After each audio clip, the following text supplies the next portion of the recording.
Alright, ladies and gentlemen, my name is Shane. That's Shane's Games, and tonight we're going to be playing Phoenix Wright Ace Attorney for the PC, not the Nintendo DS, though. This won't be our first time playing, so if you want to see how we got to where we are tonight, or check out any of the other games I've played in the past, be them obscure, unusual, or nostalgic, feel free to check out my YouTube channel. But for tonight, let's get into the game, shall we?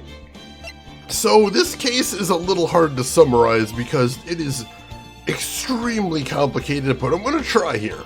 So our victim is one Detective Goodman, who is killed in a parking garage underneath the prosecutor's building on 5/15.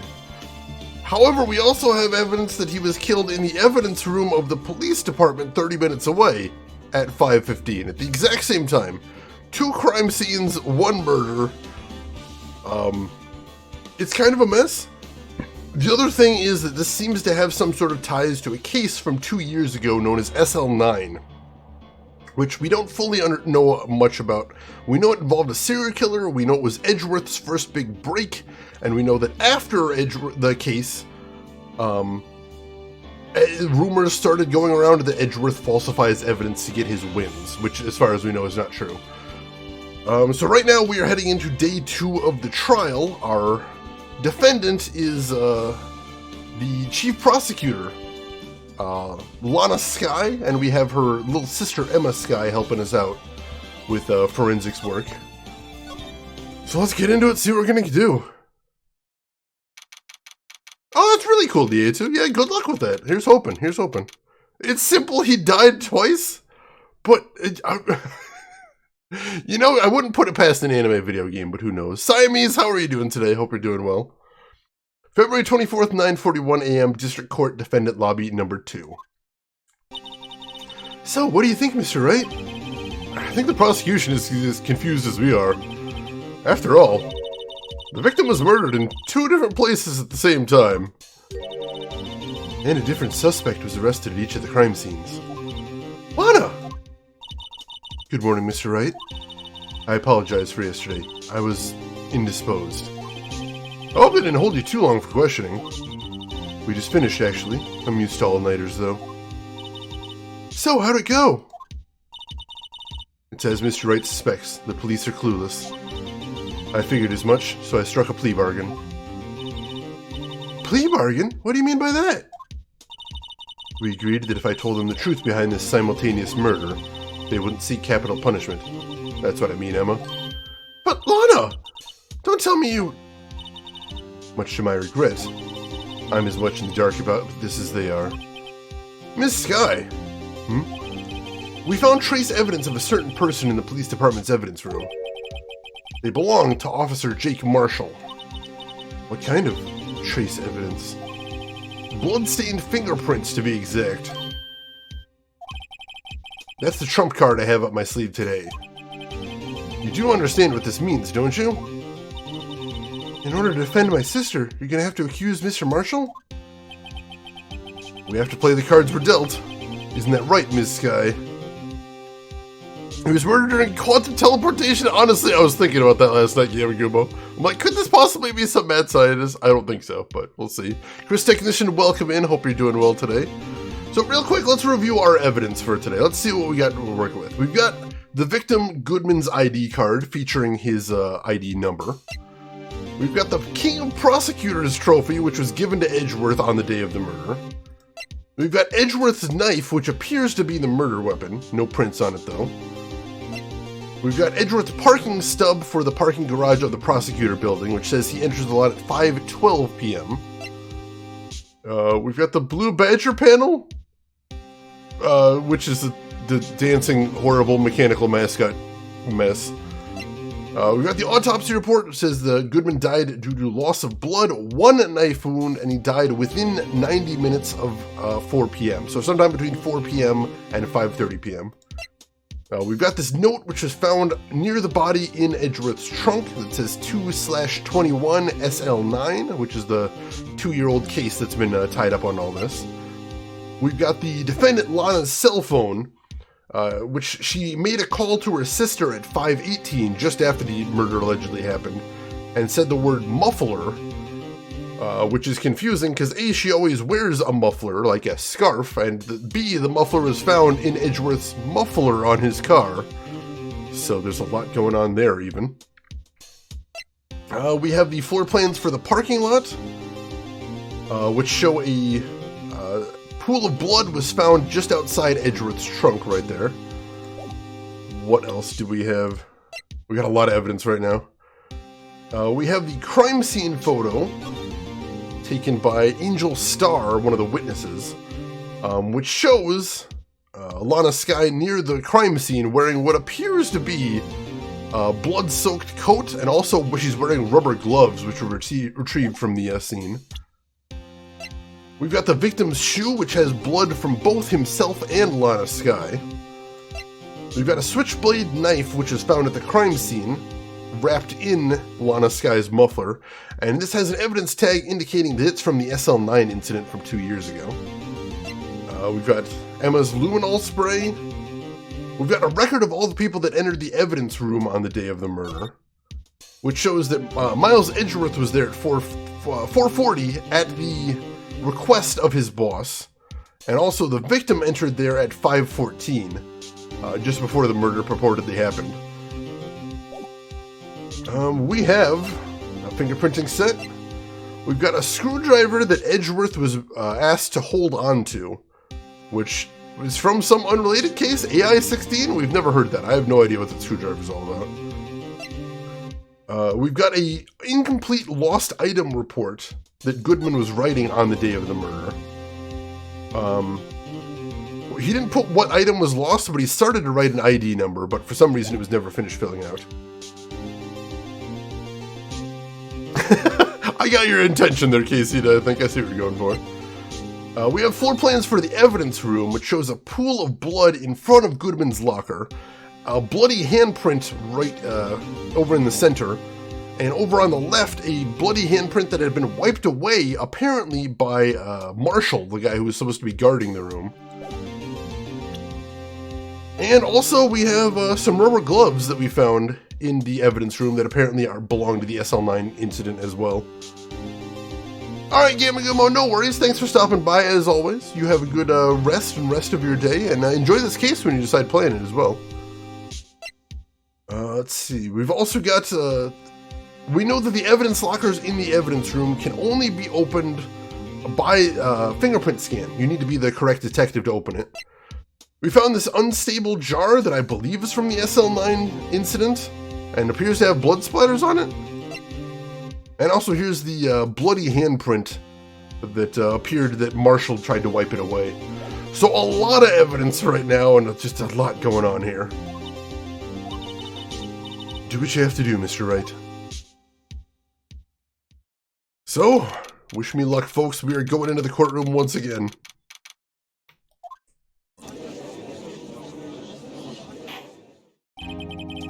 Court is now in session for the trial of Ms. Lana Skye. The defense is ready, Your Honor. Prosecution is... I'm afraid you'll have to clarify. It takes 30 minutes by car to reach the police department from the prosecutor's office. Yet the victim, Bruce Goodman, was slain at both places at the same time. But that's not physically possible, is it? Oh, what's more, I hear the victim from the evidence room just disappeared. Yes, and the body eventually reappeared in the trunk of Mr. Edgeworth's car. Wow, this is one messed up trial. One of my duties as prosecutor is to present impartial evidence. Today I will present evidence relating to the murder at the police department.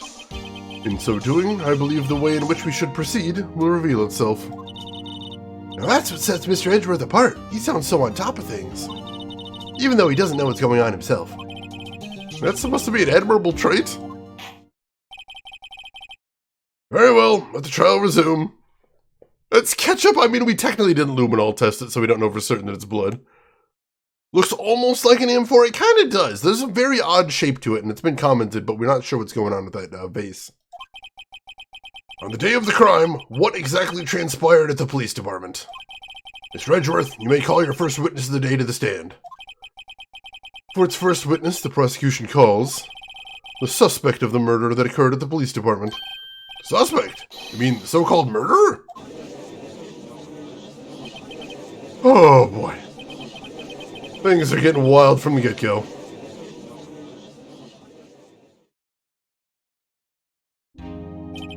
Alright, so this guy right here is accused of the crime at the police department, but also seems too stupid to have done it. So we'll see what's going on here today. Will the witness please state his name and occupation? Yes, sir! I am Officer Mike Meekins, sir! My occupation is, that would be murderer, sir!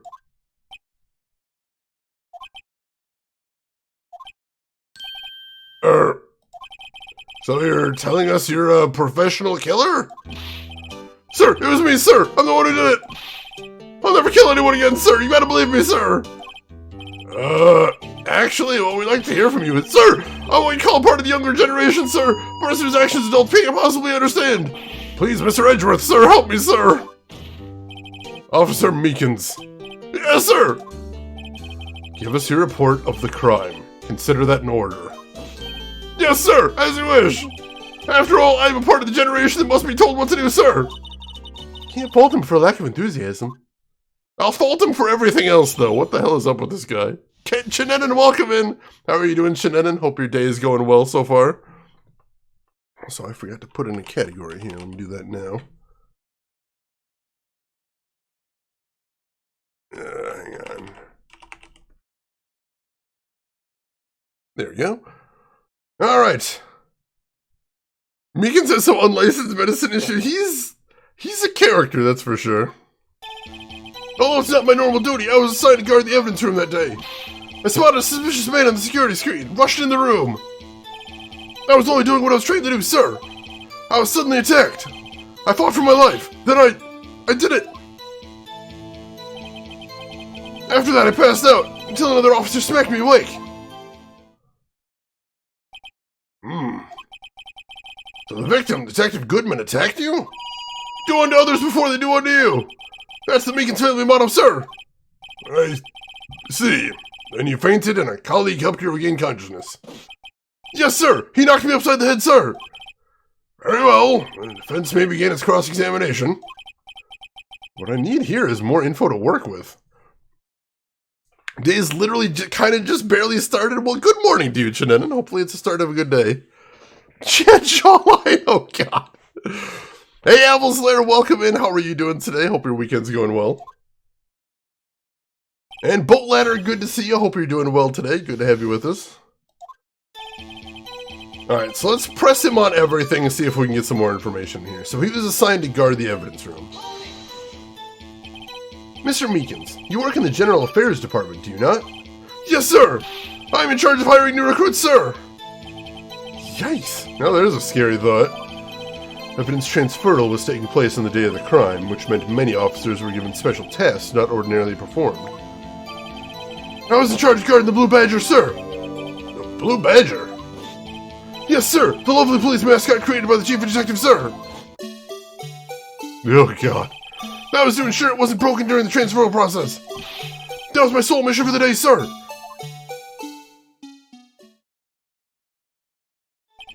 I see. Sounds like a very, important mission. After the award ceremony finished that day, there were so many people running around.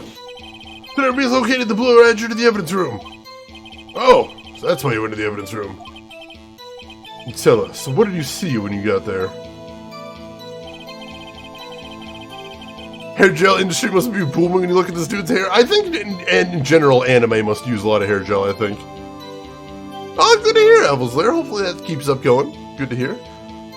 So he spotted a suspicious man on the security screen and rushed into the room. In order to enter the evidence room, you need an ID card, am I correct? Precisely, sir. I have one right here on my neck. So then, your ID number should be listed on here, right?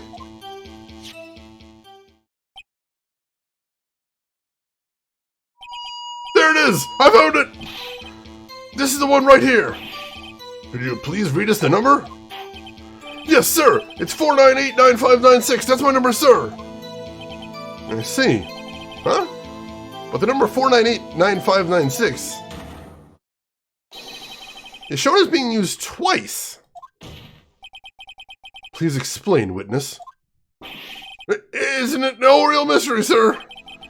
The first time is when I relocated the Blue Badger to the evidence room, and the second time is when I went to go get him after everything settled down. I see. It was during that second time when...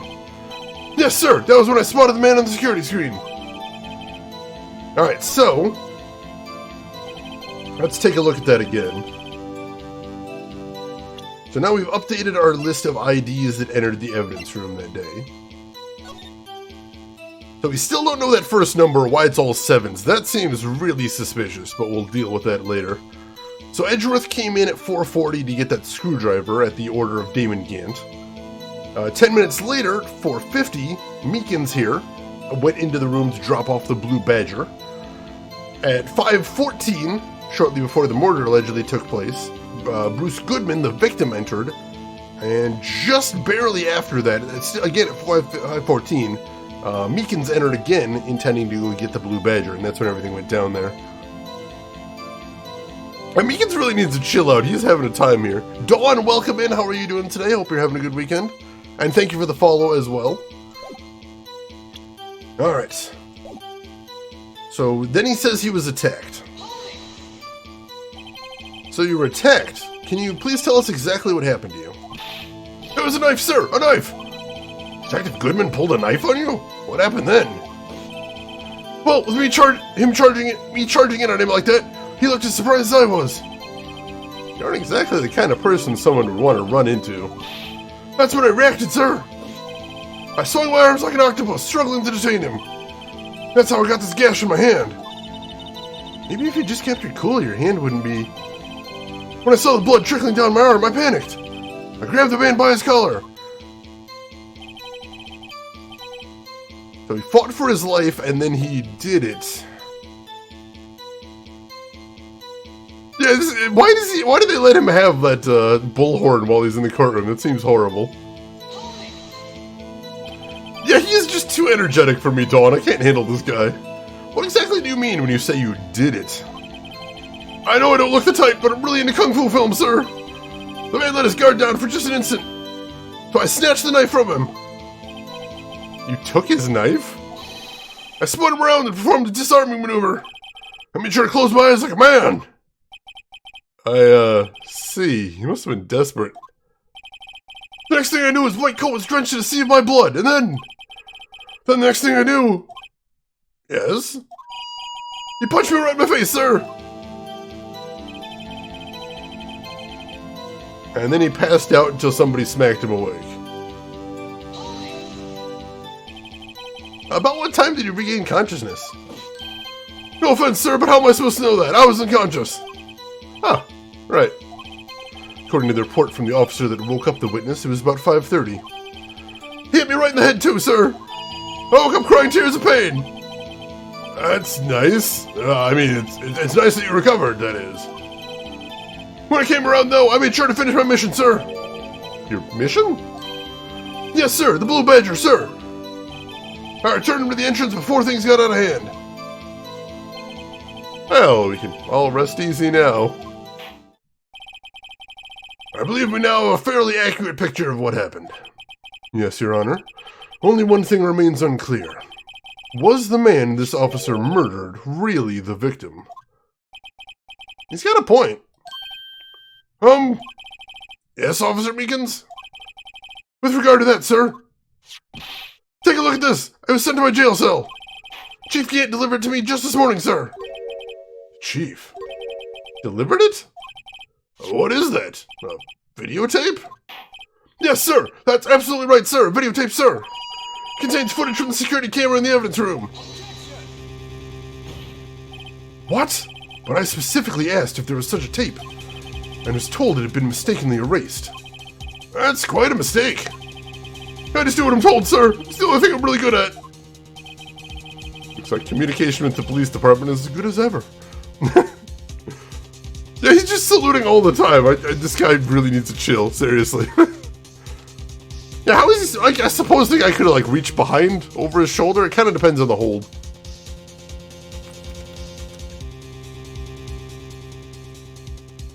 This is something we were hoping to get, though. We know there is a security camera in the evidence room, so this could be evidence that really helps us.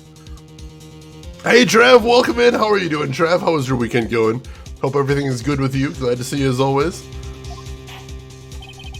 Well then, let's have a look. Show us the video of you murdering the victim. Oh! Please stop using that word murder, sir.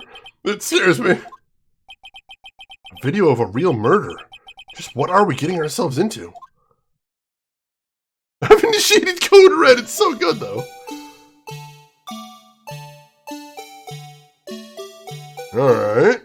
So there's the blue badger.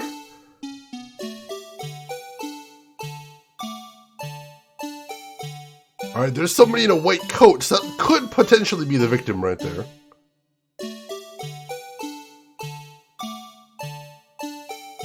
That flag! That stupid flag! Oh my god! Alright, so we opened the locker and something fell out onto the floor. And there's Meekins.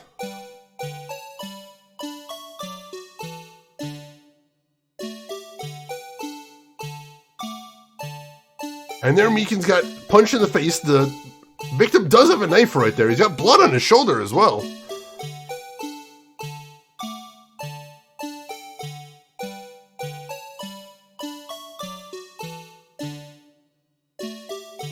And there's Meekins down, but there's no... Goodman's nowhere to be seen.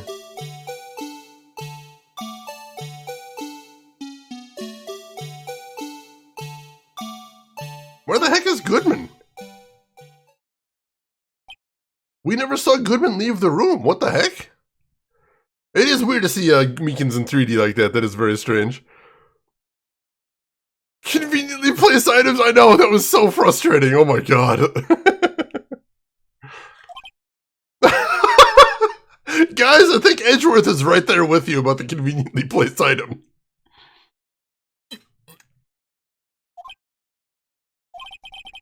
Well, I believe we're all thinking the same thing. How can we deal with these unsettling feelings stirred within us? What the hell was that wriggling piece of plywood? Sir, that is the pride and joy of the entire Criminal Affairs Department, sir! It's the Blue Badger, sir! Why am I not surprised this isn't going smoothly? What a friggin' mess! Trey Dog, welcome in. How are you doing today, Trey Dog? Hope you're doing well. Music is always playing when the Blue Badger is near. That's terrifying, but that would make sense. Yes, well, anyway. This tape seems to prove that the witness did indeed encounter, someone in the evidence room, and some sort of, activity did take place. Your Honor, instead of relying on clearly incomplete footage, the witness's testimony will suffice. Is that all right with you, Officer Meekins? Yes, sir! As you wish, sir!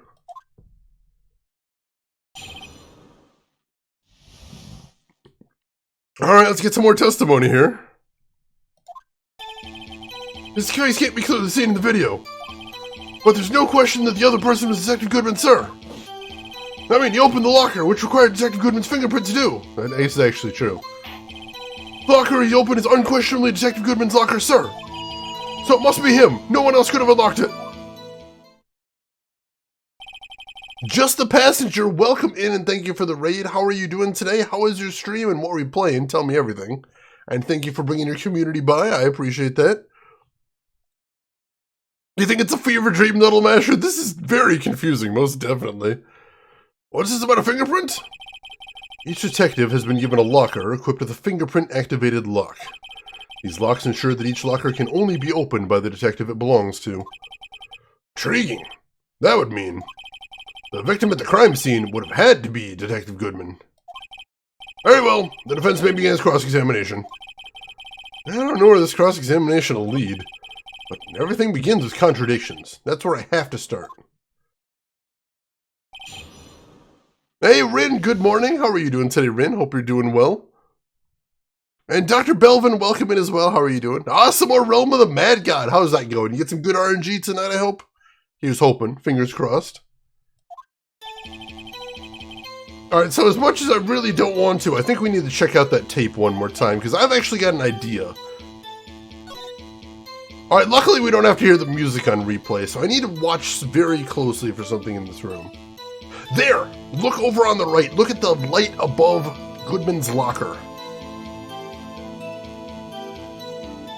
If you saw the first time we passed over there, the light above Goodman's locker was lit. And here's the thing, if the light above the locker is lit, that means it's already unlocked. Now, because the light's already unlocked, that means that you wouldn't have needed Goodman's fingerprint to open it, because it was already open. And that means that it didn't have to be Goodman there in the white suit in the room. So that's kind of a big deal. That is kind of a really big deal. So that's all I needed to see right there. That's a good thing. And I think that's probably the contradiction we're going to use there. RNG was good, monsters were bad. Oh, sorry to hear that, passenger. Rin, you're attempting being upright today and window shopping for gardening stuff. Excellent. Hope you find some cool stuff. Feel free to share if you do. Oh, good deal. How'd it go, Dr. Belvin? Hope it went well for you. So his face can't be clearly seen in the video. Tell me, were you able to get a good look at him? At the face of the man who attacked you with a knife? Sir, if you must label people as having seen or not seen the man's face, I believe I would be classified as the latter. The latter? But you were standing right in front of him, were you not? More to the point, you are the person who fought him, aren't you? Oh, yes, sir, but I didn't get a clear look at his face, sir. I'm not the kind of guy who looks directly at people when talking with them, you see. Yeah, that's a good trait for a police officer. Still, I'm sure it was him. I'll bet my badge on it. Alright, so there's no question the other person was Detective Goodman, he says. But you don't know that for sure, do you? You never actually saw Detective Goodman's face. Well, I suppose you might say that. That is, if you must label as people as having seen or not seen it. Since his face can't be identified in the video, only you can verify it. Why is everyone looking at me? If I had to label your stares as disturbing or... Meekins. Having been shown a questionable video at best, we are not in the best of moods. Now please be more certain when you testify. Yes, sir! You claimed the man who brandished the knife on you was Bruce Goodman. Tell us why you were positive it was him. Joda, greetings to you. How are you doing today, Joda? Hope everything's going well. Oh, that sounds like a good, productive session there, Dr. Belvin. Congratulations. Alright, so he says he opened the locker, which required Detective Goodman's fingerprints to do so. About these lockers, is there no other way to open them? No, sir. I myself tried all kinds of methods in the past. They only respond to registered fingerprints, sir. I wonder what kind of methods he's tried. If the man opened the locker's lock, which only responds to its registered fingerprints, then he must be the person the locker was assigned to. Exactly my point, sir. And this too. The locker he opened is unquestionably Detective Goodman's locker. How do you know that information? I've heard rumors, sir, from people in the know, sir. People in the know? The workers in the department cafeteria, sir. They keep me informed. They also listen to my romantic troubles, sir. For the record, the opened locker did indeed belong to Detective Goodman. I verified this information through a more reliable source. So the victim opened the locker with his own fingerprints. So it must be him. No one else could have unlocked it, he says. However, the most important detail is not shown in this video is the man's face. Sir! If I may say something, sir! Please do. After all, you are the one being examined. I don't understand why the man's face is so important in this case, sir. I mean, it was his hand that opened the fingerprint lock. And it was his hand that tried to thrust his knife into my body, sir. My unsettled state can testify enough to this, sir. Yes, you have a point. Footage doesn't lie. That is, unless the defense can find a problem with it. Mr. Wright, let's check the court record again. Is there a problem with the security video? Yes, there is. Regarding the video contained on this tape, there is one thing in particular that seems rather strange. Strange? This contradiction leads to the possibility that the man may not have been Detective Goodman. What? This video contains such a contradiction? Interesting. Your Honor, I have a proposal. Yes, Mr. Edgeworth? I propose we have the defense point out to us this alleged contradiction in the video. He would want me to point it out. Very well, proposal accepted. Let us further inspect this piece of evidence. I will now play the security tape. Let's see. Ricardoso, welcome in. How are you doing today? Hope you're doing well. How did Meekins get into the academy? That I don't understand right here. It is the court. You kind of do need that evidence. This is true. Mr. Wright, please show us the contradiction you speak of. I have to point out a problem in the video? It's the first time I've ever had to do that. You can do it, Mr. Wright. It's set up so you can fast forward, rewind, or pause the video. Just take a good look and be sure to point out the right thing.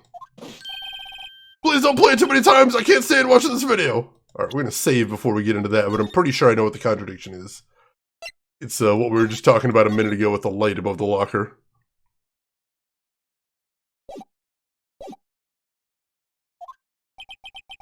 How did this guy ever become a police officer?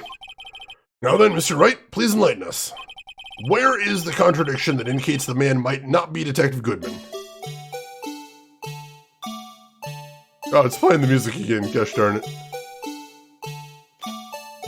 I'm going to pause right here and present this.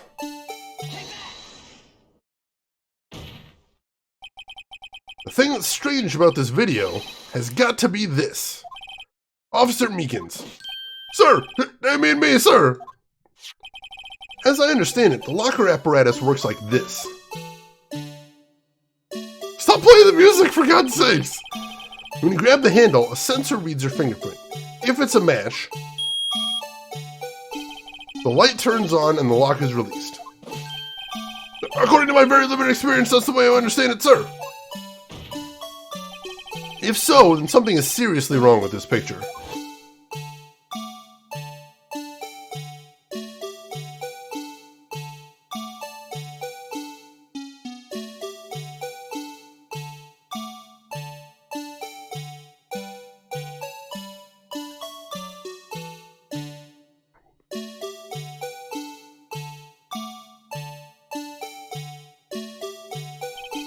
When the victim reaches for the handle to open the locker, let's rewind to a little earlier.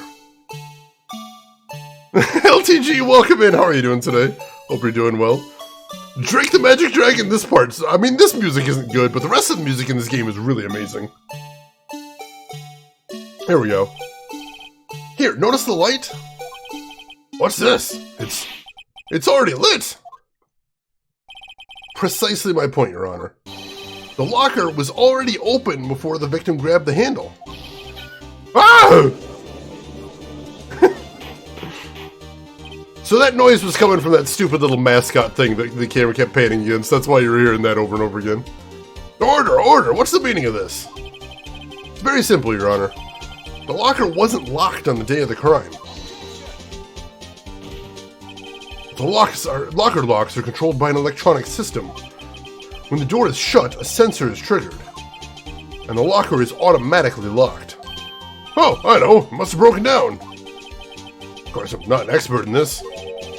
That's not likely, Your Honor. The sensor would detect and report any malfunction. Oh well, this goes to show novices should keep their mouths shut.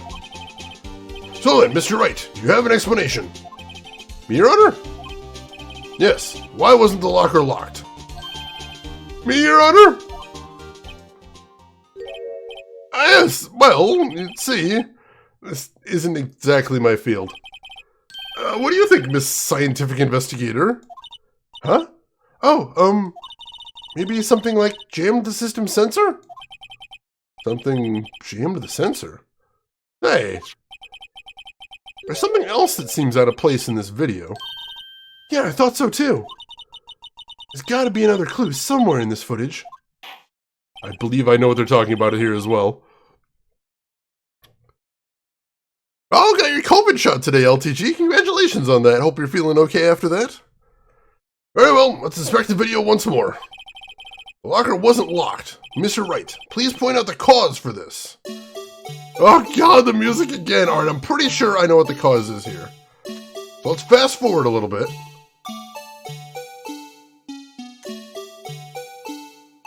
And then as he comes in, he opens the locker, and something falls out.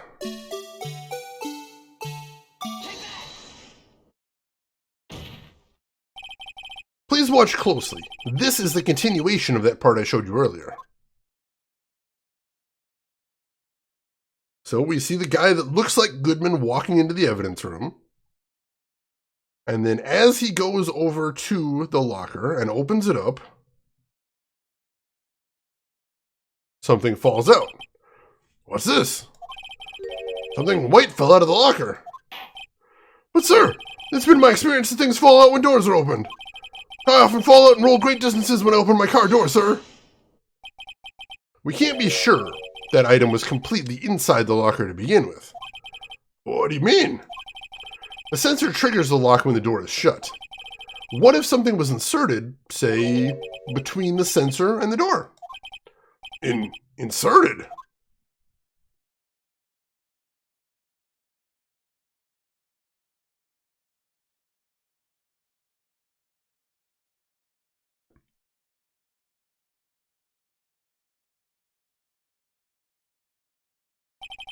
This white thing wasn't inside the locker. It was stuck between the door and the sensor. Oh, I understand now, sir. It's just like my tie. 2 out of 3 times it gets stuck in the door when I get out of my patrol vehicle, sir. Instead of the door closing, my tie chokes me. But the object would have to be extremely thin to fit in the door. Not only that, it would also have to block electrical currents. It would need to be an insulator. Yes, an insulator. At the crime scene. There just might have been something that fits the description. But sir, by insulator, you don't mean... I think I finally got this figured out. Very well. Will the defense please present the relevant evidence? What was this insulator that was stuck in the locker door? Well, I assume that would be the SL9 incident rubber gloves that were found at the crime scene. Hey, Folos, welcome in. How are you doing today, Folos? Hope everything is going good with you. It's not the badge! I found this near the locker. A thin rubber glove. Well, we can't be sure that was in the victim's locker. It has a tag that says SL9 incident. The video seems to depict the victim opening the locker. But that isn't the case. The lit lamp attests to this. On the day of the crime, even I could have opened that locker. Is that not so, Officer Meekins? Sir! It would appear so, sir! Order, order, order! Hey, Follows! Thank you for the 2-year resub! Follows, that means a ton. Thank you for hanging around with us, and thank you for supporting the stream for 2 years. I really appreciate that, and I'm glad to have you with us, Follows. Thank you for that. So if we're to believe, then, that the victim, whom the witness stabbed in the evidence room, was not Detective Goodman? Do not be misled, Your Honor. What do you mean, Miss Redworth? The defense has merely demonstrated that possibility and nothing more. The victim in the video was indeed Bruce Goodman. Prosecution will offer one more testimony to prove this. What? Officer Meekins, please testify about this. Sir! Me, sir? I'm not sure what you're referring to, sir. Oh, you mean that, sir? Of course, sir. Is this a joke? Very well, begin your testimony. What is he testifying about now? Mystery Man 2. There's one other thing that proves the man was Detective Goodman, sir. To enter the evidence room, one would need to use their ID card.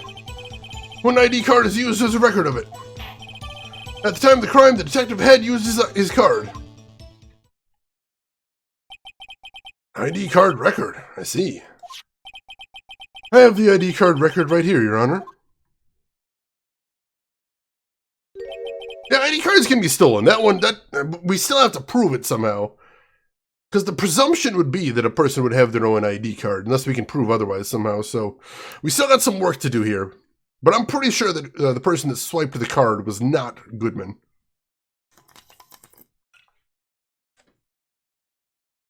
The ID used at 514 is that of the victim. Wait, what's the prediction we got going on here? Will the badge be an item used in this case? Oh, God. The badge almost never gets used, but it has come up once or twice. Oh, no, the A2. Just before the crime, Yes, without a doubt, this is the victim's ID. However, one thing does strike me as unusual. Several hundred cases should have been due for transferal. How are there so few people using this room? This particular evidence room is only used for storing certain special cases. Special cases? Extremely violent cases involving police staff. Just hearing that makes my hair stand on end. Me too, although it doesn't make much of a difference. There were only a few cases up for transferal there, and most were cleaned up by noon. Right, I see. Now let's move on to the cross-examination. Alright, so we gotta find a way to prove that it could have been someone other than Goodman using the ID. So let's start by pressing all of his statements, seeing what he got there. Hey, we have used the badge a couple times before in this game, but I don't think we've ever used it in the courtroom, though. Alright, so there's one other thing that proves it was Detective Goodman.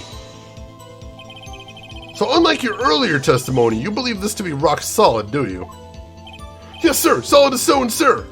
If my hand wasn't wrapped in bandages, I'd even give the V for victory sign, sir. Couldn't you just use his right hand for that? Let's hear him out fully.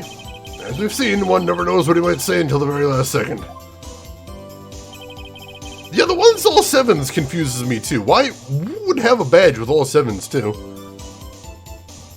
Darn those honey badgers! That's all, they're always up to something. Alright, so to enter the evidence room, one must use their ID card.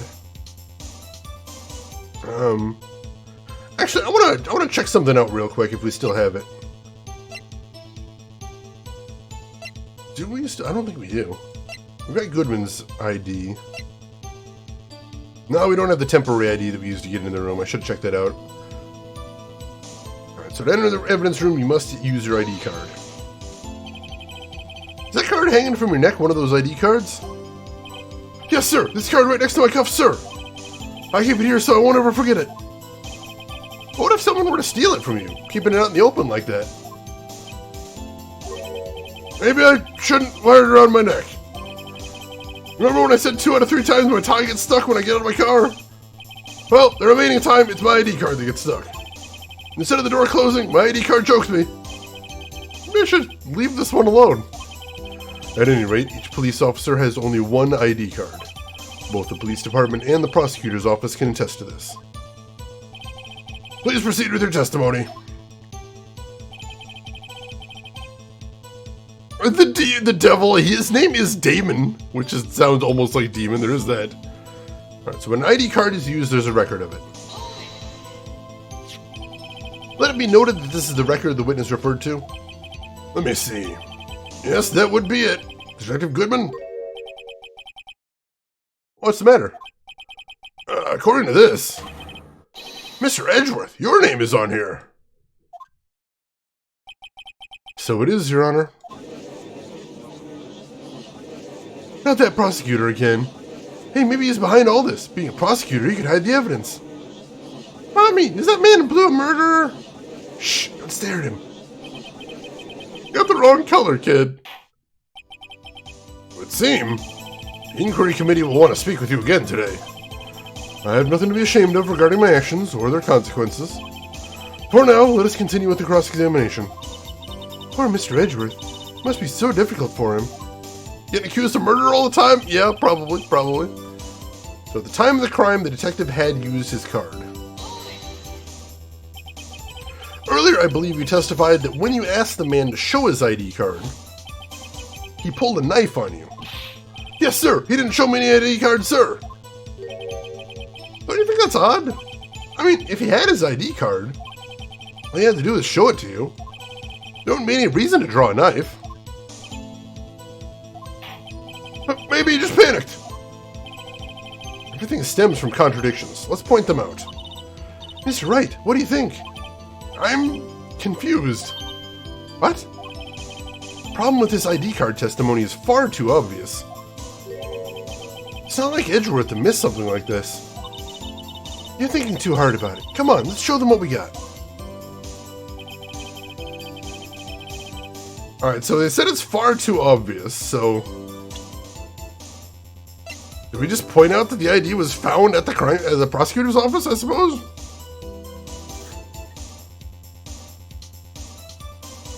That does seem far too obvious. So where do we want to present that at? At the end of the evidence room, you have to use an ID card. When an ID card is used, there's a record of it. At the time of the crime, the detective had used his card. Let's try presenting here. I'm going to save first.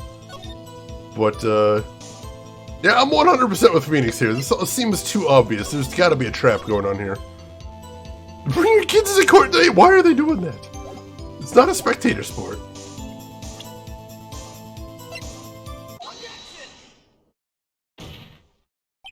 Wait one moment, Officer Meekins. I'm not good at waiting, sir. I have the victim's ID card right here. I found it at the crime scene. That makes sense. When I say crime scene, I'm not referring to the evidence room at the police department. I mean the other crime scene. The underground parking lot at the prosecutor's office. Your Honor, I have one more piece of evidence to present. It's a very important clue regarding the victim's ID card. A lost item report. It's only half completed. But it shows that Detective Goodman had lost something on the day of the crime. Something important enough to fill out this report. Let me guess, you believe that's something to be his ID card, right? I can't say for sure, but there is a high probability. On the day of the crime, Detective Goodman was not carrying his ID card. This officer is terrible. How did he get hired? Who is responsible for hiring this guy, and how do we get them fired? Order, order. So now, what does this all mean? It can only mean one thing. It doesn't even require much thought. The man Officer Meekins encountered in the evidence room was not Detective Goodman, but rather the man who stole his ID card. Order, order, order. Does the prosecution have a response? I have only one thing to say to the defense. Bravo, Mr. Wright. Bravo? Allow me to summarize the defense's argument. At 5:15 p.m. on the day of the crime, the man in the evidence room Officer Meekins encountered was not Detective Goodman. There are two grounds to support this.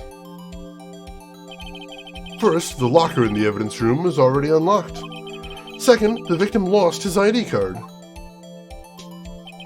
Am I correct so far, Mr. Wright? Yes? What's he up to? That being the case, we must inevitably arrive at a single conclusion. If the victim in this video is a fake, then the murder in the evidence room is also fake. In other words, the security camera does not show the instant of the murder. Well, I guess that's right. Is something wrong, Mr. Wright? Only moments ago you seemed content to be pointing your finger around. This isn't gonna end well. Well, well, it seems you finally realized exactly what you've gone to such lengths to prove. Explain yourself, Mr. Edgeworth. The defense has already done the explaining for me. The victim in this video is a fake, which means a murder did not take place at the police department at 5:15 on the day of the crime. So the real crime could only take place at one location, the underground parking lot at the prosecutor's office, the murderer being Ms. Lana Skye, the defendant. Oh, God, we just spent the entire time convincing the judge and Edgeworth that the only person who could have done it is our defendant. Oh, it's gonna be one of those days.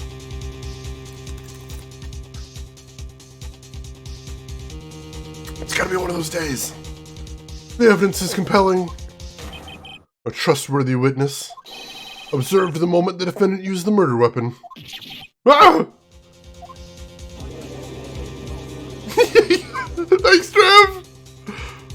We worked really hard to prove our client's guilty. I knew this testimony was way too shabby. It was all a trap from the beginning. The activity in the evidence room still leaves many questions unanswered. Who exactly was the victim Officer Meekins encountered? And where did this person disappear to? However, this trial's purpose is to examine only the murder of Detective Goodman.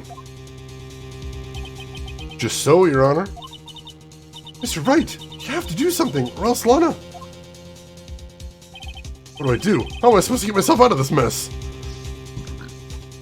I'm gonna save and then we have to object. I don't know what we're gonna object to, but... we kind of, put ourselves in a corner here. We're gonna have to find some way to get out of it now. Godwig, welcome in. How are you doing today?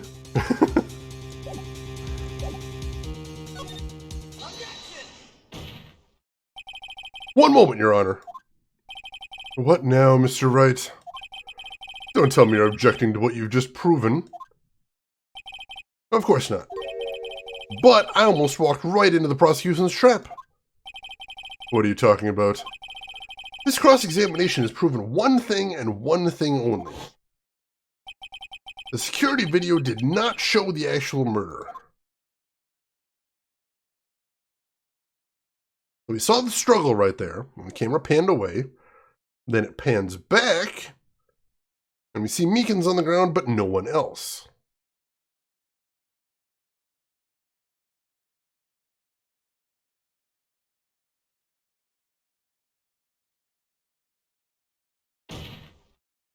However, it cannot be said that it is unrelated to the murder in the parking lot.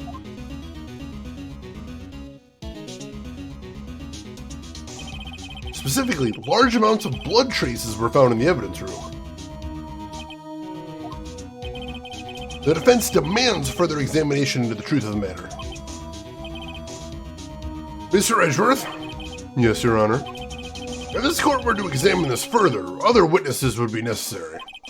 Is the prosecution prepared? I'm sorry, Your Honor. The prosecution considered the incident at the police department to be unrelated. We have not prepared any other witnesses for this incident. This just might be my chance. Time to call a certain Texas Ranger to the stand. Mr. Wright, do you mean? Your Honor, the defense would like to request a specific witness. Oh? Whom do you have in mind? Someone we have reason to believe knows the truth. Truth behind the activities that took place in the evidence room. Prosecution requests to hear this person's name before deciding whether or not to comply. Very well then, Mr. Wright. This person with whom you would have testify, what is his or her name?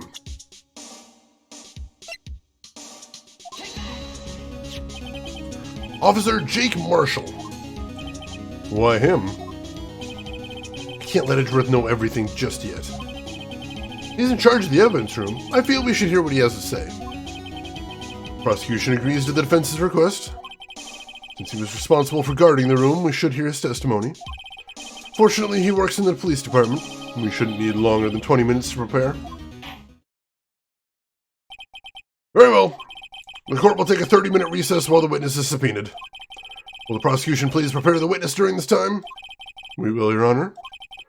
Court is now in recess. Alright, we survived this far. That's a good thing. Can we burnate the Blue Badger? Please. Please, let's get rid of that thing. Hey, Emperor, welcome in. How are you doing today? Are we voting for badgering? We're not, thankfully. We are doing a vote, though, whether Phoenix's badge will be used in this case. I don't think it's ever actually been used in the case before, that we have used it once or twice.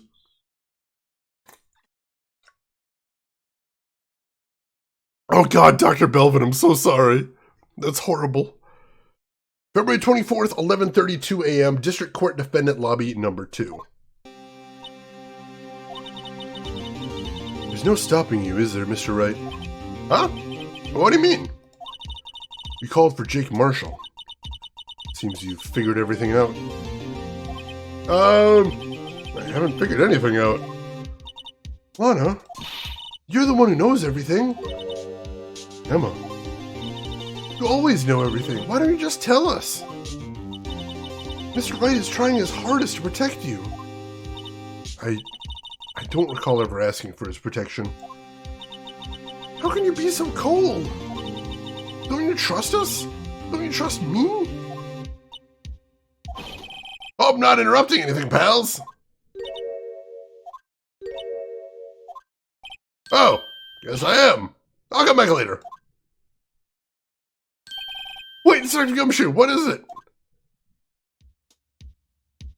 You got a lot of nerve, pal. Make a detective run around all around while on duty. And top it off, you call me here. I've seen happier people at funerals. Sorry, detective. You better be, pal. Hey! I didn't see you there, Chief Prosecutor Sky. That's okay. So, have you brought what I asked? Oh! You mean this, right? My apologies, detective. Due to my present circumstances, I was forced to use Mr. Wright's name when making my request. My name? Never in a million years would I have thought it was you who asked me. Could I bother you to bring me the SL9 incident files? I'll need them by noon. Talking about crazy. The SL9 incident? But Lana, that's... I thought Mr. Wright might need them, so I had them brought here. Here, you might do well to read them. I can't believe you, the chief prosecutor, were a witness in that case. Miss Sky was a witness? The Joe Dark killing was solved 2 years ago. Alright, we're gonna have to see if we can get some more information out of that, most definitely. Now it's even again, oh geez. Hey, Cosplay Diver, welcome in. How are you doing today, Diver? How's the weekend treating you so far? Yeah, I don't know how we're supposed to get through all of those files in the recess, but we'll see what we can do. Take it from me, you don't want anything to do with serial murders. Oh, what? Now that I bought your stuff, you're just gonna ignore me? Emma, but why? Why is your name in here? What? My name's in there? I don't know. Unless... No, it couldn't be. Lana, this SL9 incident, is that... That's the classification number the police filed it under. 2 years ago, the rest of the world knew it as the Joe Dark killings. The Joe Dark? No. No, Lana. That's over with. No! Emma, wait! She ran away. You know what? I just remembered. I gotta be somewhere. Sorry, pal, but I'm out of here. Jake Marshall, Angel Starr, Damon Gant, Miles Edgeworth. Not to mention Lana and Emma. Everyone involved in this case is connected to these killings 2 years ago. This can't be just a coincidence. Knowing you, you just might be able to figure it out. Time to get back to the trial, Mr. Wright. Best of luck. I'd better take a good look at this file. Alright, as soon as the court starts, we'll see what we're allowed to look at that. And we'll see what we can do from there. Let's see. Weekend's gonna be rough. Season 3 of Last Oasis just started, so poor server wipe. Ah, gotcha. Well, I hope you get a good spot there, Cosplay Diver. Hope you can get established. I will keep my fingers crossed for you. The best of luck there. Alright. So let's go ahead and make a new save.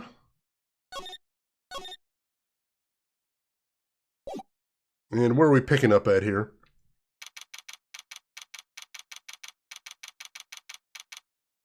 February 24th, 12:14 p.m., District Court, Courtroom number 9. The court will now reconvene for the trial of Ms. Lana Sky. Right, can we take a look at this now? Let's see. Alright, let's see if we can take a quick peek at these. Incident number SL9 closed. Perpetrator Joe Dark. Crime serial murderer sentenced to death. The victims, Edward Jones, Jason Knight, Edith Kirby, Rachel Moss, Jeb Bates, and Neil Marshall. Trial data, head prosecutor Miles Edgeworth, witness Lana Sky and Emma Sky.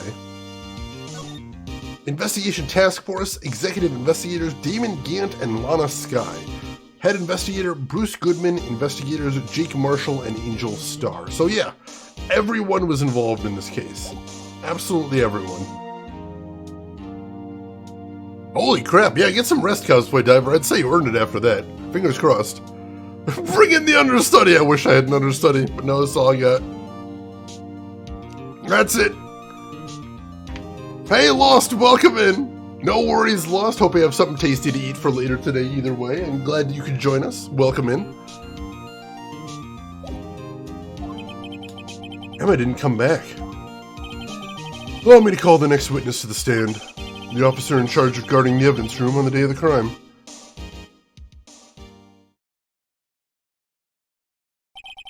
Witness, please state your name and occupation. Me, partner? Oh, I'm just a man, same as you, wandering the trails of civilization. Occasionally helping the elderly cross intersections when needed. Yes, we get it. Oh, I know! You're a patrolman. As for my name, if you listen hard enough, you can hear the howling wind calling it out. To be exact, it's Jake Marshall, Your Honor. Howling wind? Never heard Edgeworth described that way before. Now, Mr. Marshall, let me ask you something.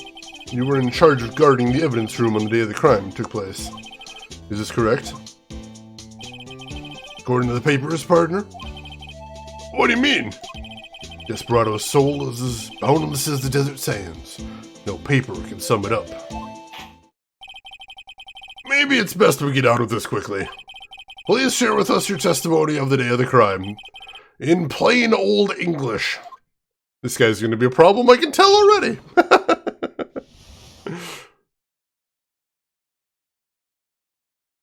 Massive wind... Oh, God. Yeah, this guy has big Wild Arms 3 vibes, absolutely. Although he really doesn't belong in this game, which is hilarious. Yeah, why does anyone have... Why did the other officer have a bullhorn that he was allowed to win with? I don't understand.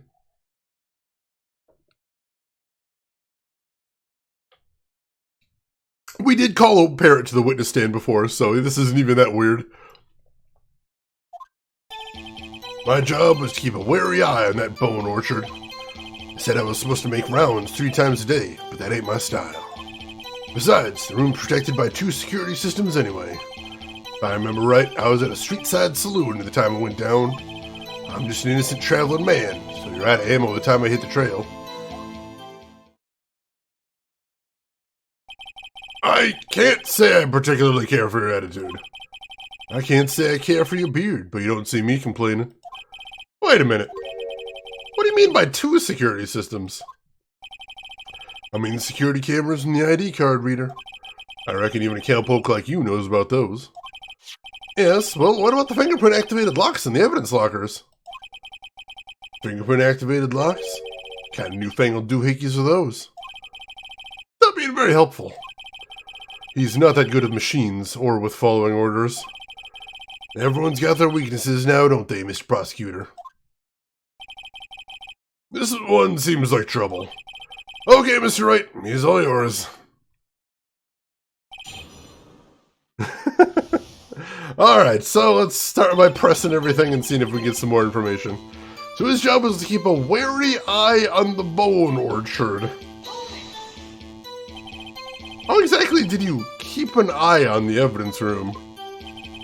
I just made sure nothing moved in the security cam monitor. That room's so still, even time dies in there. I was just a caretaker who interred the recordings. You interred them? Videos and nothing aren't that useful. When the time would come, I'd erase the tape. If nothing unusual is recorded, tapes should be erased every 6 hours. Each time I'd erase the tape, it felt like I was erasing a part of my life. This guy has a flair for the dramatic, but it isn't going to do him any good. So in actuality, you don't physically enter the evidence room. Well, they said he was supposed to make rounds 3 times a day, but that ain't his style. And Luna, welcome in, Luna, and good morning to you. And Luna has redeemed, spent 15,000 channel points to invest in a Harvester sequel. And hang on a second. Luna, you've invested in a Harvester sequel. 15,000 channel points. How many times have we had that redeemed now? We've had that redeemed for a while. Chinenin also redeeming 15,000 points. Guys, that's a lot of points towards the Harvester sequel. Like, that is a ton of points towards the Harvester sequel. How many is that total now? Mr. Lurker, thank you for investing 15,000 points. Ooh, that is a lot. Emperor also kicking in 15,000 points. Oh my god, guys. Guys, this is so many points. This is so many points. How many are we at now? You don't think we've got enough now, do you? Casita also kicking in 15,000 channel points. This is insane.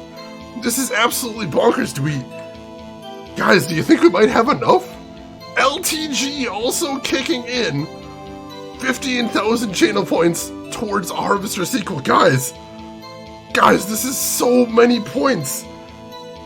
This is absolutely so many points. So many investments. Is it possible? Is it actually possible that we have enough points for this now? Chat, I think we might have actually done it. Chat, I think that after all this time, we actually have enough points that we can really, actually announce that we are going to...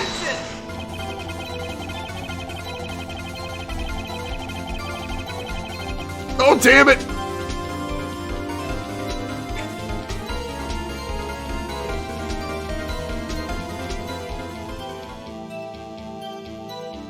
Well, he does have a point. Sorry, guys, I thought we had it there. My bad. No, put that back. Dang it! Dang it, I thought we had it that time.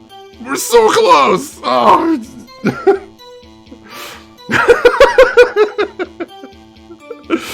I'm sorry, folks. I really thought we had it that time, but you know, I can't argue with Phoenix. He's got a point there.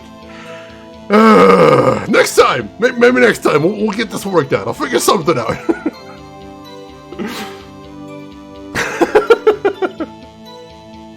And Rin, thank you for the emote only mode there. Very much appreciated. Emperor, that was glorious. LTG, someone please clip that whole thing. I'm glad you folks enjoyed that. Oh, I thought we had it there. I was pretty sure. I was feeling it. I was really feeling that one. Oh well. Well, let's try again another day. Thank you everyone for contributing points to that, though. That is very much appreciated.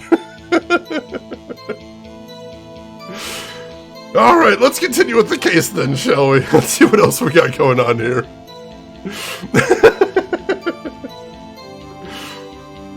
Alright, so he said he was supposed to make rounds 3 times a day, but that wasn't his style. Well, you made your rounds on the day of the crime, right? Ain't you heard a word I said, partner? I told you that ain't my style. I'm afraid I don't understand. No desperado I know lets rules gets in his way. No desperados I know join the police force.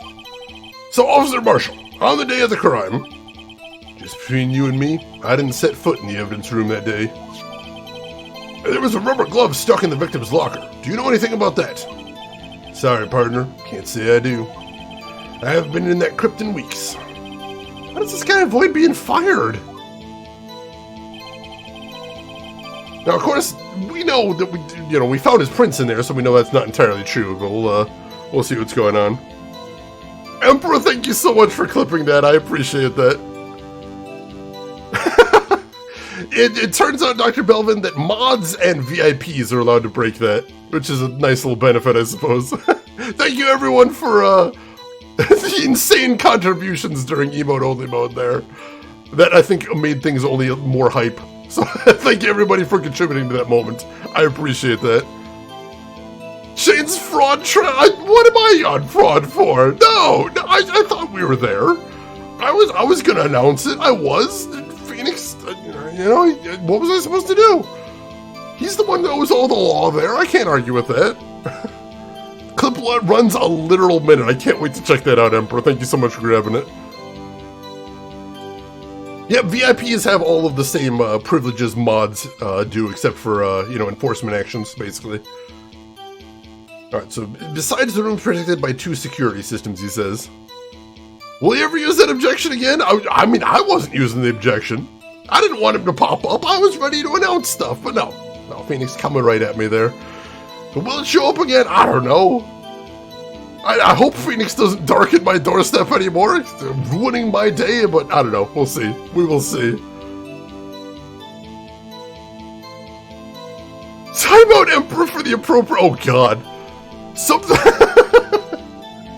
Sorry, what was that, Emperor? It looked like he put something in chat, but then it got timed out. I managed to catch it there. Oh, hopefully it wasn't important. Alright, so 2 security systems, he says. You used to be a detective, so you used the evidence room in the past, correct? Of course. Back in my day, my locker was a gold mine of evidence. And yet, you didn't know about the fingerprint locking mechanism. Sorry, partner. I ain't good at machines. I couldn't even tell you how a bike works. That's quite, incredible. The sensors on the locker handles cannot be seen. It's well known that some detectives are unaware of their presence. Now that he mentions it, Second Gumshoe said something like that, too.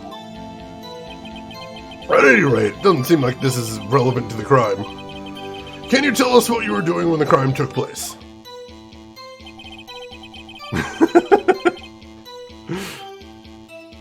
The 60-second timeout, holy crap. Hello, police, I think I just witnessed a murder, oh god. Mod abuse, it's horrible, someone should do something. Alright, so he said if he remembers right, he was at a street-side saloon at the time it went down.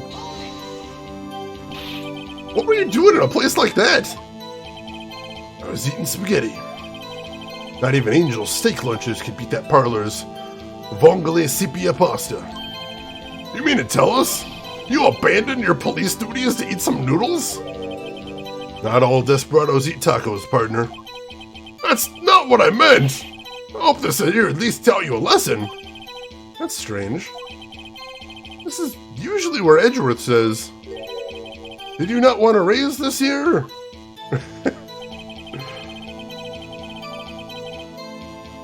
And he says, I'm just an innocent traveler, man, so if you're out of ammo, it's time I hit the trail. Out of ammo, Officer Marshall? That's right, partner. Or as you'd call it, evidence. If you plan to pin me to this crime, then you better draw. Otherwise, you're just wasting my time. My steel horse is waiting to carry me back west into the sunset. One thing seems clear. Despite being responsible for guarding the evidence room, the witness doesn't appear to have seen anything. Texans don't take orders from anyone, everybody knows that. Apparently the superiors don't. Okay, I have a trump card up my sleeve, so I'd best keep my cool. Before I use it though, I'd better up the ante. Alright, so Phoenix is saying don't play our trump card yet. Let's see if we can find another contradiction in here before we bust that one out. I still can't believe you have a Gak emote, LTG. That is amazing.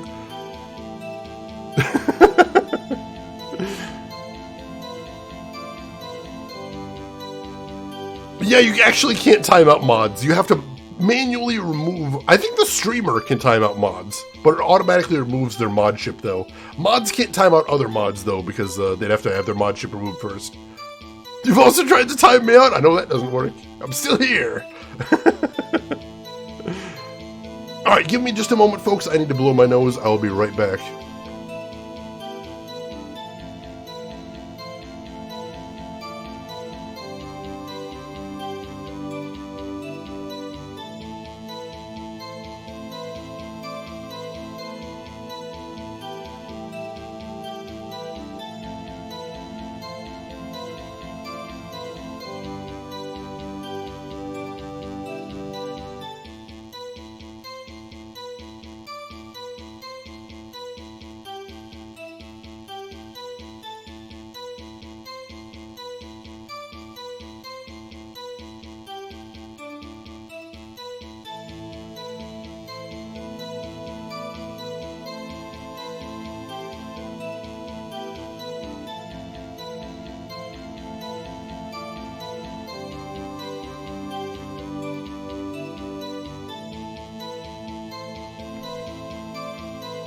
Alright, I'm back, folks. Thanks for waiting.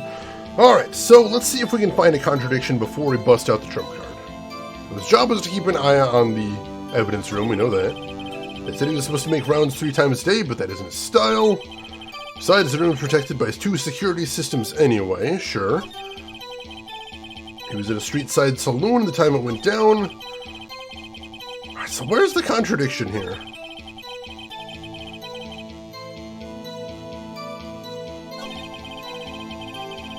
Let's see, the room is protected by 2 security systems anyway.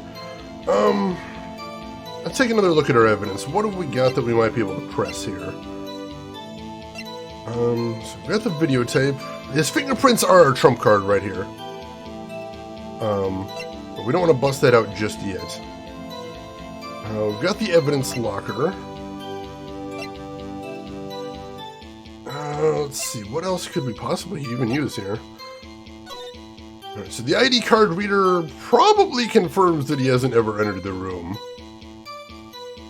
I mean, he says he doesn't go in the room anyway, but we do still have 1 person unaccounted for on the list that entered the room 20 minutes before Edgeworth got there. That could be significant, but I'm not sure why it's all 7s. That is very confusing.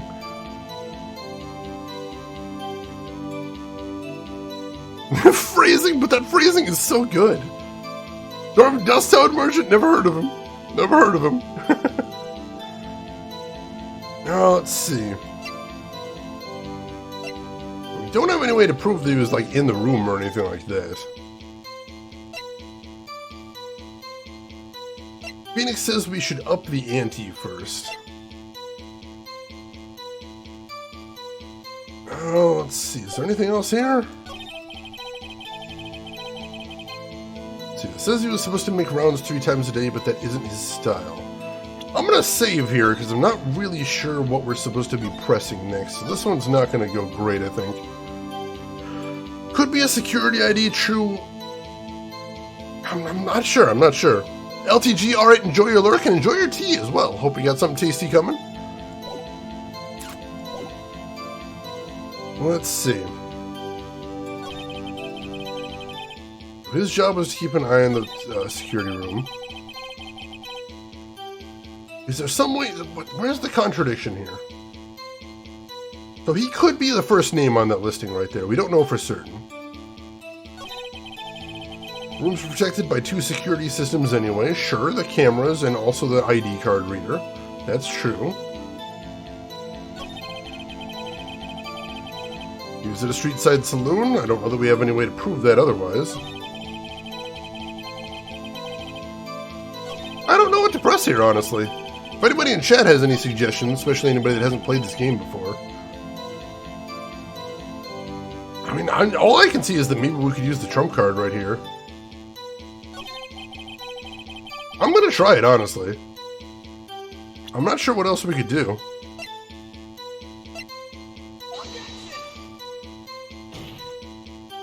And that is not the right thing to do here. Nope, that's not what we need to do. What else can we present here?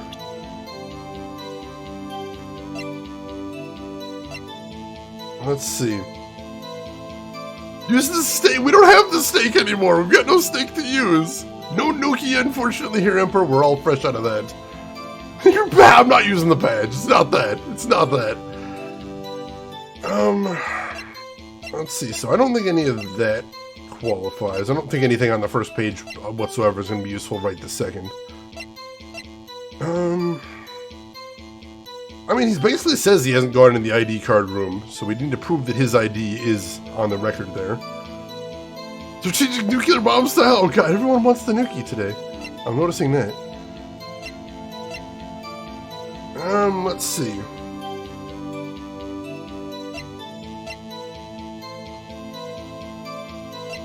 I honestly have no idea what to present here. We've already pressed him on everything here.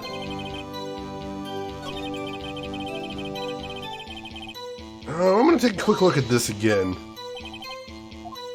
Alright, so he says he didn't make his rounds on the day of the crime. And he says he doesn't know anything about the rubber gloves stuck in the victim's locker.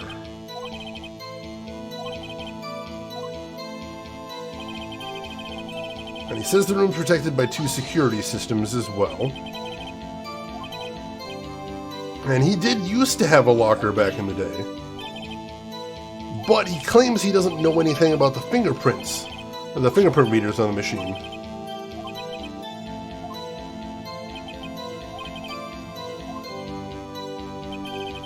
Alright,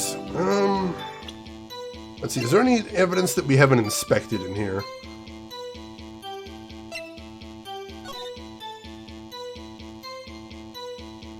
Alright, so that's clearly a right hand print right there, so that's something.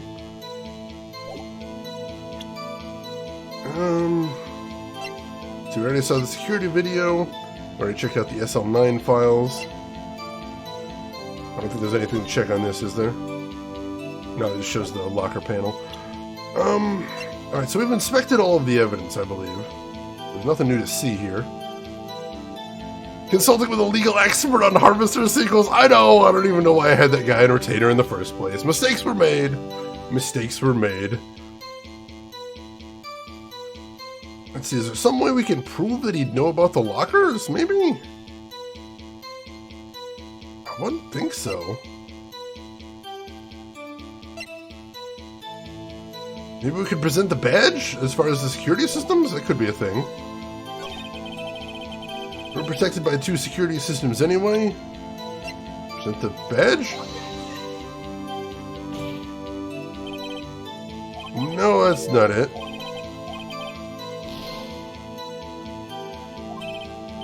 Let's see, can we present the ID list right here, maybe? It's either on this, I'll try this one, and I'll try on the next one as well. No, not that one.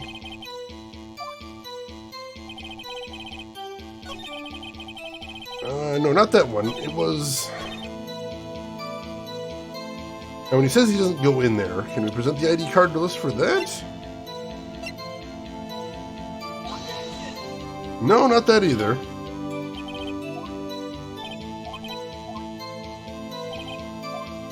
Huh, that's really interesting. Could have been Von Karma too, that guy was tough, holy crap, seriously. Edgeworth, I mean, we have beaten Edgeworth a couple times at this point. I think we got one up on him there. Let's see, is there some way we can prove he wasn't outside the police building, maybe? I don't think we can either. Can we present the fingerprints here? Ah, there we go. Officer Marshall, doesn't it strike you as odd? That is, you being called in to testify like this? After all, you weren't in the security room at the time of the crime. And yet you dragged me down here. Explain yourself, partner.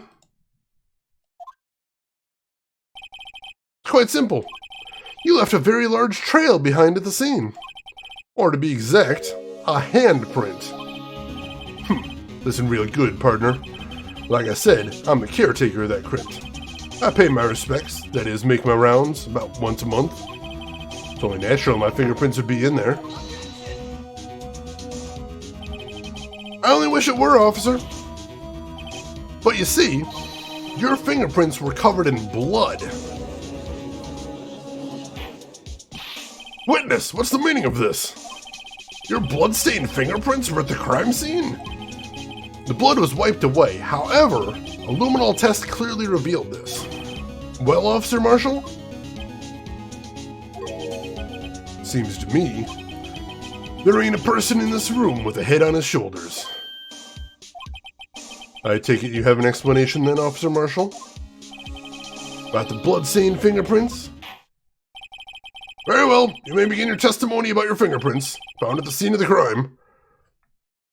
It did look like he had high heels in that picture, didn't it, Shannon? I was looking at that too. Seriously, what was that? Like I said, it's only natural for my fingerprints to be in that evidence room. One of them just happened to be at the same place as the blood-stained handprint. Murderer touched the locker where my fingerprint was by chance. The blood stain and the fingerprints are completely unrelated. Or didn't you know the murderer was wearing gloves? See, I had nothing to do with it. How would he know that the murderer was wearing gloves? That's a good question right there. The witness's explanation appears valid. Although there's room for doubt. Life wouldn't be fun without any doubt, partner.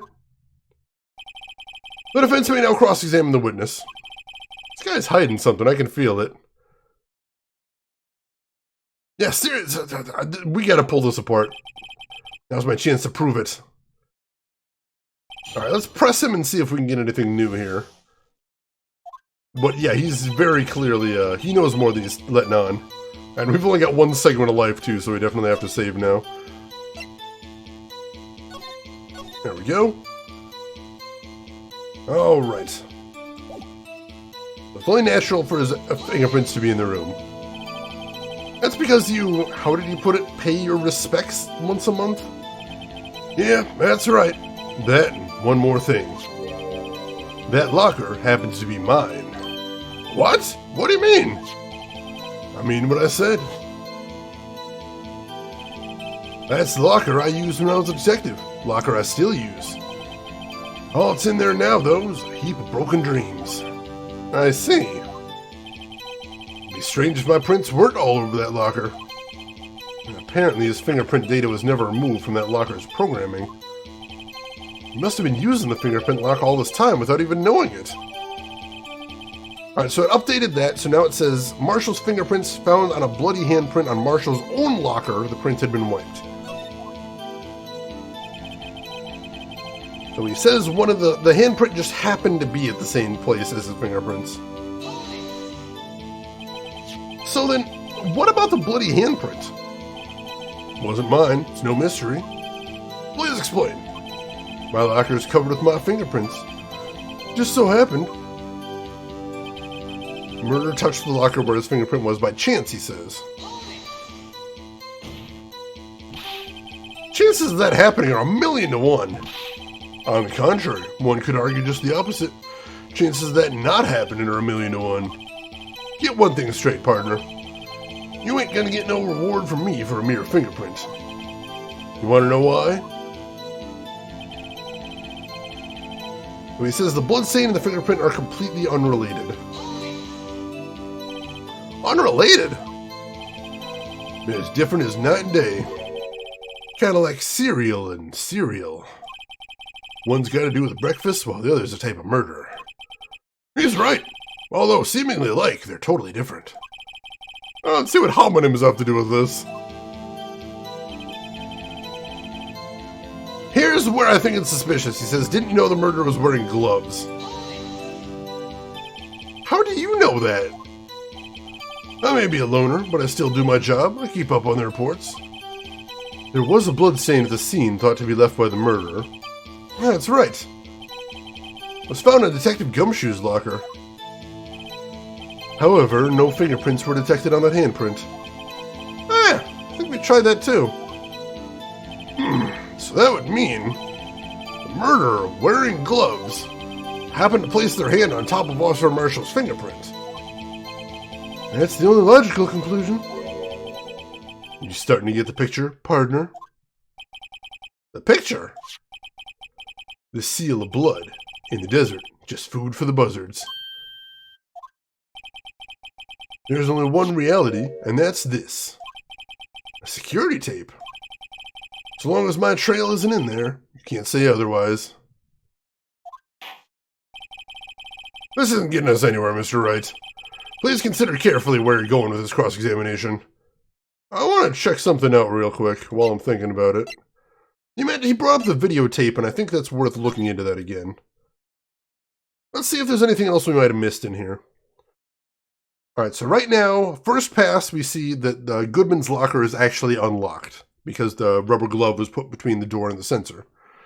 So then the guy dressed as Goodman enters the room, walks straight to the back to where Goodman's locker is.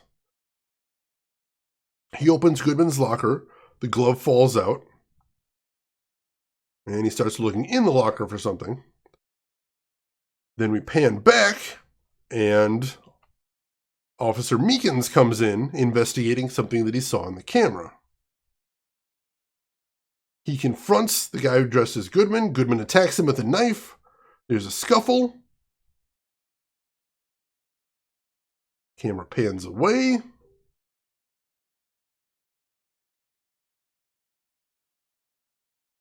Camera pans back over. Meekins is down on the floor, and the guy dressed as Goodman is nowhere to be found, which is incredibly suspicious.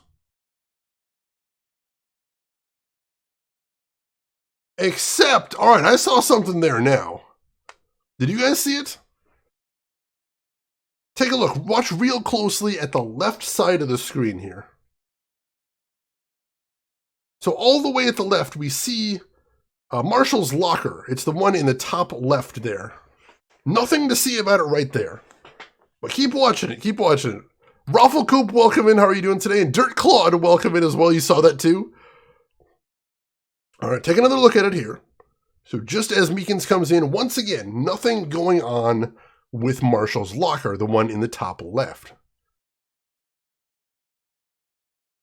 They get into a scuffle. It does not go well for Meekins, it's pretty clear. We pan back over. Once again, nothing going on with Marshall's locker. Then we pan back. Meekins is on the floor. Now watch carefully, I got no way to pause it. But watch for Marshall's locker in the top left. There's something sticking out of it there. In the last frame we see, there's something sticking out of Marshall's locker, which means sometime in between the moment when Meekins and Marshall got into a scuffle and when the person dressed as Goodman disappeared, someone accessed Marshall's locker and put something in there or took something out. They went in there. And as we know, you need a fingerprint to get in there, and because the light wasn't on, his locker was legitimately locked, which means the only person who could have got in that locker was Marshall himself, which is very interesting. So, let's continue.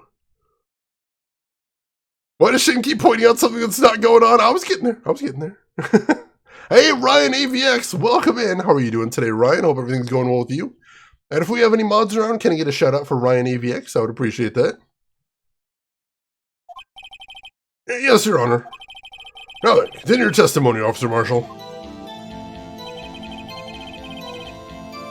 And then he says, too bad it wasn't me in that video, right, partner? Let's press on that first. What do you mean by that? You want to tie me to this crime, isn't that right, partner? If so, that video is the only direct evidence you have. But that video is next to useless. It's full of blind spots. Blind spots? Places you can't see. The camera's panning back and forth. The floor isn't shown. If someone was familiar with the camera's position, they could leave the room without being caught on tape. We don't have time for your speculations, Mr. Wright. Well, Mr. Wright, if you can show us evidence in this video that indicates Officer Marshall was present, please do so now. Alright, yeah, we can do that.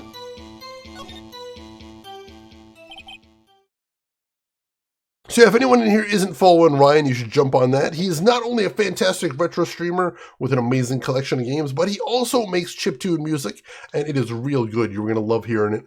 So if that seems like the kind of place that you like chilling on Twitch, make sure to click that link, give him a follow, check him out next time he's live. He's good people. You're going to want to be over there, most definitely. Oh, that sounds awesome, Ryan. What's for lunch today? What is on the menu? And congrats on some more music writing there. Hope that's going well for you.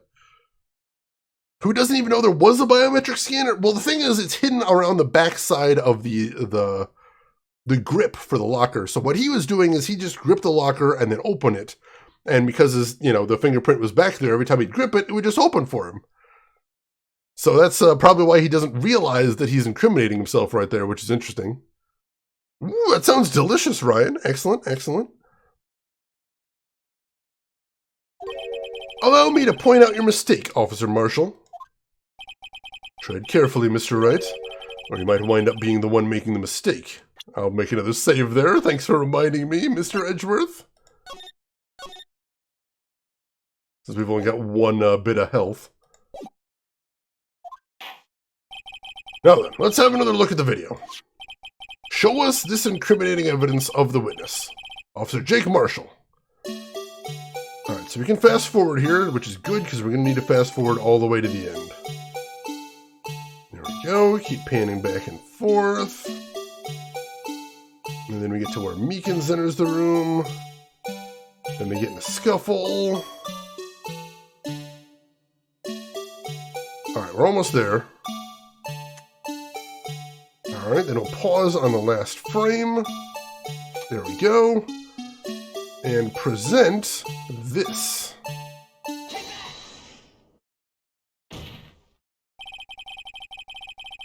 Bringing our attention back to the security camera.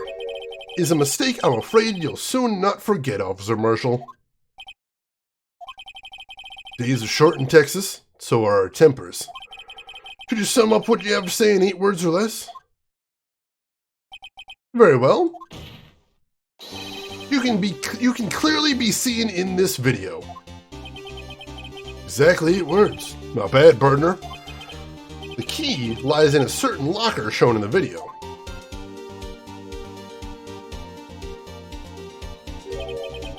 That locker with a white cloth sticking out? That was the witnesses, I believe. Now then, let's rewind the video a bit. I don't think he actually knows anything about Texas. He mentioned that he's never actually been to Texas before, so he's kind of an idiot. Alright, so we're rewinding the tape right now. It's running backwards. Oh! The white cloth! It's gone! What's the meaning of this, Officer Marshall? When the crime took place, the white cloth wasn't there. Then it suddenly appeared. There's only one explanation. Officer Marshall, you were in the evidence room at the time of the crime. What's more, you opened your locker when the camera was turned away. Order, order! Seem that's the only hold your horses. Sorry, partner, but you got the wrong man. So what if my locker was opened? That doesn't mean I'm the one who opened it. The murderer needed to hide something, so he opened the locker and stuck it in.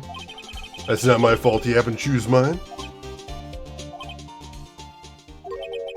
Why is everyone staring at me like I'm a wanted man? This guy isn't just playing dumb. He really doesn't know. I hate to rain on your parade, but you're the only person who can open that particular locker. Oh yeah? I call your bluff. You say I opened that locker, now prove it. Alright. If you insist.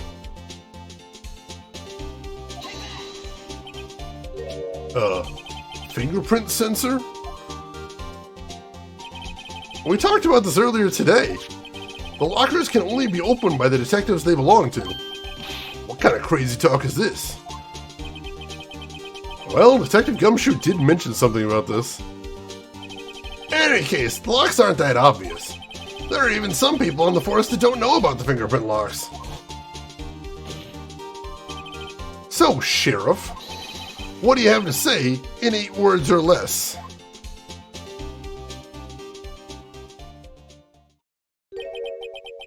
I only got 1 word for you, partner. No! Well, I think we got him. Order, order, order! Witness, explain yourself! This is a joke. It's the worst I ever heard. I assure you this is no joke, Officer Marshall. Now then, please tell us what you were doing in the evidence room at the time of the crime. I think he's got a stick of jerky there.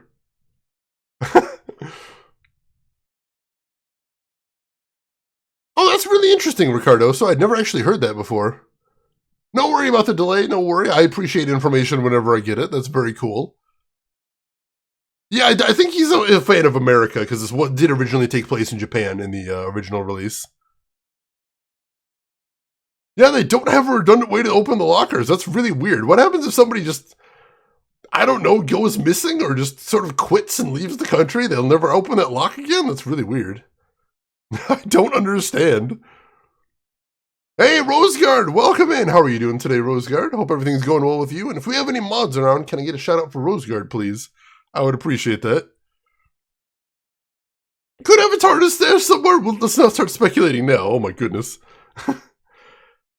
They've mentioned before there doesn't seem to be any other way to get into the lockers. It's really weird. Like, you'd think there's some sort of administrative method, but it's never come up before.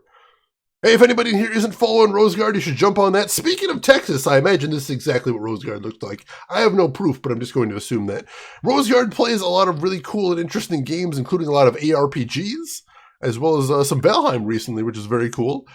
Also has a community full of very fun people. A lot of folks you'll recognize from this chat as well. So if you haven't already, why don't click that link, give him a follow, check him out next time he's live. You'll probably enjoy hanging out over there, because I know I do, most definitely. Olay, please answer the question. What is he now, a bullfighter? That's all right, Officer Marshall. I believe we can figure the rest out from here. We can? Have a look at these floor plans. There's no place for someone to hide in the evidence room. Yet Officer Meekins didn't see Officer Marshall. That's so, then where was the witness? Seems Mr. Wright has an answer. That's right. The only possible conclusion. Let's save again. Going back up to the top.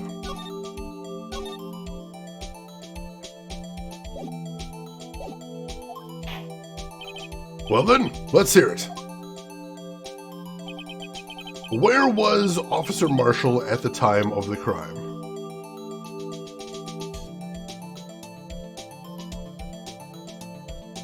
Right here.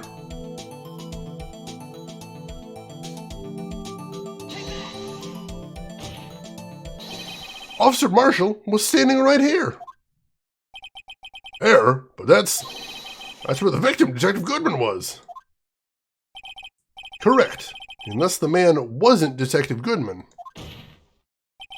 I believe the victim in this video is Officer Marshall. It was you dressed up like Detective Goodman. That's preposterous. Officer Meekins witnessed the detective at the crime scene. Once he saw the man's face, he'd know for sure. May I point out, though, that Officer Meekins did not know Detective Goodman. He also testified about the man's reaction when confronted. When I entered the evidence room, I asked him to show his card, sir. Yes, and how did Detective Goodman respond? He suddenly pulled a knife on me. Something about the officer's story puzzled me. If the man had his ID card, why didn't he just show it? Yes, he would have needed it to enter the evidence room, so he must have been carrying it. The answer is simple. He couldn't show it. As you can see, Detective Goodman's picture is on his ID card. Oh, I get it. If he showed that, his cover would have been blown. Officer Meekins would have realized the man wasn't Detective Goodman. You have anything to say to this, Officer Marshall? You got quite an imagination, partner. We got a term for that, called circumstantial evidence. Circumstantial evidence? Still denying it? You're gonna have to do better than that to break a detective. Unless you have hard evidence proving I dressed up as the victim. I can't say I particularly care for your uncooperative disposition. I can't say I care for your beard, but you don't see me complaining. Well, Mr. Wright, do you have any evidence proving beyond a shadow of a doubt that Officer Marshall dressed up as the victim? Do we? Is that something we can prove? I don't know that we can.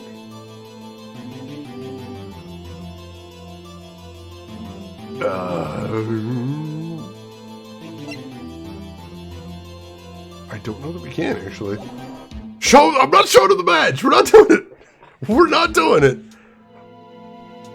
What was it he stuffed in his locker? Ooh, that could have been the uniform, it's true.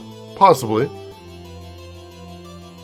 This still links to the case from yesterday? Yes, yesterday was the first half of this case. Today we're doing the second half as well, because it's a super long one.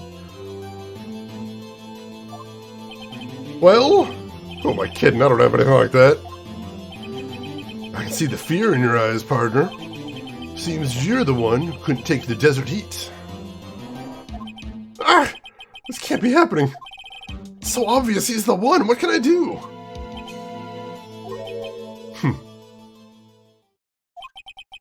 Looks like your lack of experience has finally been exposed.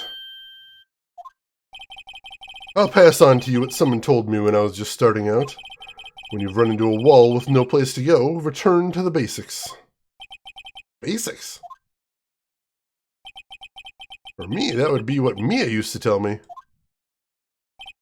Phoenix, try thinking outside the box. I shouldn't look for proof that Officer Marshall was in disguise. But rather, I should look for evidence that came about because he was in disguise. And why do you think this locker was opened in the first place? What do you mean? There's no reason for Officer Marshall to open his locker at the time of the crime. Yet he did, despite the chance it might be discovered later as it has been. Which means he didn't originally plan to open his locker.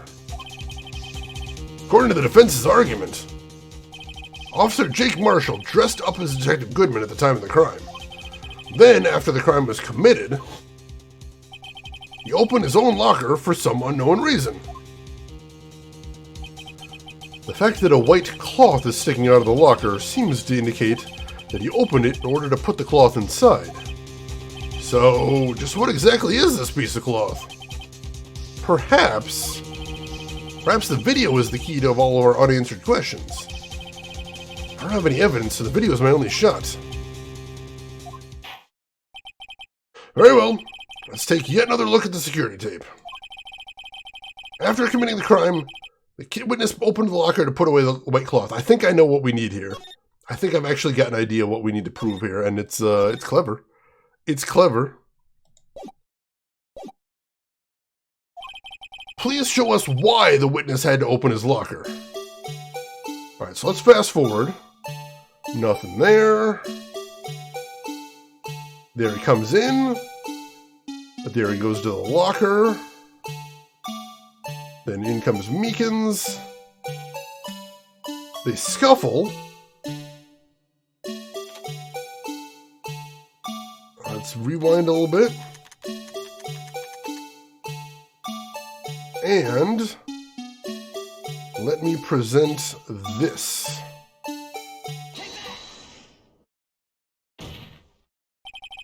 For some reason, you disguised yourself as Detective Goodman and entered the evidence room, though I don't know to what end yet. However, something unexpected happened.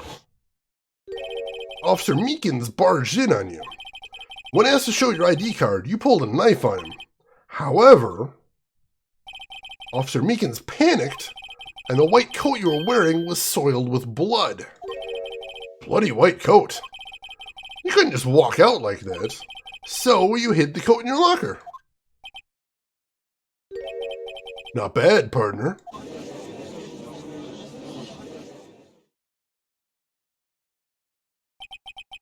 Now then, Officer Marshall, are you ready to tell us the truth? Looks like I underestimated y'all. Hope you're happy now, Mr. Edgeworth. 2 years ago. If you're only half as persistent then as you are today, we all wouldn't have to be here now would we? Officer Marshall, tell the court what you did, all of it. Alright. Seems time has come. Marshall's confession, here we go. I had to do it that day. Couldn't just stand by and let it die. I stole the detective's ID, just like him. I planned to take out the evidence. I wasn't expecting Officer Meekins. I knocked him out. Managed to escape. I knew which areas wouldn't be caught on the camera. There wasn't any murder in the evidence room at 5:15. Though the supposed victim was really you. But there's one thing I still don't understand. Traces of a large quantity of blood were found on the floor of the evidence room. If no one was murdered, then how could that be? Officer Meekins managed to cut his own hand. My guess is he's the donor. It was way too much blood for such a small donation.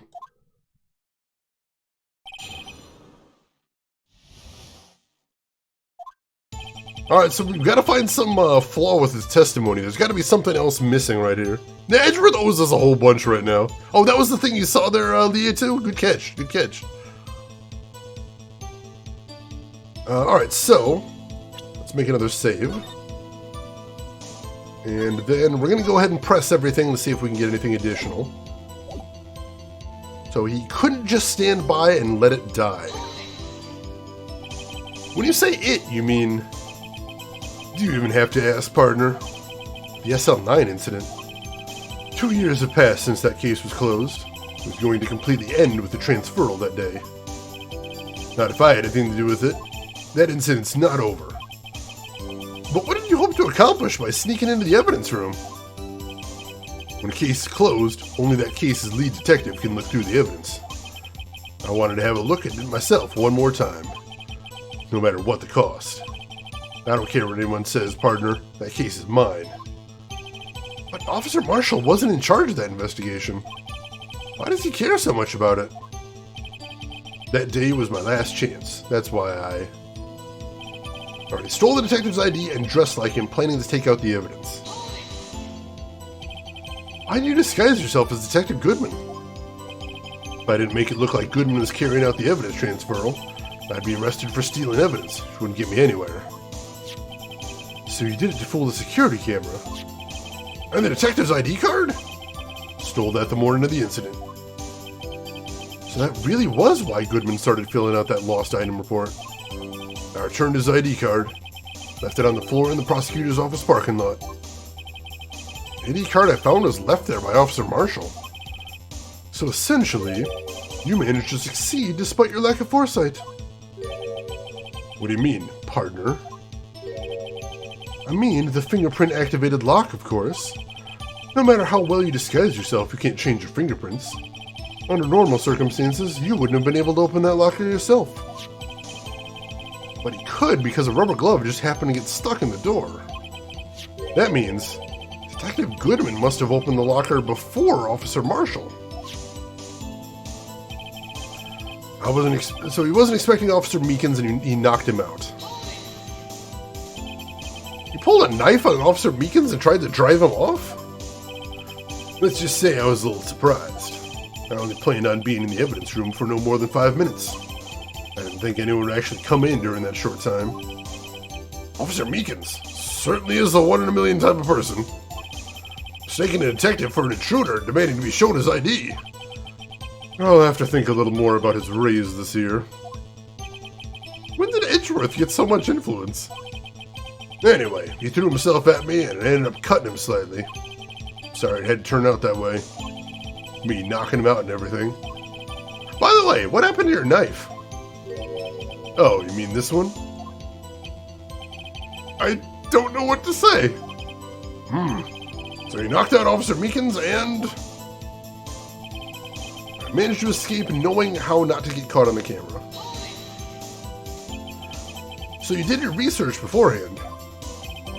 Those who go out into the desert unprepared don't live long, partner. I didn't think it would make a difference, though.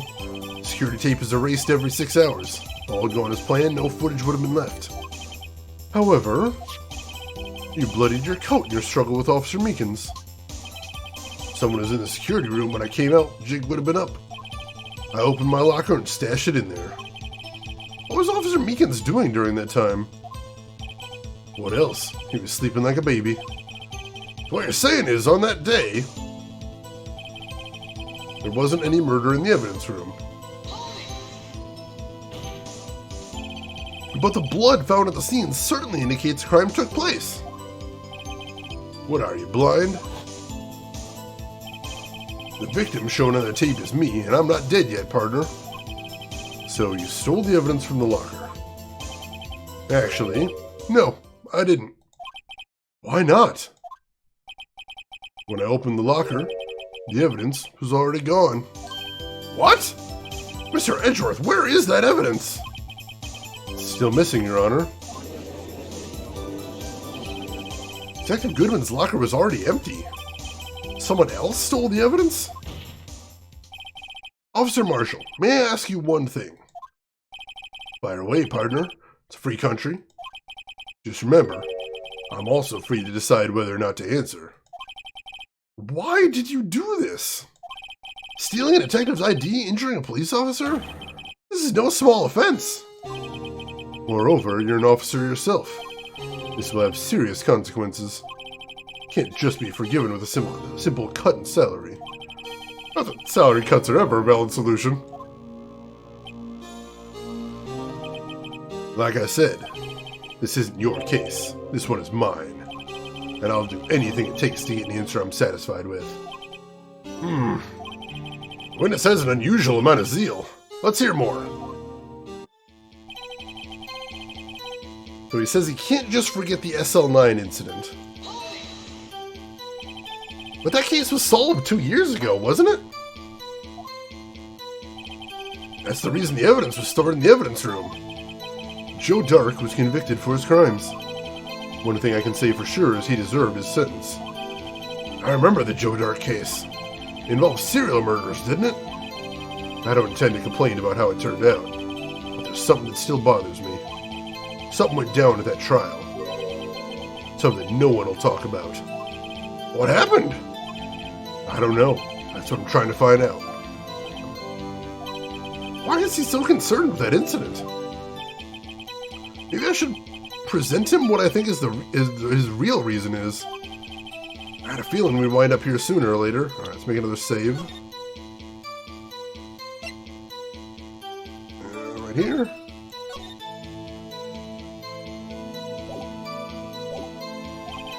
Everyone involved here is related in some way to that case. I'd better take another look at the files.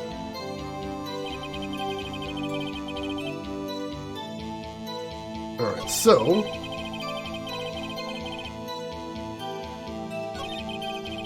let's see, which one do we want to present at first? Let's figure that out. Yeah, there's a lot going on here, seriously. Oh my god. Yeah, how does he keep cutting his beard? There's like nothing there. It's really bizarre. Well, you gotta remember, Emperor, if they're actually using VHS tapes, those only have like 6 hours of space on them. And this was originally made in 2001 as well, so yeah, it's just really low tech.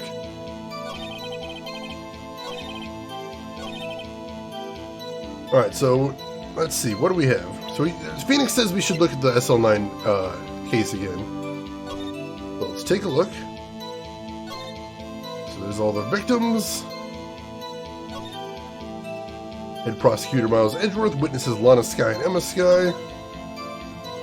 Executive investigators Damon Gant and Lana Skye. Head investigators Bruce Goodman. Investigators Jake Marshall and Angel Starr. There's got to be something in there that is the reason he didn't want to give this up. But he says it's his case. But he wasn't the head investigator or the executive investigator.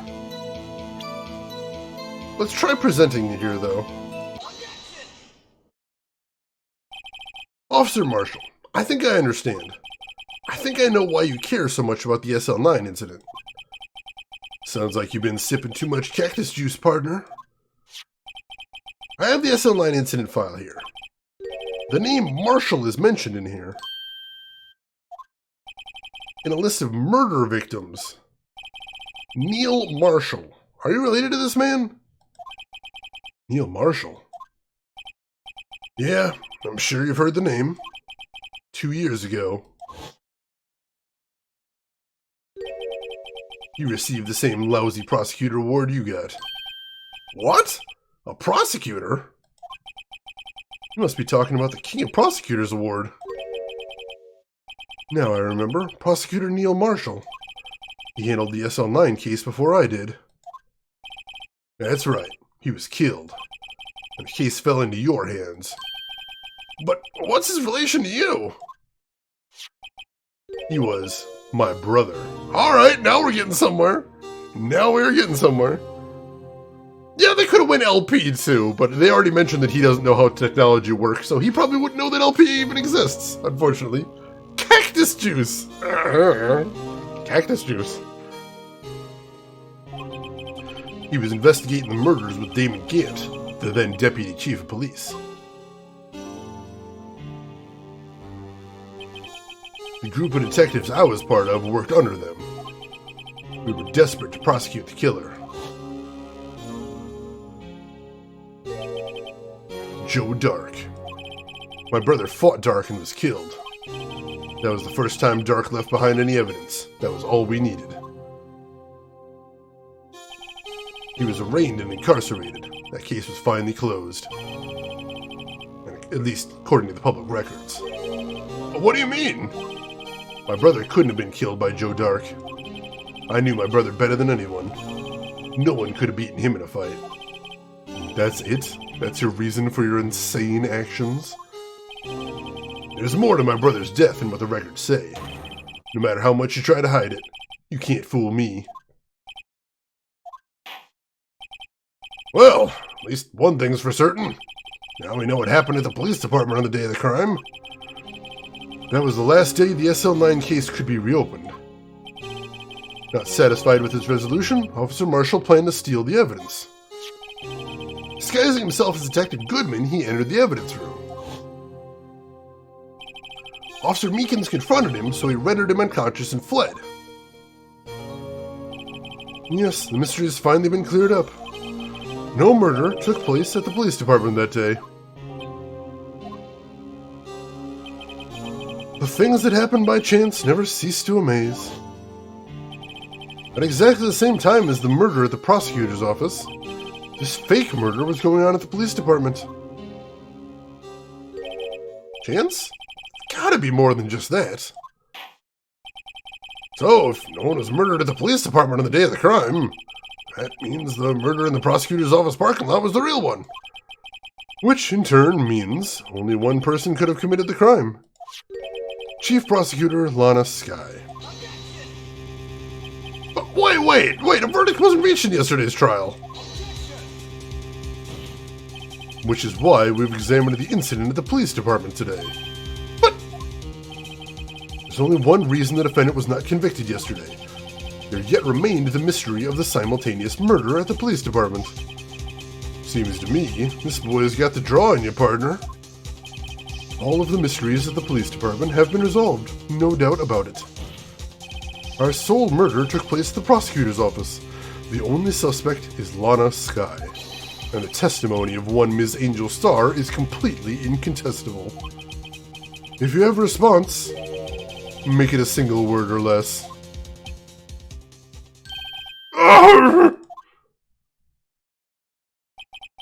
I rest my case. Well, shit. We painted ourselves into a heck of a corner today. Is cactus juice an actual thing, Luna? I don't think I've ever had that. Oh, Laserdisc. I actually want to get a hold of some Laserdisc at some point.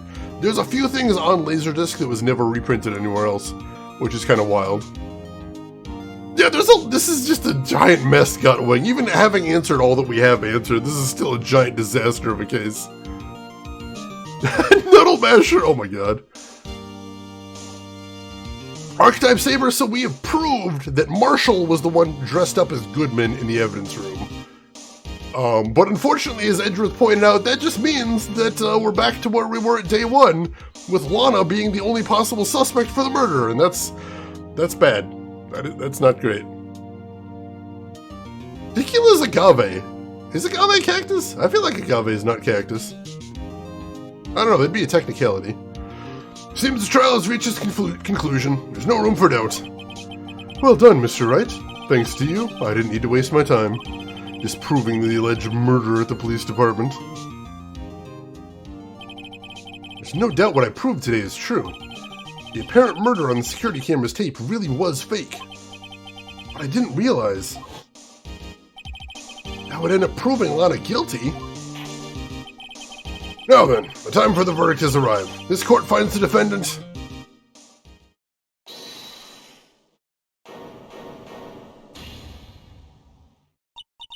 Your Honor! Wait!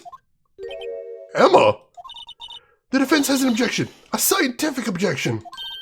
Right? What do you mean, right? Mr. Wright. Are you this girl's guardian? Your Honor? Oh, in a sense? Please, Your Honor. All I'm asking is for a minute of your time. Please hear me out. Mr. Edgeworth, please.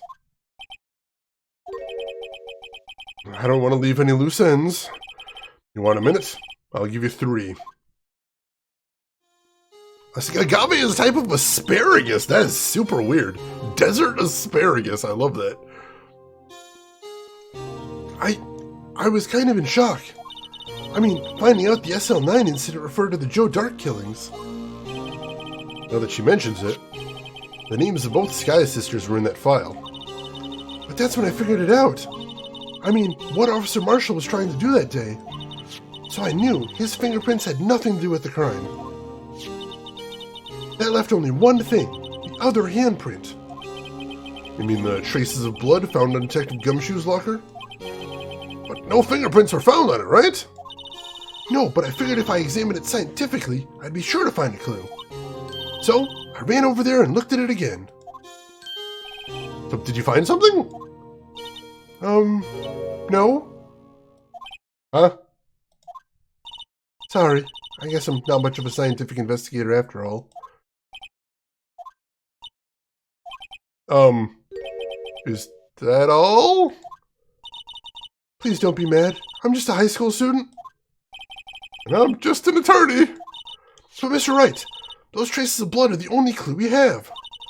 If we can't find something wrong with them, please, Mr. Wright, you're a professional. If anyone can save Lana, it's you. Me? Oh boy.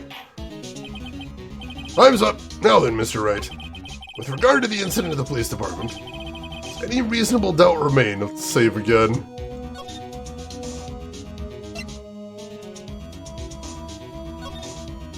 There we go. Same order, same family. That's kind of wild. Goes in the desert as a cactus. That's kind of simple. Rose, you grew up in the desert. You must be a cactus. Well, I mean, I've never seen your actual face, so that's plausible. That's plausible. Picturing it right now. I imagine you're kind of looking like a cactuar from Final Fantasy VII. Am I in the ballpark there, Rose? Give me a thumbs up or thumbs down. I'll take that A as a yes. Get the point across. Oh God, LTG. All right. Does any reasonable doubt remain? It appears the defense is troubled by the other blood mark. Looking at the floor plans, a handprint was discovered around here. Is there a problem with this? Mr. Wright, I'm sorry I can't be more of use. But still, if you can't find anything wrong with that blood mark, Lana will be... Please answer my question, Mr. Wright. We don't have all day. Yes, Your Honor. If ever I've needed to concentrate, it's now. What could be wrong with that handprint on Detective Gumshoe's locker? Could there be something I'm missing? Yes, probably. This handprint left at the crime scene clearly shows a contradiction. The only thing that seems clear is your grasping, Mr. Wright. You've been staring pretty intently at those floor plans. Tell me, is there a problem with them? Yeah, this is strange. Take a good look at these floor plans. Something's missing. Missing? You mean something hasn't been drawn on there? Yes, something that, when drawn, will completely change the meaning of that blood mark. Let us pray the defense isn't simply trying to buy time. Very well, Mr. Wright. All this evidence in here. Gotta be something I can use. Let's save again. I'm not 100% sure what he's going for, but I've gotta guess?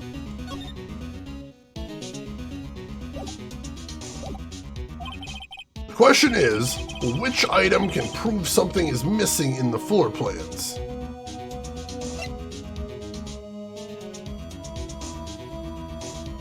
Well, I mean, the blue badger isn't listed in the floor plans, that's the thing. I know, I love that they haven't changed cactuars. I think the jerkiness is just integral to the whole idea of the cactuars. Alright, so here's the floor plans. We got got the pool of blood over there. We got the lockers. We got these lockers over here. Alright, so we got that. We got 2 banks of lockers there, 2 banks of lockers there. So this doesn't show the blue badger. There is that. And then if we look at the tape real quick, which we're going to do again. There's bank of lockers number 1, bank of lockers number 2. We can't see. So because of the blue badger, we can't see if there's a handprint on that locker. Because that is the one, right? The one all the way on the top right? Let's take one more look at that floor plan. Yeah, that is the one. LTG, oh god. Alright. Your Honor, I would like to present to the court the Blue Badger.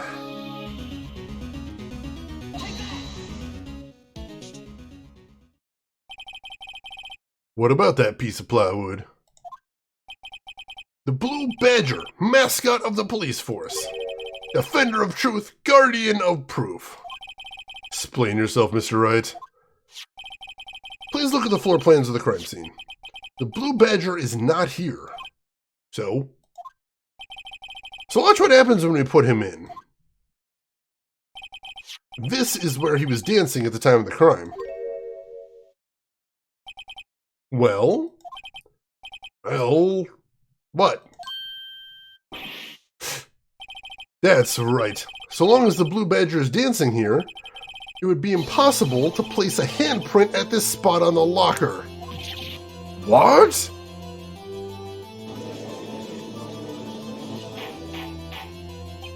So that means, exactly what does that mean? It means it can't be done. What are you saying? Blood traces were undeniably found on that locker. Don't look at me, I didn't put it there. Mr. Wright, think it through scientifically. Emma, on that afternoon, Officer Meekins was the one who brought the Blue Badger to the evidence room, right? After he put it down, it would be impossible to leave a handprint on that locker. So that must mean this blood mark was left there before the Blue Badger was brought in. Just one moment. I will not allow such far-fetched balderdash in my courtroom. It may sound far-fetched, Your Honor, but it's the only possible explanation. Hey, guy from Red Bank, welcome in. How are you doing today? Hope you're having a good weekend so far. On February 21st, in the police department's evidence room, blood was spilled not once, but twice. But how? One time was captured on this tape, taken by the security camera.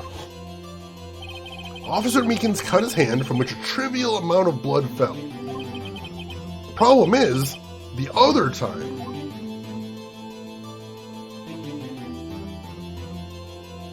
yeah, this judge is just the worst, the absolute worst, and he's the guy we got convinced too. Someone bled prior to the struggle shown on this tape. It had to have been Detective Goodman when he was really murdered. That's ridiculous. I refuse to accept your absurd claim. The murder portrayed in the security tape has been proven to be a fake. However, that does not explain the blood mark found in the locker. So then, assuming this murder you purport really happened, when did it take place? I demand you show evidence that proves when it occurred. When did the first incident occur? Summarize, the defense claims that prior to Officer Meekins being cut by Jake Marshall, who was posing as Detective Goodman, another incident took place in that evidence room. That's right, the blood mark on the locker proves this. Very well, then tell us, when did this first incident occur? As Mr. Edgeworth said, proof must be presented. Proof must be presented. I've got an idea what to present here. I'm going to save just in case, though. Kitsubean, welcome in. How are you doing today? Hope you're doing well. I would not say that to Judge Dredd, no. Judge Dredd would definitely murder me. Judge, jury, and executioner right there. Hey, Vesper Gold, did we get Lana declared innocent? We're still working on it, but The more we dig into this case, the more confusing it gets. This is wild. How are you doing today, Vesper? Proof that shows when the murder took place. Only one piece of evidence that can show that. Now then, will the defense please present its evidence? What shows when the first crime took place? I believe that would be the ID card reader record. Because if we check it, there are still two things that haven't been brought up. That's Miles Edgeworth entering the evidence room at 4:40, and some mysterious person entering at 4:20. Now we know that the murder had to have happened sometime between 4 p.m. and 5:30 p.m., so either of those, both of those I should say, are still within the correct time frame. And also Blaze It there too. Lieutenant Link, welcome in. How are you doing today? Hope you're doing good. If the crime took place inside the evidence room, then the killer would have had to enter it. In order to do so, an ID card would have been required. ID card.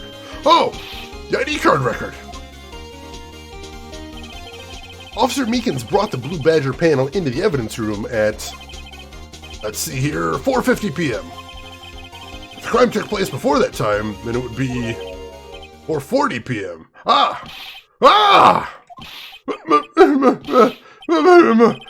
Miles Edgeworth! Just what have you done? I never would have figured you had the nerve, boy. Drop the act, witness. Doesn't take a lot of thought to figure out it couldn't have been me. Nope, I ain't getting it. I'm afraid I don't understand either. It's clear from the luminol test that blood was there. However, when the second crime took place, both Officer Meekins and Officer Marshall failed to notice the blood. That means blood from the first crime was wiped away by the real murderer. I would have had just 10 minutes to murder the victim, carry his body away, and clean up the blood. Fortunately, that's physically impossible. That would mean crime must have taken place before Mr. Edgeworth entered the evidence room. Let's look at the chart again. There's only one other card number remaining. 777-7777. Talk about a lucky number. But wait, that doesn't make any sense. How could Detective Goodman have entered the evidence room? Since there's no record of his card being used beforehand, he must have entered along with the real murderer. That's the only plausible explanation.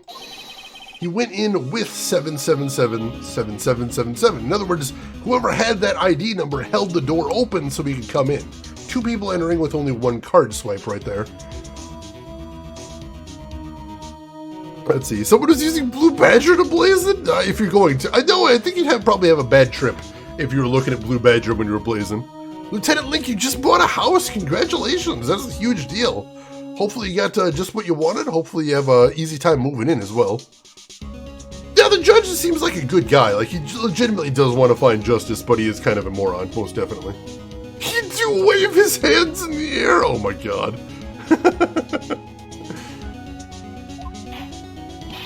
Mr. Edgeworth, please look into this ASAP. Find out whose ID number is 777-7777. That's 17 too many, Your Honor. Unfortunately, I'm unable to look up the owner of that ID card. At least, at present. What? Explain yourself, son. The ID number 777-7777 belongs to someone with a rank of captain or higher. Someone who is a so-called executive officer. We don't have the authority to inquire into such a person's identity. That's ridiculous! Just how? I'm not finished talking, Mr. Wright.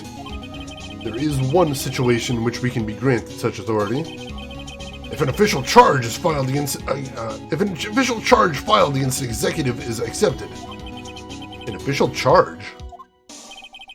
You're all alike, aren't you? With your cover-ups and your forgeries.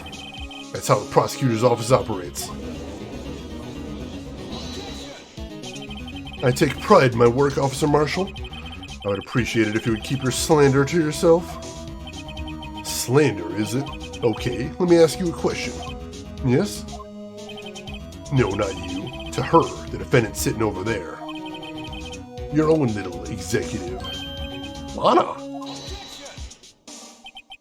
Don't be stupid. She's been charged with murder. Of course we've looked up her ID number. And it's not 7777777. Don't play me for a fool, partner. That's not what I want to ask. All I want to know is one thing about that incident. The SL9 incident? Answer me this, Chief Prosecutor. In that trial 2 years ago, did you really only use legitimate evidence?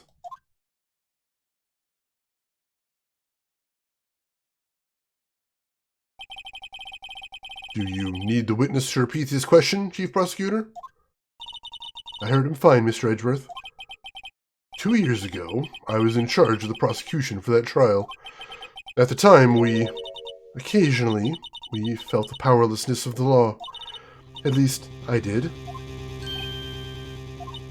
Lana? I became a prosecutor in order to suppress crime with the law. But before I realized it, we were the ones being suppressed by the law. Defendant! Just what are you saying? I'll ask you again, Chief Prosecutor. During that trial 2 years ago, did you really present all the evidence in court? Can you look me, an investigator of that crime, in the eye and say that you did? Chief Prosecutor, you didn't. I don't have to, Officer Marshall. Why won't you answer him? Drastic crimes require drastic measures. That's just the way it is. We did what we had to, in order for him to get the verdict he deserved. But Lana! Even if it involved forging evidence.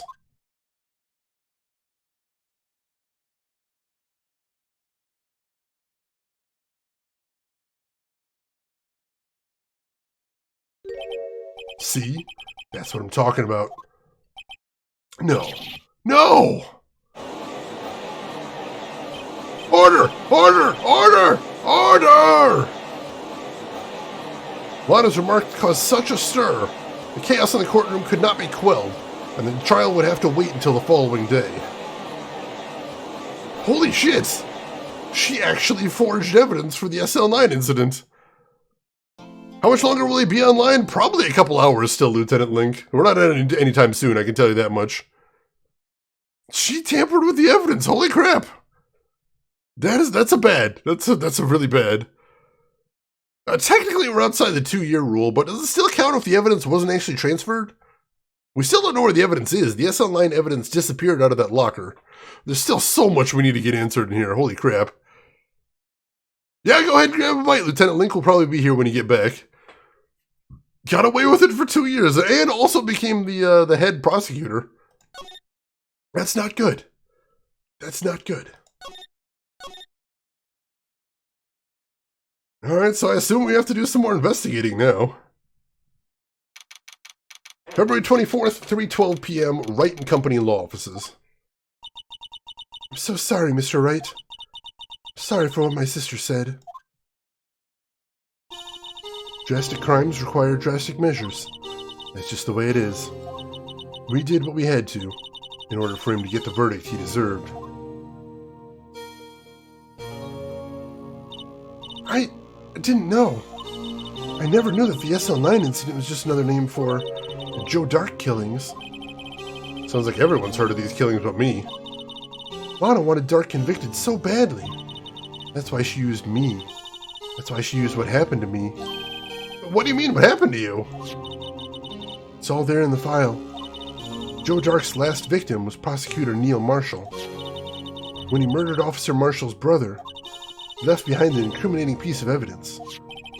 But what did you have to do with those killings, Emma? On the night Prosecutor Neil Marshall was murdered, Joe Dark tried to kill me. What? He tried to kill you? Officer Marshall's brother, Neil, was only trying to save me. So that means you... Yes. I was a witness in the Joe Dark trial. I didn't see that one coming. Oh, alright, this case is such a disaster. Oh my god, so much here. Yeah, Yeah, shenanigans, you gotta cope somehow. I'll forgive him that one, most definitely. It happened 2 years ago. It was right about this time of the year, too. There was a terrible thunderstorm that day, unusual for the season. I was alone in my sister's office. We were planning to eat dinner together once she finished her work. Then suddenly, this terrifying man came bursting into the office. Joe Dark. It seemed like he was running from someone. He pulled out a knife and screamed at me. I didn't know what was going on. Just then, Prosecutor Marshall showed up. Jake Marshall's brother. Joe Dark tried to take me hostage, but before he could, Mr. Marshall tackled him. Then, what happened? I'll never forget it. Lightning struck and the lights went out. Suddenly, a bolt of lightning flashed outside the window, lighting up the office for an instant. What I saw then burned a permanent picture into my mind. I can still see it now. Permanent picture? I don't remember the moment when Dark stabbed Mr. Marshall. So you weren't able to testify about that? No, I was only asked about when I was attacked. That must be why she made up the crime. Made it up? You mean, provided bogus evidence? The prosecutor's office wanted that guilty verdict so badly. Lana forged the evidence and Mr. Edgeworth used it. Edgeworth? Yes, but I'm sure he didn't know anything about it. He couldn't have known he was being given false evidence. Even so, that's when it all started. The rumors about Mr. Edgeworth, it's all my fault. If I could have just testified properly, none of this would have happened. So it's true, even though he may not have known it. Edgeworth really was involved in falsifying evidence. After that case ended, Lana was never the same. She became cold like she is today. She must not have been able to face up to what she did, especially not to Emma.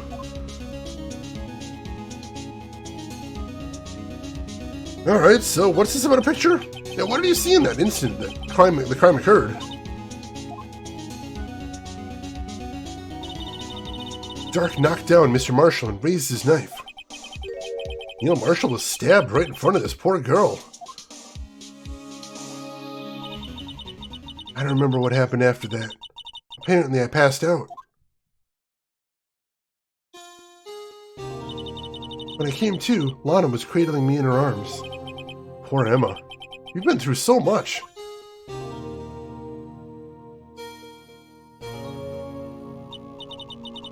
I couldn't bring myself to testify about that incident. I tried, but the words just wouldn't come out. I drew a picture, but it wasn't any good. 2 years ago, you must have been 14. It's understandable.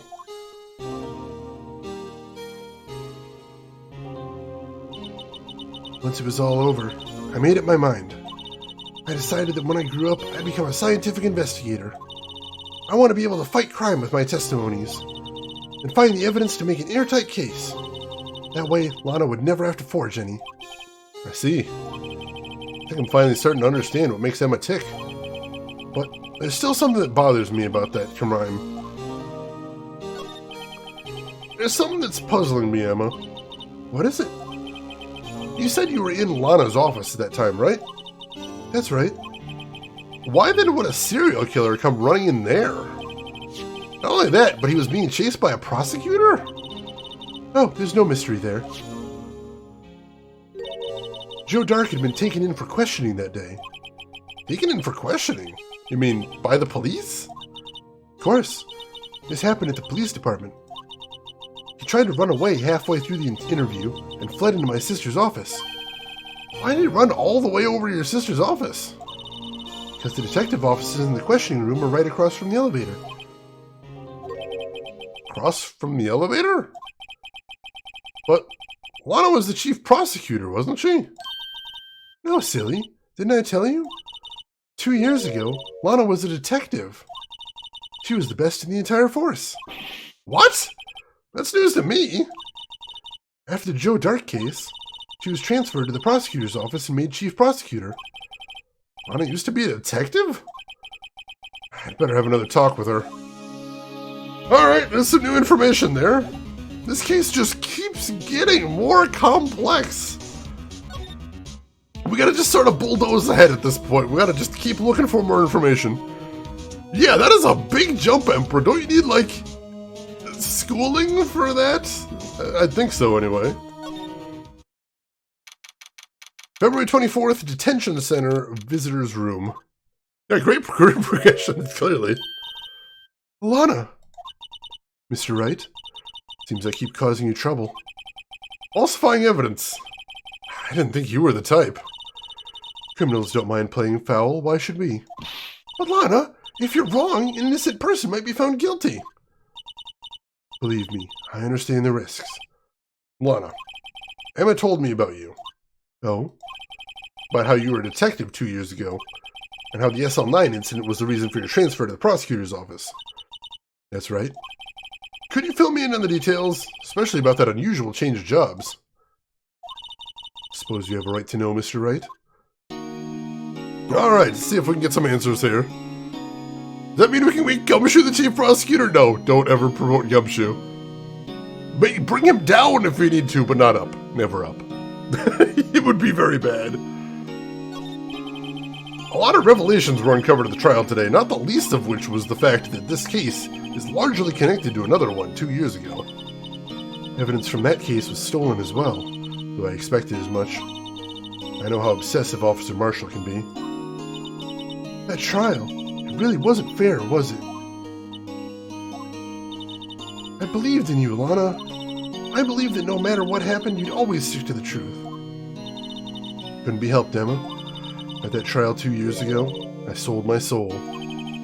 Well, all drama aside, the fact of the matter is, at 5:15, there was no murder at the police department. Tell me it's not true, Lana. What the witness, Miss Starr, said. About you stabbing Mr. Gooden with a knife. Lana, I don't understand. Why won't you tell us? Emma, this doesn't involve just me. I don't think I've ever seen Lana look so fazed before. It's true, I was a member of the police force 2 years ago. She was amazing. They still talk about all the cases she and Chief Gant cracked together. Chief Gant? He was the deputy chief of police back then. He was the deputy chief of police back then, but he still worked the crime scenes. Damon Gant. He was everything I aspired to be. They were the best team ever! They solved crimes before the reports could even be filed. Emma really idolizes her big sister. But now you're chief prosecutor. What happened? I always planned on becoming a prosecutor. The reason I became a detective was to gain experience investigating crime scenes so you could use that experience in court, right? Gant's help in the SL9 case was crucial to its resolution. After that, he became chief of police and arranged my transfer to the prosecutor's office. Maybe I should ask more about this investigation of theirs 2 years ago. 2 years ago, I was second in command of the detectives investigating Dark. Second in command? That means the investigation lead was Damon Gant, right? Yes, Deputy Chief Gant and I shared the same office and the same investigations. We even had the same office. We led a team of the best detectives on the force. Detective Goodman, whose case it was, Jake Marshall, and Angel Starr. It was the first time Marshall had worked with his brother. He was quite gung-ho. Without a doubt, Joe Dark was the serial killer. We asked him to come in for questioning. We were desperate for evidence. That was when his final murder took place. When he tried to murder Emma. Prosecutor Marshall was trying to save me from Dark. You see, the first person who happened upon the scene of the crime was me. Now you tell us. Damon Gant and Neil Marshall were the ones questioning Dark that day. The investigation was in its final stages, and Dark must have suddenly panicked. So we waited until Gant and Marshall let their guards down and fled the room.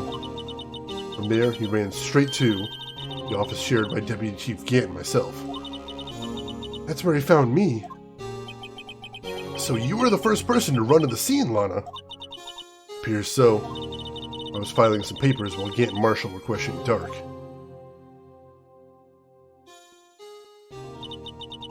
When I returned to my office, I saw 3 bodies on the floor and smelled blood. 3 bodies? Prosecutor Marshall, the victim, Emma, who had passed out, and the suspect, Joe Dark. During the struggle, it seems Mr. Marshall struck a final blow before he died. Joe Dark had incurred a minor concussion and lay unconscious. What did you do? To be honest, I panicked. I picked up Emma, carried her out of the room, and just held her. Can't blame her. After all, her sister must have gone through. After that, I placed Dark under immediate arrest. Let me get this straight. You were all involved in the SL9 incident. That's right. Quite a coincidence, I don't buy it. What are you saying? There's no way everyone involved in this trial was also involved in that incident. Just by chance. But that case was solved 2 years ago. At least one person went to extremes because they didn't believe it was truly solved. Officer Marshall. Yes, his actions came as a surprise to me as well. Ever since his brother died, he's changed completely. I guess he wasn't convinced with the ruling against Joe Dark. Life doesn't end with the closing of the case. Everyone has to live the rest of their lives with their memories. That case just might not be over yet. Emma was assaulted by Dark at the police department, right? Yes, in the office that Damon Gant and I shared. The office that Mr. Gant now occupies by himself, the Chief's office. Maybe we should have a look at the Chief's office, the site of the final SL9 murder. Alright, that's something we can look into, most definitely. Poor Gumshoe and his salary getting cut all the time. Good old quote 69. That's a classic right there.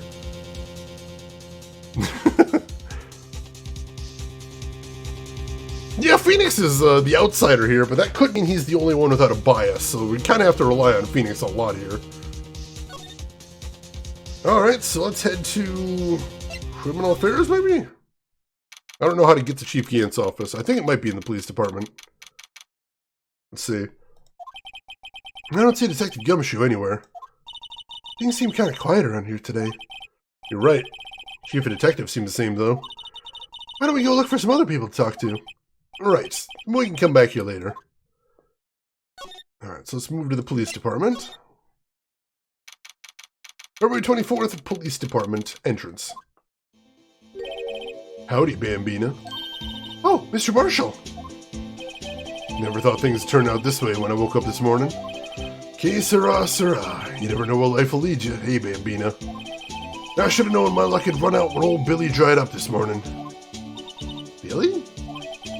Must be his pet cactus. Hey, where are you headed? Just over to the prosecutor's office for a little interrogation. It's a voluntary appearance, but we all know I won't be coming back. Sorry, but you can't go in the evidence room today, partner. But Mr. Marshall, why did you do it? Why do prospectors head west? If ever there was a case I need to know the truth about, it was that one. Before you turn yourself in, Mr. Marshall, would you mind telling us exactly what happened? Looks like I won't be getting a steak lunch today. See if we can get anything new out of him. Something was fishy about that trial from the beginning. It wasn't just me either. All the detectives thought so. What do you mean, fishy? Some of the facts reported were inconsistent with the evidence we found. For example, the murder weapon. Murder weapon? You mean a switchblade knife with a broken tip? That was Joe Dark's, alright. But in the initial autopsy report, a question was raised. Question? The blade of the knife was not a perfect match with the wound the victim sustained. What does that mean? It means there's a good chance the knife was not the murder weapon. However, in the report that was finally submitted, that possibility had been erased. Could the facts have been concealed with forged evidence? That case left behind scars on all of us. Scars that the SL9 incident left behind.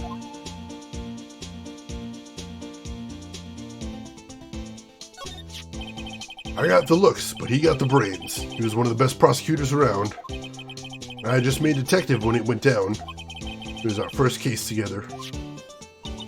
How old was he? Your brother? He was 27 at the time. He was awarded the highest honor that very day. The highest honor? You mean the King Prosecutors? I knew it. What are you looking at me like that for? That's an honor for a prosecutor. Mr. Marshall must have really been close with his brother. The day the SL9 incident took place, that wasn't the same day as... That's right. It was the day of the evidence transferal. Interesting. It was drizzling that morning. By nightfall, there was thunder. Can't believe 2 years have gone by already. I tried to steal the evidence so the case wouldn't die. Apparently someone tried to stop you. Detective Goodman was murdered, and the evidence locker was empty. There was something going on behind the scenes in that case. We all knew that later. Every detective involved in that investigation, save one, was taken care of. Miss Starr was fired, and I was demoted and boxed away in a tiny room. What about Detective Goodman? They did something to him too. The commissioners get suspicious. No, they were careful enough not to be too obvious. They? Who are you talking about? Don't get upset, Bambina. I mean Damon Gant and Lana Skye. The investigation lead, Damon Gant, and his second in command, Lana Skye. There wasn't a person on the force who hadn't heard of that duo. That case was the biggest step in both their careers. After the case ended, Lana was transferred to the prosecutor's office, right? Yep, Damon Gant, new chief of police, arranged for that to happen. She's never been the same since she left. Everyone who knew her said so. Chief Prosecutor Skye was totally different when she was a detective. Now that he mentions it, Emma said something like that too. Tell me, what happened to my sister? Sorry, Bambina, but her secret is too well guarded. I never found out. Lana's secret. All started 2 years ago. So there you have it. That's my story. Do you enjoy it, partner? It was certainly enlightening. One thing for sure I found out in court today. That boy Edgeworth isn't my enemy. He was the one who used falsified evidence to get a guilty verdict. But someone else is the one who gave him that evidence and planned everything. That someone is Damon Gant. Don't believe me? Well, I don't blame you. I won't even be a patrolman after today. Too bad I won't be around to work with you when you become a real scientific investigator. Adios, Bambina. Alright, the plot continues to thicken right here. And hey, Chinenin, congratulations on the duel win right there. Well played, well played.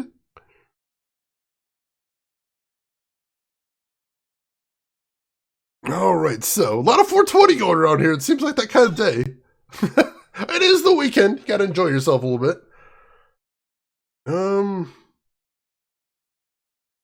It looks like we can't actually go into the police building. So, are we heading to the underground parking lot then? Perhaps? February 24th, prosecutor's office, underground parking lot. No one's here today. Not even Ms. Starr. Everyone's probably busy looking into what exactly went down in the evidence room.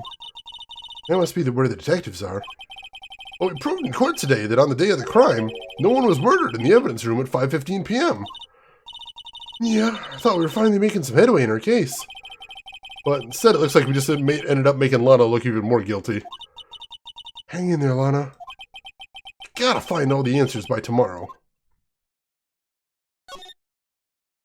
Alright, let's head to High Prosecutor's office? Perhaps?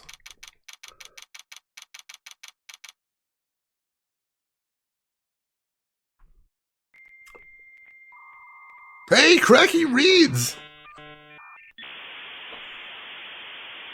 Welcome in, Cracky Reads. Welcome into Cracky Reads community. Thank you so much for bringing your community over here. I appreciate it. What were you playing today? How did it go? Tell me everything. And for anybody from Cracky Stream that doesn't know me, my name is Shane. That's Shane's Games. I play the obscure, the unusual, and the nostalgic. And today, we are playing Phoenix Wright Ace Attorney. We're playing the PC version, though. But today, we're actually going to try and beat the game as well. So it's looking very exciting. How are you doing, Cracky? I hope everything is going well. I hope you're enjoying whatever you were playing today. Feel free to tell us everything. And also, if we have any mods around, can I get a shout out for Cracky Reads? I would appreciate that. Nearing the end of the first Legend of Heroes. Ooh, I don't know much about that series, but I know we have some fans of that series in here. How are you enjoying it? Is it fun to play? Does it hold up after all these years? I know it's a pretty old one. And if anyone in here isn't following Cracky Reads, you should check out that stream. It is really interesting. Cracky plays untranslated Japanese games and translates them on the fly on stream, which is really cool. You don't see that very often on Twitch, and that allows you access to these games that you might not be able to see otherwise. So if you're like me and you're thinking that's cool, click that link, give him a follow, check him out next time he's live. You're going to have a good time over there. It's really interesting. And see, Cracky, it's pretty damn good. It has a lot of cool features because it started as a computer RPG. That's really interesting. Yeah, Draft, I really do want to play those on stream. I think the reason that I haven't played them on stream is that I know that there's they come in blocks of like 3 to 6 games. And so I'm kind of terrified because once I start the series, I'm kind of committed to play a whole bunch of games. So I feel like eventually we are going to be playing Legend of Heroes. I just got to get up the courage to get started on it. I'm getting there, though. I am getting there. I think, what is it? Trails in the Sky, I think, is where we're going to be starting, because that's the easiest ones to get a hold of in English, I believe. I think so, anyway. Mr. Edgeworth isn't here. Maybe he's being questioned by an inquiry committee? Took a real beating in court today. Yeah, with Lana admitting to falsifying evidence 2 years ago. I guess we'll just have to come back later. Series is kind of structured like an anime, basically having arcs, and each arc has 2 to 4 games. Gotcha. So yeah, I've heard such good things about the series, but man, that's a lot of games to play, especially because I've heard the individual games are pretty chunky too. But Drev, you played those recently too. You said you enjoyed them, right? I believe so. The longer you wait, the more they will come out. That's true. They are still making them. That is true. Cracky, you say Trails in the Sky is the easiest place to start? Gotcha. You did enjoy them, Drev. All right, I'll keep that in mind as well. I don't think I've heard anyone that didn't like them so far. Everyone I've heard that has played them really had a lot of fun with them. So that is something to keep in mind. All right, where are we going here? Can we not get into the police department? Yeah, for some reason we can't get into the police department, even though we're supposed to be talking to Damon Gant. Something we missed somewhere? Is there some flag we missed? I thought we were going in the right direction, but now I don't know where Damon Gant is. Oh, apparently we gotta pop back here for right now. This place is always pretty empty, but today it's deserted. That must mean everyone's busy solving crimes. Oh, if you're looking for the others, they're all at the conference room. Thanks. Oh, he actually talked to us. With the chief prosecutor saying that she did what she did and the decision about what to do about Mr. Edgeworth, not to mention our statement to the media in tomorrow's trial. There's more chaos going on than Thanksgiving and Christmas put together. I think festive is the word usually used for those. Sir, we'd like to have a look around Chief Gant's office. Just use the connecting hallway to the other building and take that elevator to the top floor. Really? You mean it's okay for us to go in there? I mean, we aren't police officers or anything. Hey, you're right. You can't go in there. It's off limits. Now I see where Detective Gumshoe gets his unique charm. Well, what are we waiting for? Let's head to the chief's office. All right, sure.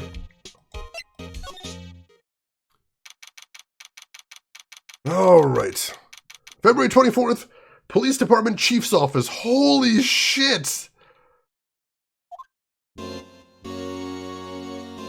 Holy shit, this is his office? Whoa, where am I?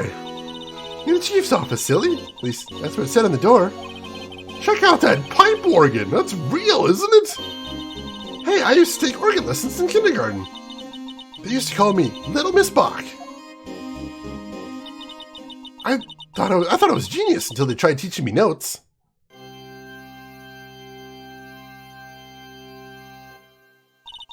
I never could remember where C was. Oh, it's you two! Chief Gant! He put that paper he was reading in his desk. So, Righto! Have you been swimming lately? No, I haven't. I've been kind of busy lately. I can appreciate that. I've had my hands full, too, with Mr. Marshall's misconduct. And and Lana's provocative statement. Provocative statement? Oh, you mean about the forged evidence. 2 years have passed since that incident.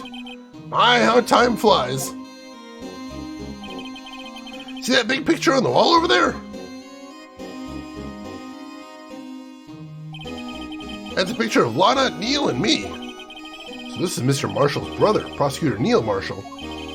We took it to commemorate our work together. Something's not right with this picture. Can't quite seem to put my finger on it.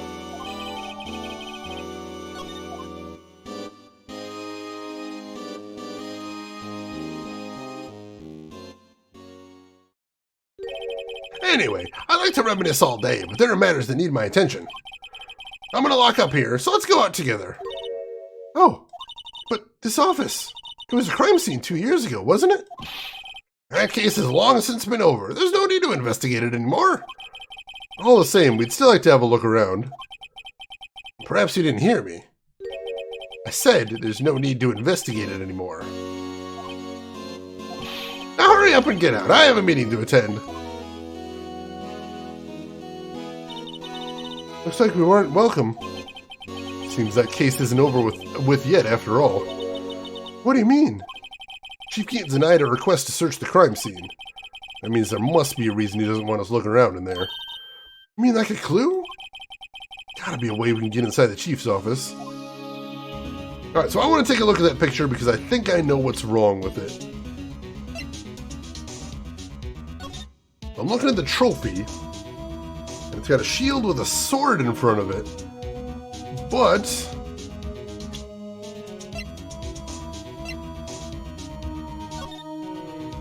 the trophy as was given to Edgeworth does not have a sword in it. Oh, but you can see a slot where a sword would go in the back of it. Look at that. Look right behind the K. You can see a spot where a sword might be slotted into it. That's very interesting. So not only did there used to be a sword there and there isn't now, but the sword appears to have been intended to be removable, which is really interesting. So they don't change outfits based on the job yet? It seems like they've really got a lot of leeway as far as what they wear on the job, which is really strange.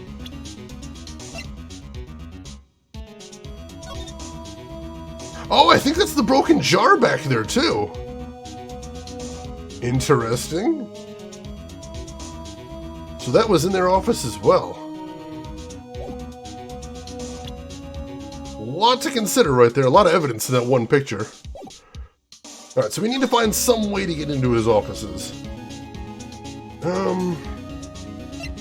So we'll walk around to see if we can find anything that might help us get in there.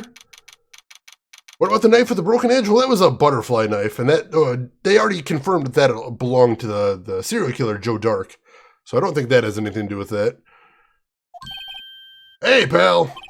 Detective Gumshoe, aren't you supposed to be in a meeting? I'm, just taking a breather. My feet hurt. From sitting so long? Actually, from serving everyone coffee. Sounds like Detective Gumshoe's still out of the loop. Say, have either of you seen Mr. Edgeworth? Edgeworth? No, why do you ask? He's under fire from both the police department and the prosecutor's office. It's almost like the battles between you two in court. That sounds serious. Is it because of what my sister said? That's basically what it all boils down to. That falsified evidence 2 years ago. Now Mr. Edgeworth has the whole world after his blood. Yikes. But why would Edgeworth be blamed? It's not like he knew the evidence was forged. Lana Skye is the guilty party here, isn't she? Regardless, the prosecutor is responsible for the evidence they present in court. Not only that, but as you know, there's been a lot of rumors going around about Mr. Edgeworth. His amazing talent as a prosecutor kept him safe from those who don't like him. But now with this, are there really so many people who hate him? In our world, only those with talent rise to the top. Mr. Edgeworth not only has that, but he's young. There's no better recipe I know for making enemies. Hey, Dick, keep up the good work. Yes, sir. Let's go out for lunch again sometime. My treat. Yes, sir. You gotta take me back to that joint sometime, okay, Dick? Yes, sir. Seems you don't have any problems with enemies. Yeah, well, I'm careful not to stick out. Anyway, I'm a bit worried about him. Under all this pressure, I'm afraid Mr. Edgeworth just might crack. Right, switchblade, not a butterfly knife. Thank you, Casita. That was my bad. Actually, I took a look at the file earlier while the coffee was brewing. He was genuinely concerned for Edgeworth. Well, did he find out anything? The only evidence Stark left behind was during his final attack. His final attack? You mean when he killed Prosecutor Marshall, who was trying to protect some girl? Me? Seems Detective Gumshoe never realized Emma was the girl. That's when he left the most incriminating evidence of all. Well, what was it? Oh, let's see. I think it had something to do with a murder weapon. I forget. Look, it's all written somewhere in here, okay? His powers of recollection never fail to impress. Maybe we should show him the murder weapon. It might jog his memory. I can do that. Let's just finish asking him stuff first. Joe Dark was 42 at the time of the crime. He was just your run-of-the-mill businessman. Businessman? What made him take to serial killing? One day on his way home from work, he hit someone with his car. With his car? So, it was an accident? An accident, yes, but it transformed him into an animal. Animal? He killed a man that witnessed the accident. Then, he killed the lady who saw the second crime. Kid walked by just then, so he killed him too. Then, when he was burying the bodies, a jogger came upon the scene and was killed as well. Finally, he turned himself in. Seems he was a pretty careless animal. Of course, this is all conjecture. There wasn't a single shred of evidence. So he turned himself in. Yes, but in the middle of his questioning, he fled and murdered his final victim. Prosecutor Marshall. Crime was witnessed by someone too, but luckily Dark was arrested on the spot. It's a good thing that last witness wasn't killed. That last witness? A.k.a. Emma. Alright, so let's go ahead and present the murder weapon and see if that does indeed jog his memory. Wait, we gotta go back to present. About this. Hey, is that? There's a tag attached to it with the label SL9 incident on it. I believe that would be the broken murder weapon you were speaking of. What are you doing with that? Ever since that case was closed, that knife's been locked away in a locker. On the day Detective Goodman was murdered, this suddenly disappeared from that locker. And was found in Mr. Edgeworth's car muffler. That's it! Now I remember what the incriminating piece of evidence was. When he showed me that knife, it all came back to me. Well, what is it, Detective? Quick, before I forget again.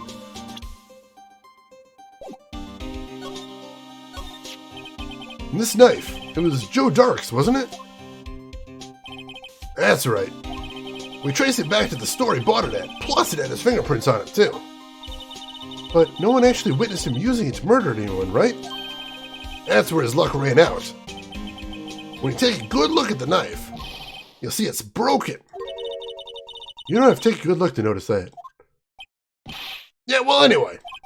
Take a guess where the broken off tip of the knife was found. That's what did him in. Where was it?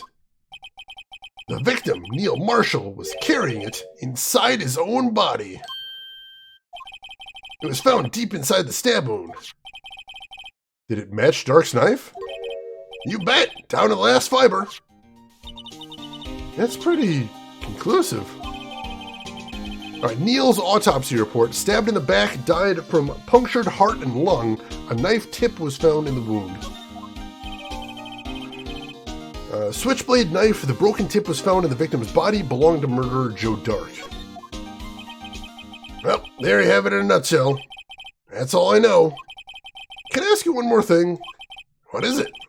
If it's money you need, you should ask Chief Gant. It's not money, but it does concern the Chief. His office is a crime scene, right? It's where Prosecutor Neil Marshall was murdered. Chief's out now, and his office is locked. But we'd like to have a look around, if that's okay. Well, any detective's ID card can unlock the door. What, really? But if I let a civilian in there, I'd be charged with breach of trust. Breach of trust? Simply put, I'd be canned. Oh. Sorry, pal. I don't plan on getting fired because of you. How about this ID card? It was Detective Goodman's. That won't work either. The data was deleted the day he died. Oh. So, in other words, gumshoes are only a chance of getting into that office. I wonder if there's something we could show him that would make him change his mind. Yeah, it sounds like we gotta present him something to convince him that we need to get in there. Now, how did they not get any evidence from all that giant chain of killings? How would he do that cleanly if it was done in spur of the moment, too?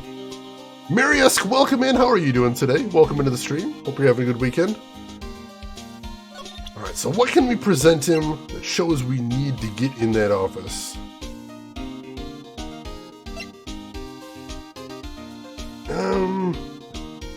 Shane is forging? No forging evidence here. But welcome in, Nano. How are you doing today? Hope you're having a good weekend.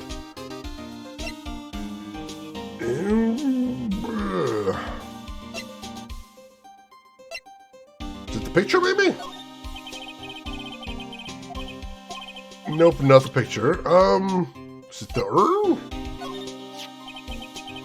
How about that jar? I think I've seen it somewhere before.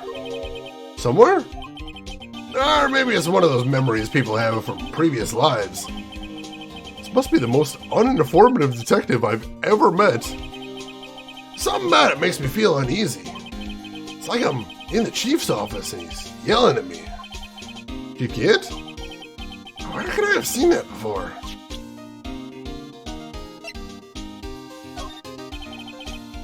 Nope, he actually doesn't say anything when I show him the picture then. Dang it! I thought that was going to be what we needed to show. What do we show to demonstrate we need to get in there?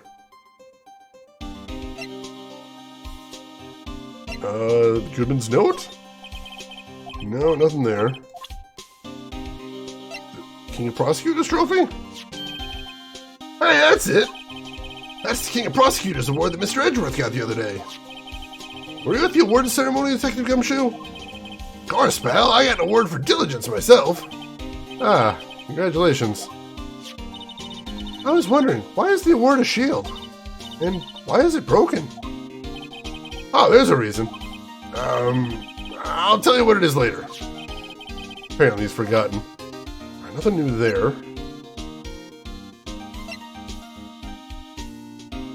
I think we need to show him something to get him to let us in there, but I'm not sure what. Let's see. Hey, Space Otter Splash! Welcome in, Space Otter. How is everything going today? How is the rest of your stream today? I know I was there for the baking part. You're playing RimWorld after that, I believe. How did that go? Feel free to let me know everything. And for anybody from Space Otter Splash stream that doesn't know me, my name is Shane. That's Shane's Games. I play the obscure, the unusual, and the nostalgic. And today we are playing Phoenix Wright Ace Attorney, though I'm actually playing the PC version, not the DS version. And if anybody in here isn't following Space Otter Splash, you gotta get in there. Just today, not only was she doing a stream baking some really delicious looking cupcakes, but after that, she did some chill out time with RimWorld. And let me tell you, I was actually hanging out there before my stream, and it was a really great time to be there. Very cool, very chill, very fun.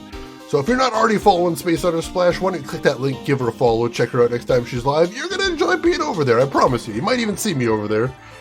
And Emperor, thank you so much for the gift sub to Space Otter Splash. Gift sub number 745 in the channel. Thank you so much for the bribe there, Emperor. You know it means a lot. And Otter, you enjoy the emotes right there. Let's see, Otter, you got another otter tamed. Excellent, excellent. How hard is it to tame otters in that game? I've never actually played that one before. Let's see, Race Worker, I look like Pen the Magician. I get that a lot, I do. We've even got a command for it as well, but he's a good guy, so I appreciate the comparison, most definitely. This otter be good. Now the otter puns begin. I love it, I love it. Alright, so right now we are in the final case of the game, and it is incredibly complicated. So we are trying to find something to convince him to let us into this office. Is the autopsy report maybe? Nope, not the autopsy report. SL9 incident file? I've been studying up on those files. Nothing wrong with Mr. Edgeworth's presentation. I think people are accusing him of injustice. I, for one, ain't buying it, pal. You're looking into the case for Mr. Edgeworth? Yeah, it was a pretty big deal when it was going on, you know.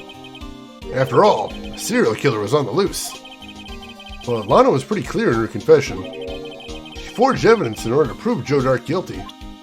Well, not that either, unfortunately. Hey, Eric Director, hello to you as well. I hope you were having a good weekend so far. Good to see you as always. The patience for them to spawn, honestly, they don't show up very often. That's unfortunate. Alastair, welcome in. I actually just heard that pun for the first time this week. And oh my god, that is a good one. That is honestly a good one. Because it's one of those ones where it doesn't always make sense unless you say it out loud and then it jumps out at you. No, our client is still pleading guilty, unfortunately. So, she won't tell us what happened on the day of the crime. And I have a sneaking suspicion why, though. I won't say anything just yet. Oh, you had to mod in the honors and you weren't sure if it was actually working. Interesting, interesting. And Race Worker, thank you for the follow and welcome in. Glad to have you with us. Alright, so... what could we possibly show him to get us to let us in there? Oh, the ID card record, maybe. That's the ID card record, isn't it? Yes, there's only one number left to investigate. At 4:20 p.m., the victim, Detective Goodman, must have entered the evidence room along with someone else. Someone with an executive office number. 777-7777? That's 17 too many, Detective. Executive officer. I might just have a hunch. Right, do we have something we can say to him now? No, we do not. Dang it, what do I need to present him here? Why do bees always have such sticky hair? I don't know. Why do bees always have such sticky hair? Because they always use a honeycomb. Alright, that's a good one too. I like that too. I've got a pen command, but it's mod only. But it is there. It is there.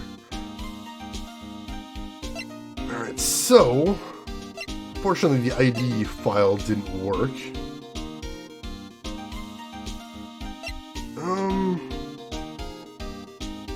What else could we present here? Goodman's autopsy report? Nope, you got nothing to say for that. Goodman's ID? This ID card belongs to the victim, Detective Bruce Goodman. They can do just about anything these days with a card and a secret number. Scary. Well, it's scary because you keep dropping your card, Detective Gumshoe. I forget my secret number a lot, too. I'm scared of myself. But I'm me, after all. What could be wrong with that? I think I'll stay out of this conversation.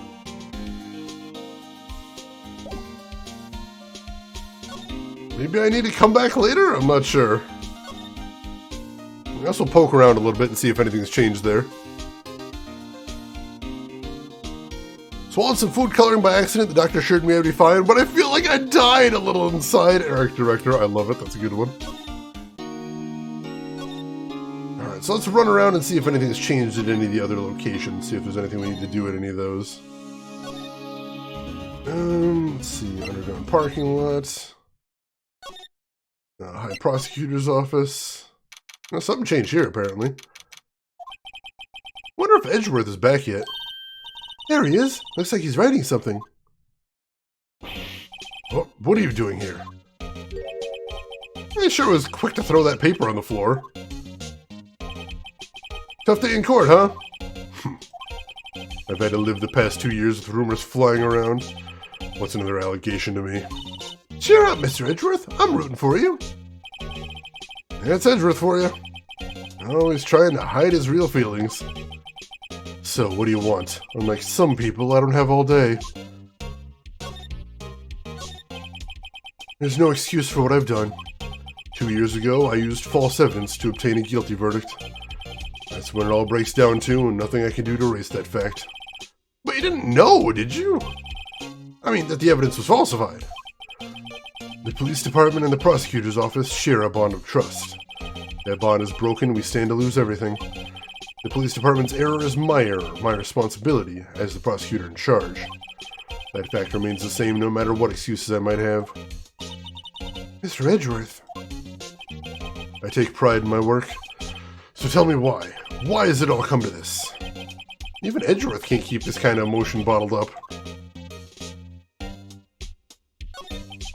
Are you up for the trial tomorrow? First last year's trial and now this one. Seems all you do is worry about me. To be honest, you're getting on my nerves. But Mr. Edgeworth, you can't just walk out of the trial. Tomorrow is the last day. Too late to change prosecutors. I'll bet that's what my superiors are banking on. I never thought that case would come back to haunt me like this. What do you mean? The list of evidence seems too short. Most lists run twice as long. It's only half as long as most lists? That is odd. After Neil Marshall was murdered, I became prosecutor for that case. I may not have been part of the investigation, but I knew what I had to do. Use the evidence I was given to prove the suspect guilty. That was really the only thing on my mind at the time. Say, we just saw a picture taken around that time. That picture? Something seemed strange about it. Could you tell us again about what happened that day? The day Detective Goodwin was murdered? You were participating in a ceremony over at the station, right? I've never cared for ceremonies, but I had to attend that one. Because you were awarded this? Those receiving awards can't exactly skip out on the ceremony. I finished up at the office in the morning and drove over to the police department. You finished up at the office? Yes, just odds and ends, clerical stuff. I didn't plan on returning to the office that day. That is until I was asked to take something back. Take something back? This. Oh yeah, Chief Kent asked you to hold on to that, didn't he? Yes, it was a piece of evidence in a case that was closed half a year ago. He asked me to bring it back to the prosecutor's office. That's the story we heard yesterday. So you came back to the prosecutor's office because the chief asked you to? That's right. Alright, so Phoenix wanted to show him the picture that we found, so let's do that. Oh, we gotta go to present first.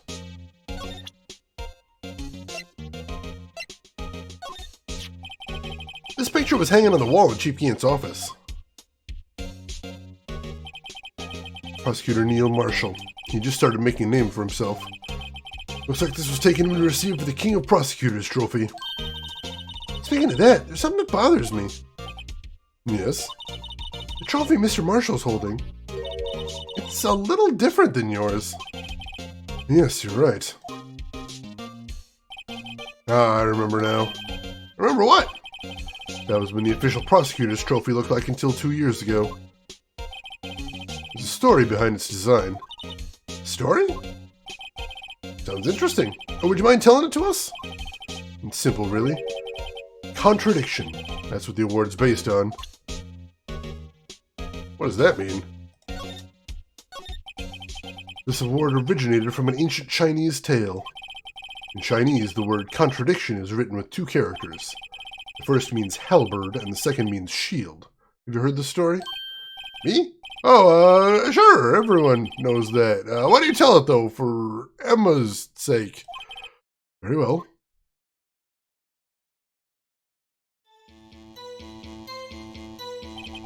Long ago in the kingdom of Chu, there was an arms merchant. One day, he presented the king with 2 items. The first was a halberd he claimed could slice through any shield or armor. The second was a shield he claimed could withstand any weapon. Huh. Wait a minute. Those claims contradict each other! Very perceptive. But then again, you've heard of this story before, right? Anyway, as you mentioned, the very descriptions of these items discredit them both. When the king pointed this out, the merchant was left speechless. And thus the Chinese word for contradiction was born. Yeah, I like how Phoenix is like, oh, I understand the story. He's so proud of himself. Oh, I see. So the chipped shield and the broken knife symbolize... Precisely so. They symbolize the merchant's items. The ancient tale ends with the merchant at a loss for words. But it's in our nature to pursue matters to their conclusion. even if it results in something as ugly as this. Wow, thanks, Mr. Edgeworth. I learned something new today. That's funny. If that's so, then why were you only given a shield? You'll have to ask Chief Gant. 2 years ago, he had the halberd part of the award abolished. Chief Gant. Alright, so we've updated the description of the trophy to say that the halberd was removed 2 years ago at Gant's behest. Alright. Well, I think we might have the evidence we can use to talk to,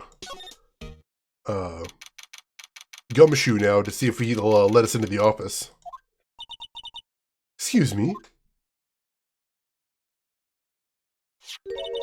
Would either of you care for a quarter pound of roast beef? Miss Starr! Guess she's out of lunches. You certainly are the curious sort, aren't you? Kind of like the first person who sucked a cow's nipple to discover milk. Still, I never thought you'd go digging up that case from 2 years ago. Everyone in this trial was involved in the SL9 incident. Not only that, but the murder occurred on the very day the evidence from that case was due for transferal.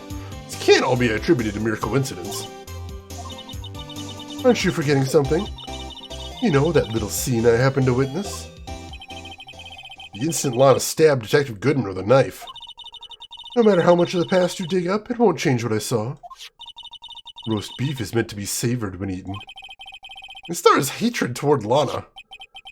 It all dates back to the 2 years ago. Joe Dark. That's a name I'll not soon forget. We trailed him for half a year. Oh, the pressure. Still, I didn't think I was ever more alive than I was then. Those days were steamier than a bowl of hot gravy. Poor old Jake Marshall, though, must have been going through hell. You mean because of his brother's death? They were close, those two. After Neil died, something took over Jake. He became obsessed. Seeing Jake like that made her all the more desperate. Her? Lana Skye. My sister? The best of the best were put on that SL9 case. Of course, they were led by that legendary duo. Lana and Chief Gant. Let's see. Boy, are the shield and the sword both broken. I think the idea of the story is that... Well, he was saying that the story ended right after the contradiction was pointed out. So I think the idea is... And he said that the prosecutors are supposed to follow contradictions to their logical end. So I guess the broken part symbolizes the fact that you wouldn't just ask the question, how can they both be true? You'd have to actually smash the halberd against the spear. And in the trophy, that ended up with both of them broken. So that's actually kind of cool. Like, metaphorically, if that's what they're going for. That's a neat story. I like that a lot. That legendary pair was the reason we were able to keep up our investigation. That's why we were so shocked over how it turned out. You mean with the forging of the evidence? Don't get me wrong. Joe Dark got what he deserved. Still, it was obvious the evidence produced in court was being manipulated. Items our team never found would suddenly appear, while other items were kept secret. But you don't have proof anything illegal was done. I'm proof enough of what happened. After that case, all of us save Goodman were relieved of our duties. Most without even so much as an explanation. Then Lana Skye transferred to the prosecutor's office and became chief prosecutor. Lana always wanted to be a prosecutor. Nothing's quite as simple as it appeared. Huh? Lana Skye was merely being used as a pawn. That's my take on the matter. She was being used. Damon Gant and Lana Skye. Gant led the investigation, with Lana second in command. They were the best. They solved all kinds of cases together, didn't they? Damon Gant's magnetism in particular was almost unreal. Magnetism? By that I mean his ability to attract evidence. He produced the most incredible evidence in the cases he handled. Incredible evidence? You mean... Oh yes, there were rumors about him even back then. No one dared confront him, though. I take it she's talking about forged evidence. Back then, everyone looked up to Lana. All the detectives wanted to be like her. Really? Oh yes, myself included. I was a fool, really. She hated anything crooked and always watched out for the other detectives. That's why she was so concerned for Jake. Mr. Marshall. When Jake's brother was murdered, she felt as if she'd lost her own brother. If it wasn't for her, I don't think Jake would have ever recovered from his shock. That's what makes it all the more infuriating. Star. That's why I'll never be able to forgive her. Why did she have to turn so cold after that?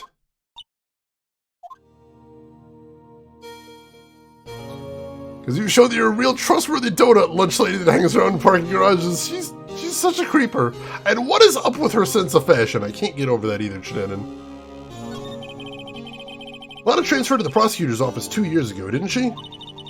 Yes, thanks to Chief Gant's powerful influence. Chief? That's right. Having solved the SL9 case, his position as chief was secured. There was only one thing left for him to control. And then no one could stand in his way. The prosecutor's office. What? You mean that's why Lana was transferred? If he could control the chief prosecutor, he could control the prosecutor's office. That must have been his goal all along. But how could he control Lana? I don't know, but one thing's for sure. Ever since that case ended, she's never been the same. It's only logical to conclude there must have been a reason for her change. Last. Finally getting close to the bottom of this ugly mess. Thank you, Miss Starr. You listen to me, rookie. It takes more than just ingredients to create fine cuisine. I hope you turn out to be a better chef than I've been. I think I've actually got a good guess what Gant is using to control Lana. I won't say it yet, though, but I think I might know. Alright, let's head back to the police department. And then from here, we move to criminal affairs. Oh, you're back! You're still here? I gotta make 150 copies of these files. Brewing coffee, copying files. I'm turning into a regular DJ. You're a DJ as well? If I'm not mistaken, I think he means desk jockey. Oh, that DJ. I gotta admire your persistency. My answer's still no. I'm not letting you in the chief's office, period. It'd be my neck on the line. That office is the last crime scene in the SL9 incident. I have to take a look in there. There's gotta be something we can do to make the detective change his mind. Alright, let's see if we got something to present to him now. We learned a little bit more. Nothing too big, but something. Is it strings? Strings are usually used. He's playing her like a puppet master, Chinanen. Assume that Gant is using the Blue Badger. Somehow it can control minds. I mean, it definitely controlled my mind to make me never want to hear it again. I might smash it before the case is over. If that is an option, we are going to destroy that blue bastard. Alright, so let's present the trophy. See if he has anything new to say about that. Alright, no, this is the same thing he said before. Say, this design's based on an old Chinese parable, right? Yeah, everyone knows that. There was this, dragon. Yeah, that's it, a dragon. He had a thing for shields, see? That's not exactly the version we heard. No, but this one sounds more exciting. Anyway, it gets kind of gory after that. I'll spare you the details. Nope, he doesn't have anything more to say. Do I have to show the Team Gant picture now? Nope, he's got nothing to say about that. What was it that changed recently? I know we had a couple pieces of evidence change recently. What was it?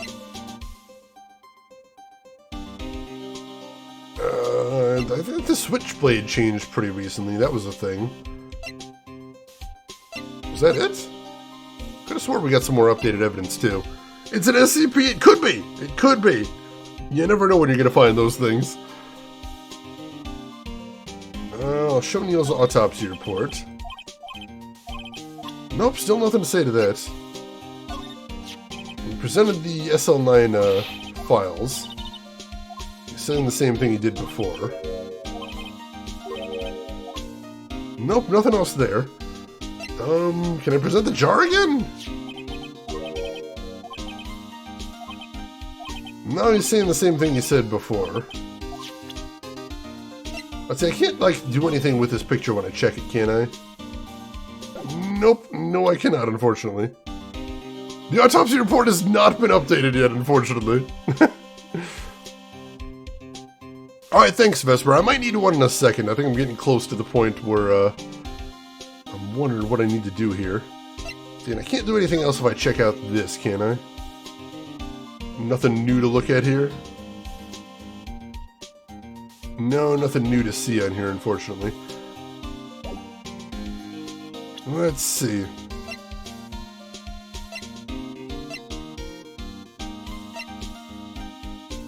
I could present him the screwdriver, maybe. Nope, nothing else to say on that. The ID card record, we already tried. You didn't have anything interesting to say about that before.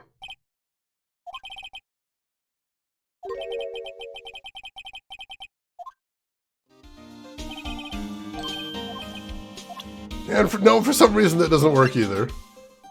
Switchblade, maybe? Yeah, no, he's saying the same thing there. That's it! Oh, no, we already said that before. Yeah, no, we done that. I don't know, we can't talk to him about anything new? No, we cannot. Alright, Vesper, if you got a hint, I would love to hear one. What are you thinking? What do I need to do to trigger the next scene? With all the things that it seems like we'd have to be able to do aren't actually working here. Oh, should we go check with Edgeworth again? Alright, we can do that. Just checking for bloodstains, you can't just spray somebody down with luminol without asking. That's rude. You would get super pissed about that, I suspect. Alright, so we will head to the underground parking lot. And then head up to the High Prosecutor's office. And Edgeworth does not have anything else to say. Do we need to present him with something? Maybe? Present him the urn? No, he does not have anything to say about that. Maybe if I just show him my best evidence, I can get a reaction out of him. Alright, so we need to show him some sort of evidence. So we need to present him with something here is what we gotta do. Oh, office number 420? Nice! Let's see, what would our best evidence here be? Probably not the autopsy report. What does Phoenix consider to be our best evidence? Is it the trophy? You know, it wouldn't hurt if he put this up somewhere like on a shelf. That has no meaning for me anymore. What do you mean, anymore? That's how I was last year. What good is it to dwell on the past? He's asking me? Ah, why can't he just accept it graciously? Actually, something's been troubling me about this shield. Look, do you notice anything different? Different? Yeah, don't you remember? The other shield in the court record? I said better present the other shield. Is that we already did that? You have to do something else with that, or is it the same thing? You know, this is where we heard the story the first time.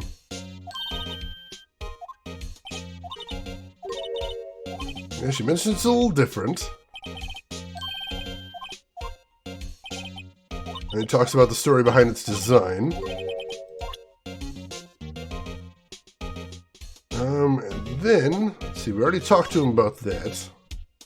Is there something else we can present here? Can you examine the photo and find out about the sword? I don't think so. No, we can't examine the photo, unfortunately. Like, all we can do is just look at it like this. There's nothing interactable there. Unfortunately. We can examine the trophy. Well, we've already done that before. And the only thing to look at there is the plaque on the bottom. We'll do that again.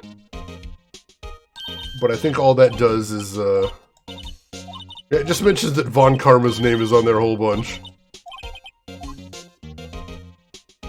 So that's all to see there. Are you trying to show him your badge? Let's do it. Present badge. I once dreamed of being a defense attorney a long time ago. What? You wanted to be a defense attorney, Mr. Edgeworth? Yet a clear path is laid out before me. I have no time to look back on what might have been. No, it just gets them all sad. We don't have time for sad boy hours! What would we consider to be our best evidence here? 10-10 badgering, I like it. Yeah, Vesper, if you got another hint, I'll take it. I'm not sure what our best evidence is right here. He was kind of built to be a sad boy, I agree. His office changed. Ooh, alright. We have to examine things. Oh yeah, right, there's the piece of paper he threw on the floor. I wonder what he was writing before. Come on, Mr. Wright, let's take a look. Are you crazy? Edgeworth is sitting right there. Just distract him. I'll check it out. Hey, Edgeworth! Is that Detective Gumshoe out the window? Oh no, he's falling to the ground! Hold on. First, let me see what this girl's doing crawling around my feet. Didn't even look. What? Letter of You're having trouble reading, I'll read it for you. It says, letter of resignation. Resignation? Edgeworth, you don't mean... I'm tired, right? I feel as if something inside me has died. But Mr. Edgeworth, none of it's your fault. I know the path I've walked. You don't need to tell me. And the path I've walked hasn't been a just one. I can't forgive myself for what I've done. And no one else should forgive me either. Uh-oh. I think he's serious. Mr. Wright, please, you have to do something. This letter of resignation. Wonder if I can use it for anything. Edgeworth's discarded letter of resignation, he's serious. Actually, I think this is just what we need. Alright. So we needed something to convince Gumshoe that it's worth putting his neck on the line, and we know that Gumshoe respects the holy hell out of, Edgeworth. So maybe this is exactly what we need to give him the right nudge. So let's present the letter of resignation. What's this crumpled up piece of paper? No way! Mr. Edgeworth can't be serious! Is he ever not serious? I can't believe they pushed him this far! Mr. Edgeworth really feels responsible. When I first met him, I thought he was as cold as ice, too. But I know different now. He trusted us detectives to provide him with sound evidence. But we betrayed him. Detective. That's it. I made up my mind. But... Here, take my ID card. We can't do that. If someone found out, they wouldn't let you off the hook with another lost item report. Look at me. It's no secret I'm already out of the loop. After all, I'm friends with Mr. Edgeworth. Depending on how this case turns out, I may already be as good as terminated. What? So at least let me do this. For Mr. Edgeworth's sake. Alright, Detective. Thank you. Alright, we got what we need to get into Gant's office now. Wait, who is the traitor? Oh, because they let him down? I mean, Gumshoe didn't personally. I'm pretty sure Gumshoe didn't ever fabricate any evidence. That doesn't seem like his style. Alright, let's make a quick save and then head into the belly of the beast. Back to the Chief's office. February 24th, Police Department, Chief's office. Here goes, Mr. Wright.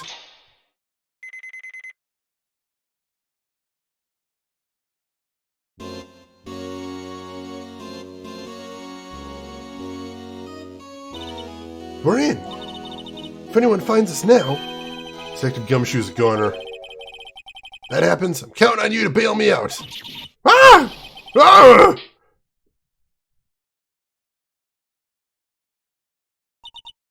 Sorry, I thought you were a ghost. I didn't even know you could slap a ghost.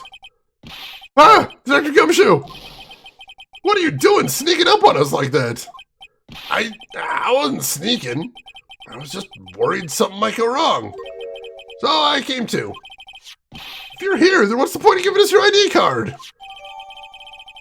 Gumshoe's ID card crushed and rendered unusable in pocket. Hey, don't do that to my card! Savage. I hardly ever get a chance to come in here. I figured I'd have a look around myself. Besides, we're all in this together now. You really do want to get fired, don't you? Not if we're lucky. Now come on, let's see what we can find out. I got a bad feeling about this. Alright, time to look around here. This is safe, isn't it? Safe! That word is ripe with intrigue. Okay, if you say so. Looks like a code needs to be entered in this panel to open it.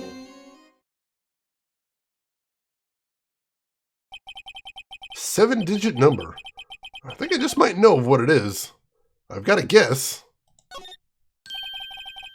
Do you know what it is? I have a hunch. Oh, I know! You want to try my birth date? It's...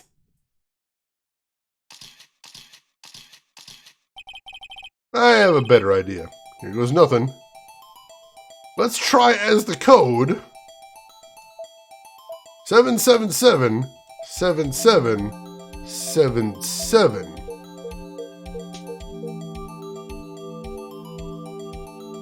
Code confirmed, access granted. Yep. That is actually the code to get in. Bingo. That was your phone number? That's an easy one to remember. Oh, hey, Rin, welcome in. Glad you could join us today, Rin. Hey, if we have any mods around, can I get a shout out for other Rin in chat? I'd really appreciate that. Thank you. Bingo. What number did you enter? Whose birthday was that, pal? 777-7777. Final ID card number on the record. What? Number of the mysterious executive officer who entered the room that day. You mean 777-7777? That ID number? I think you're 17 shy this time.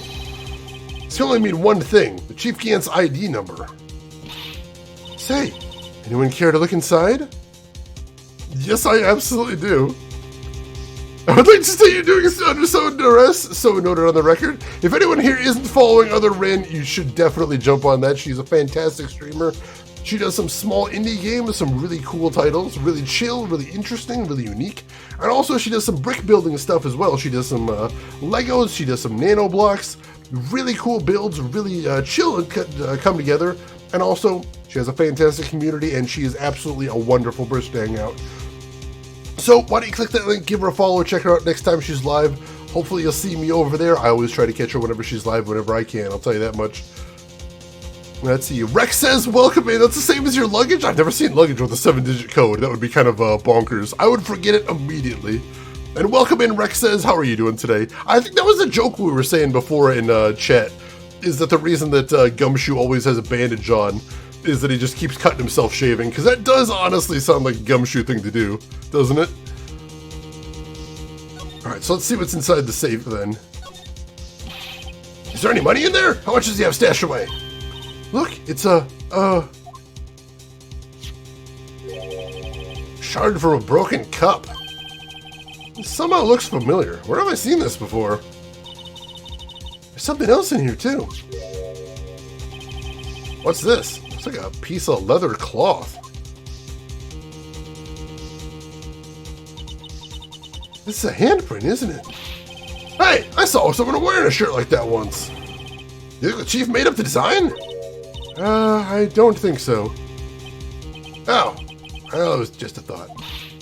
Is that it? Is that all that was in the safe? Apparently so. It's empty now. A piece of cloth with a handprint on it, and a broken shard from a cup. They look like pieces of evidence. Yeah, but unless you can prove they have something to do with the case, I'm afraid I can't just let you take them. After all, it's my neck on the line here. Great, now I have to prove their relevancy to get them. How do these two items relate to the SL9 incident? Come on, there's gotta be something we can show the detective. I've got some ideas there. I think I've got some thoughts, so... Let's head to the court record first of all. And they're not in here. So we can't actually inspect them, so we have to prove them first. Let's talk to him first, and then we'll see if we can present some evidence. That desk on the other side of the room, was that your sister's? Yes, that's where I was waiting for Lana on that day 2 years ago. Is anyone using it now? No, sir. It's entirely Chief Gant's office now. He practices a strict policy of preserving the crime scene. That's a strange reason to leave it there. He leaves it as a warning to everyone else. He wants us always to be alert. He told us so himself at the New Year's party. Of course, he was pretty intoxicated at the time. I see. So ever since Lana left, no one ever touches that desk? No one except Chief Gant. And any of the cleaning lady that's in here each morning. Still, 2 years have passed since that incident. Can't possibly be any clues remaining. We'll check, though. We'll check. Can I ask you something? Sure. You only came here to look around, right? Because it's one of the SL9 crime scenes. I mean, that's your only reason for coming here, isn't it? Why do you ask? You don't think... Nah, you wouldn't be... Nah. No, there's no way. Never mind. Don't worry about it. Okay. Well, then let's look around a bit more. Hey, hold on. Not so fast, buddy. Huh? What is it? When someone tells you don't worry about it, it's supposed to start bothering you, pal. You don't just let it go at that. Sorry. This guy's starting to get on my nerves. Okay, so what's bothering you? You two don't think... Chief Gant might be a suspect, do you? What? He's right, Mr. Wright. What do we think of him? Chief Gant. So it's finally come to this. What do I think of him? Perhaps it's best I don't divulge my feelings. Yet. There you go, ignoring me again. That would have been a drink, except we did actually get the information out of him, but I am also thirsty.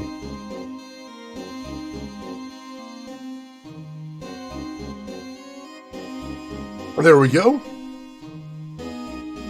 Alright. So, let's present. We'll start with the pot we found. That should be compelling enough to him, I hope. Detective Gumshoe, could you have another look at this jar? I remember when the three of us put that back together. Ah, those were the days. It's kind of early to be nostalgic. Wasn't this jar a piece of evidence from that case? That's right. One of the shards had an SL9 incident sticker on it. Doesn't this ring any bells? You know, that fragment we just found? You mean this one? It was in the safe? Yes, that one. That was in the safe. Now you mention it, it's ringing a lot of bells. Let's see if it fits. Here, let me see that shard. I'll take a crack at this. Go ahead, pal. Show us what a rookie can do. Mr. Wright, here's some glue. If I can piece this together again, it'll prove Chief Gant was knowingly hiding evidence. Here goes. And looks like it just goes right in. Yeah, that's the last piece. Fits like a charm. That, of course, means Chief Gant willingly and knowingly had a piece of this jar in his safe. In other words, he concealed a piece of evidence from the SL9 incident. But, hey guys, get a load of this! What is it? This piece you just attached? It's different from the others.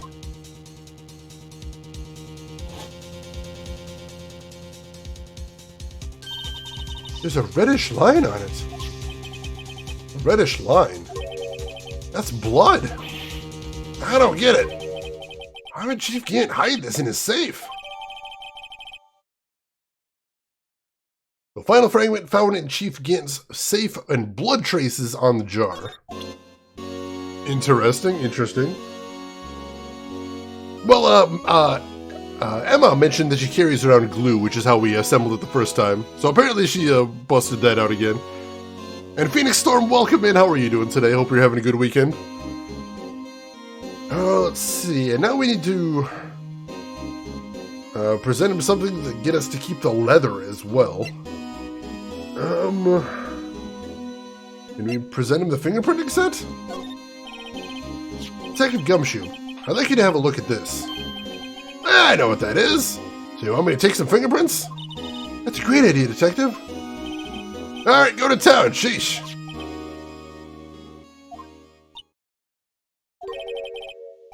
What are you doing? Why are you sticking out your hand like that?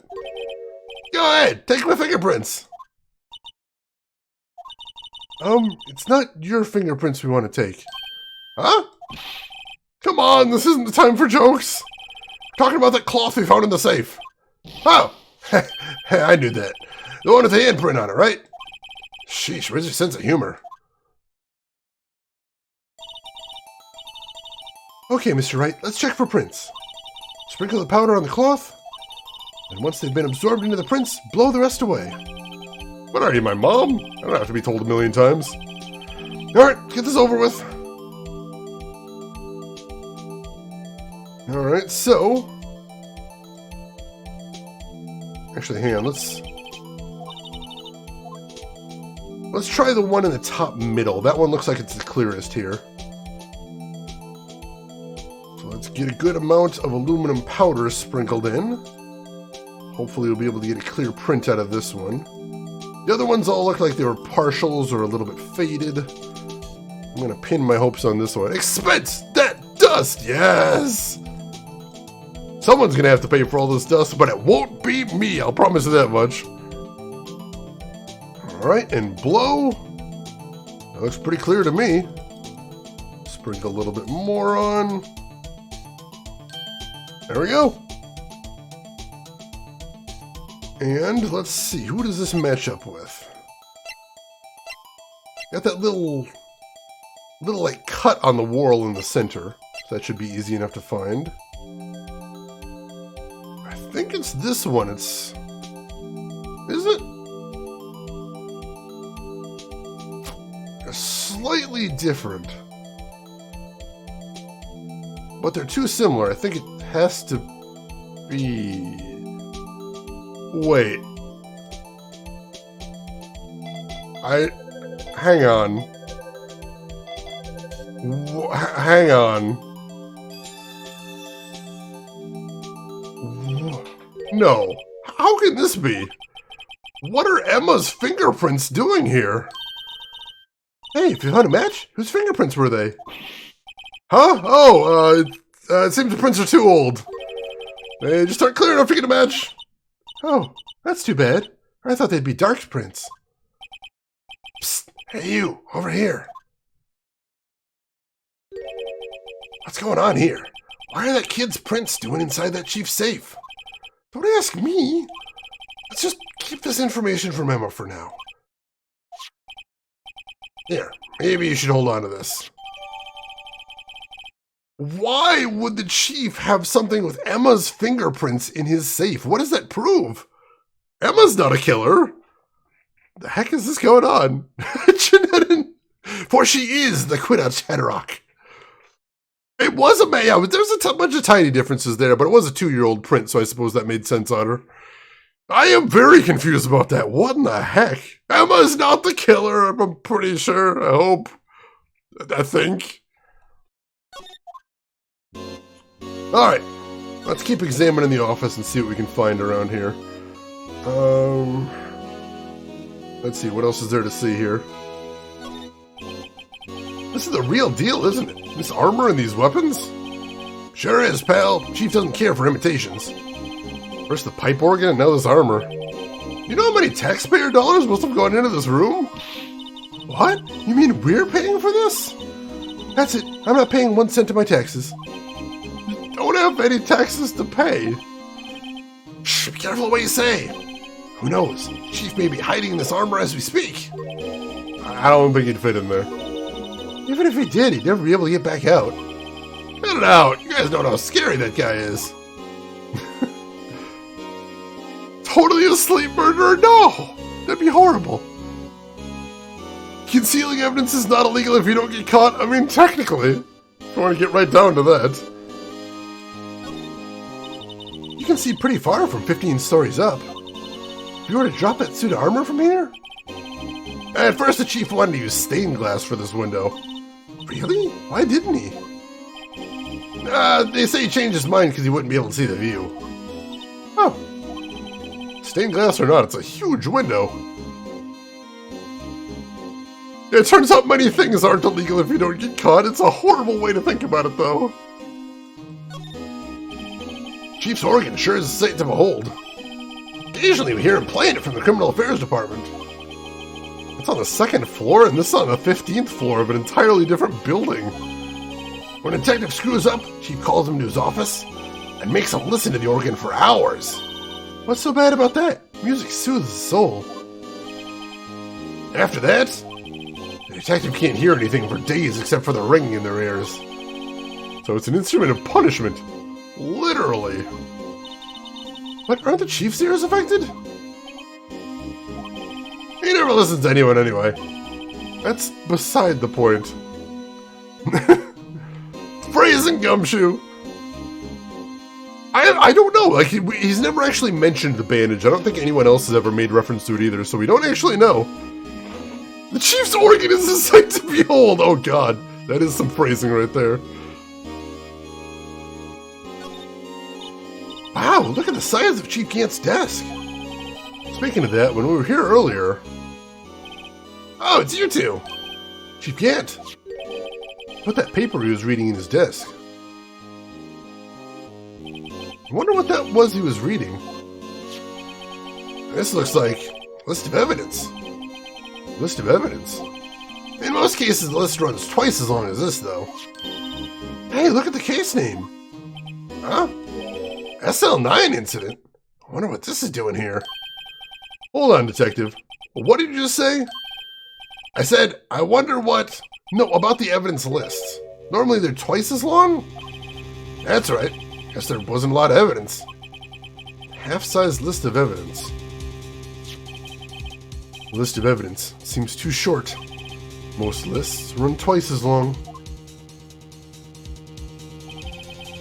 What would the other half of this list be doing here? I knew it! The chief must be hiding something about that case. Would appear so.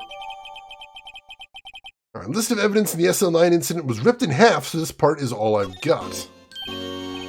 Well, was I any help? Of course.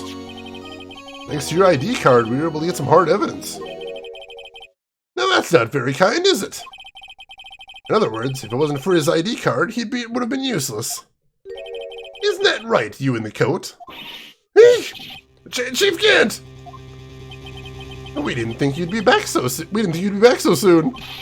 Fortunately, I'm a man who believes in signs.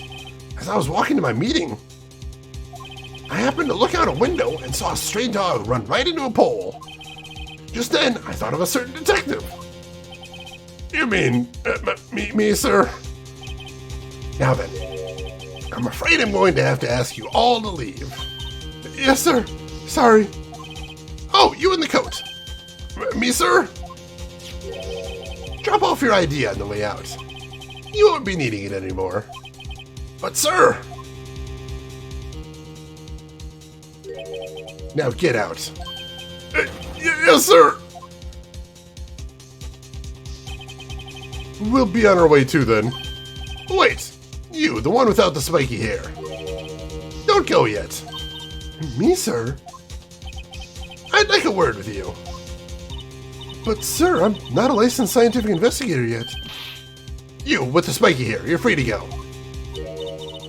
Mr. Wright!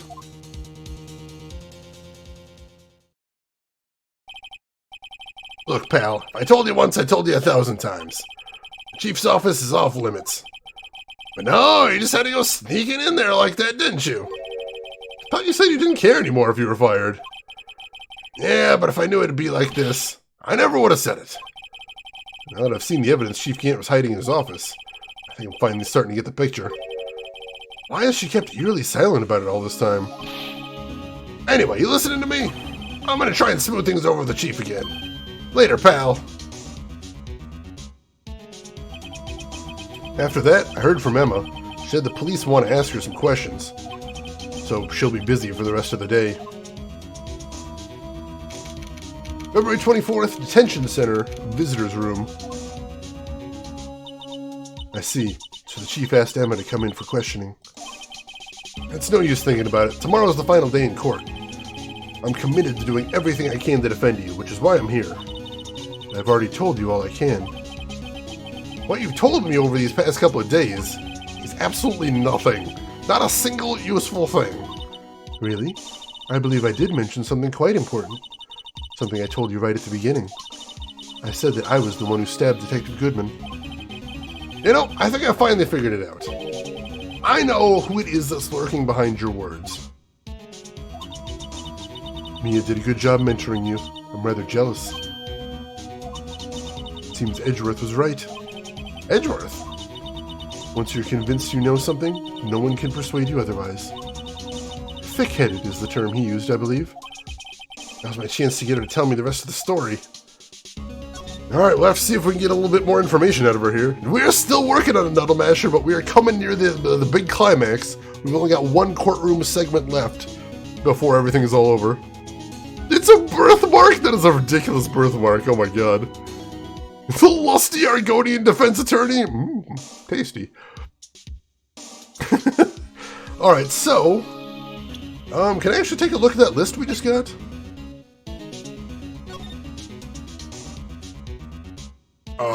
We can't actually see anything on it. Just a big blurry texture. Oh, wait, hang on. It's kind of frustrating that we can't actually read the list. Oh! Oh!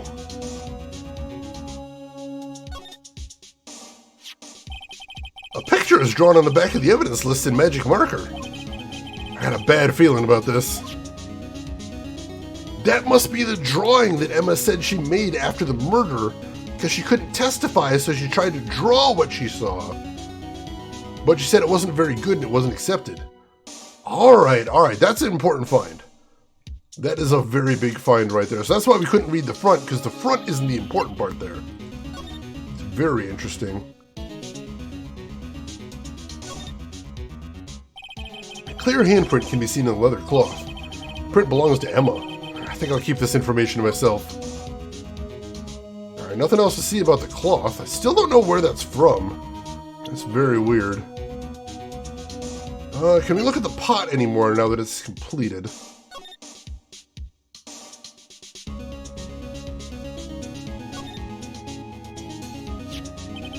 The dark red stains must be blood traces from the incident 2 years ago. Only the fragment found at Chief Gant's office still has its lines remaining on it. So there used to be something else maybe drawn in blood, but the only part that stuck around was the part that stayed in his office. Interesting. We already looked at the hole there, so I don't think there's anything else to see. Putting the chief on the list doesn't matter since he's the one in charge of policing and just assigned himself to watch himself. That would be bad. That would be very dangerous. Her hand was wrapped up. Is there red stuff on the trophy? Is there? I hadn't noticed that.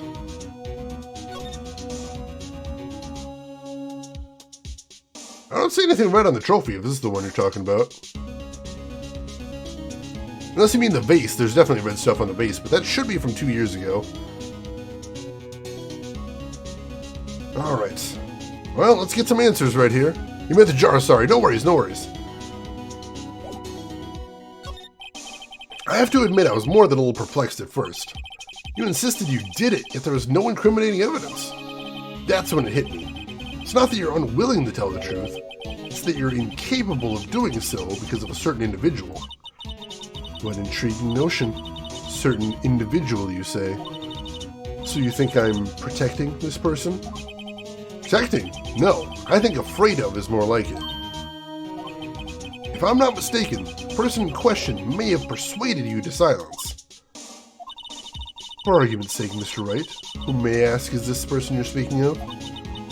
The one I'm supposedly so frightened of? What is this person's name? Well, that person would be... Well, Miss Sky? Mr. Wright, you are addressing the chief prosecutor. Do not forget your place. Take it she's still not ready to spill the beans. My apologies. Could you please tell me a bit more about what you think you know? Sure. We were partners until 2 years ago. I respected him as a detective. Assuming he's respectable, then tell me something. Why would he try to hide his crimes? His crimes? Both you and Edgeworth will be brought before a board of inquiry for what you did. Specifically, hiding and forging evidence. Of course, those are serious offenses. Why is it, though, that Chief Gant's name was never mentioned? Chief Gant? Edgeworth didn't know the truth behind the forgery. The only party who could have possibly tampered with the evidence was me. I had access because I was second in command of that investigation. Yes, you, but also one other, Damon Gant. You intend to accuse Chief Gant. You need more than just words. Show me proof that Chief Gant falsified evidence in that case.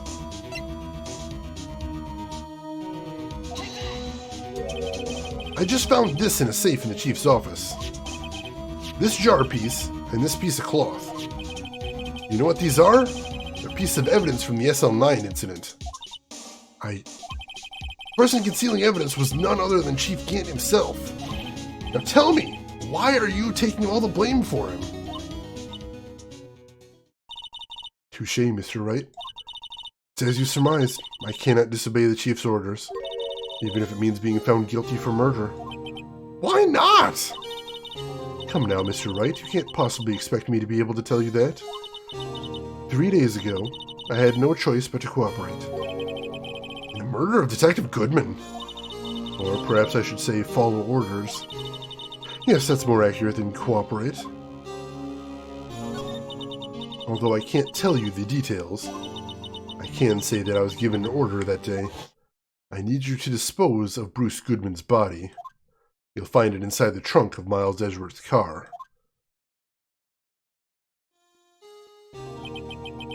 Just as I suspected. Despite what everyone believes, you were not the one who murdered Detective Goodman. Correct. I was trying to take the body out of Edgeworth's car. The trunk's lock was broken. I discovered the murder weapon while inspecting the body. The murder weapon? You mean Edgeworth's knife? No. When I found the body, this was the knife stuck in it. The knife from the SL9 incident. The serial killer Joe Dark's knife. I couldn't just leave that knife in him, so I took it out and stabbed him with another knife. That would be Edgeworth's knife? That's right. Even though he was already dead, my hands were shaking at the thought of stabbing him. That's why I ended up cutting my hand. And this is the reason for the bandage on your right hand. Yes, seems that I got blood on the victim's shoes as well. And then she saw me just as I plunged the knife in. His star, huh? So Ms. Starr did see Lana stab Goodman, but he was already dead at the time. That makes sense. I mean, it's insane, but it does make sense, I suppose. Defiant Salem, welcome in. King Shark is a wonderful part of that trailer. I did see that. I like it a lot. Won't go to meme jail. Oh, God. Since we have our on tape admitting this, can't we just use that as evidence that she didn't do it? Unfortunately, they don't seem to record these confessions either. This is very spotty the way they run the legal system in this world. It's horrible. I don't think it's a murder to stab a dead body. I'm sure it's corpse desecration, maybe, but not murder, necessarily. Why did you need to hide Dark's knife so badly? It took a lot of work to finally close the Dark case 2 years ago. It was over with. I didn't ever want it to be open again.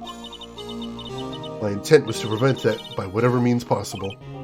So, you hid Dark's knife. The weapon used to stab the detective was evidence in the Joe Dark case. If word got out, which it would, the reporters would have a field day with that. So you wrapped the knife in your scarf and hid it. In Edgeworth's exhaust pipe. Right, then I called my sister. To tell her what happened, and to ask her to hide the knife that was inside my buffler. You asked Emma? I didn't want anyone in the force to know about this. That would explain why Emma is so confident about Lana's innocence. Speaking of phone calls, I had a bad feeling about one of them this day. Bad feeling? Truth is, after I received those orders from Chief Gant, first thing I did was make a phone call. Phone call to Patrolman Jake Marshall. To Marshall? Why on earth would you call him? The lead investigator for the SL9 incident had been murdered. I wanted that fact to be kept hidden, and I needed help. He was the only other person I could trust. Or at least, I thought I could trust him at the time. However, it seems that after I spoke to him, he went off on an escapade of his own. Oh, you mean, not wanting the case to die, he decided to take things into his own hands. He disguised himself as Detective Goodman, tried to steal the evidence. He'd already stolen his ID card. It seems he still hadn't made up his mind to break into the evidence room.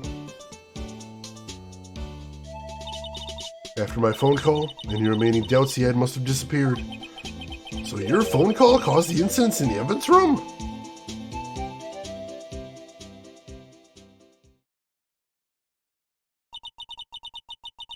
I'm afraid that's all I can tell you. But Lana!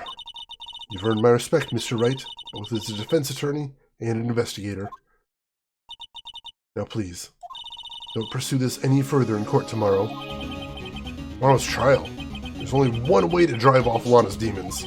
I've got to get to the bottom of everything. Detective Goodman's real murderer?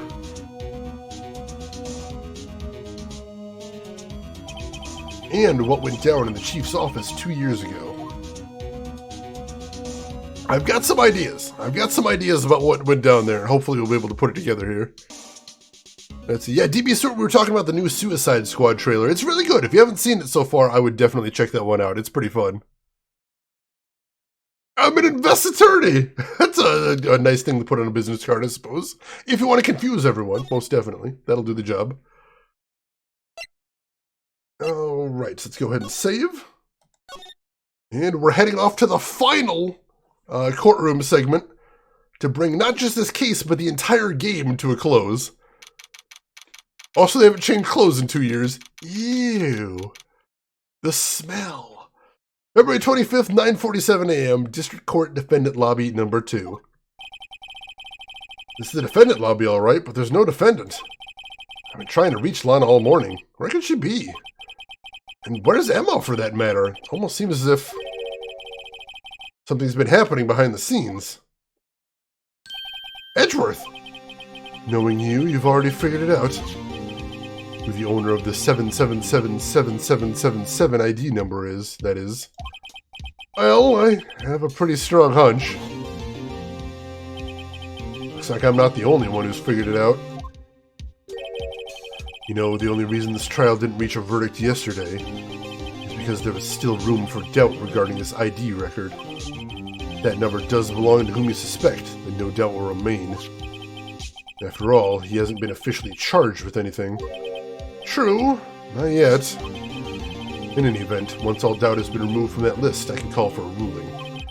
5 minutes, Wright. Chief Prosecutor Skye will be found guilty. But she didn't do it! I figured you'd say as much. That's why I came here, to hear what you have to say. This is the first time he's ever done something like this. Lana's hiding something, and the only way we'll ever know the truth is to draw it out of her. Truth? Everything goes back to the SL9 incident. Don't be stupid. Today's the last day of the trial. You don't have time to reminisce about the past. That depends on you. If she's found guilty, you'll lose your only chance to find out what really happened. Now think about it. See you in court, right?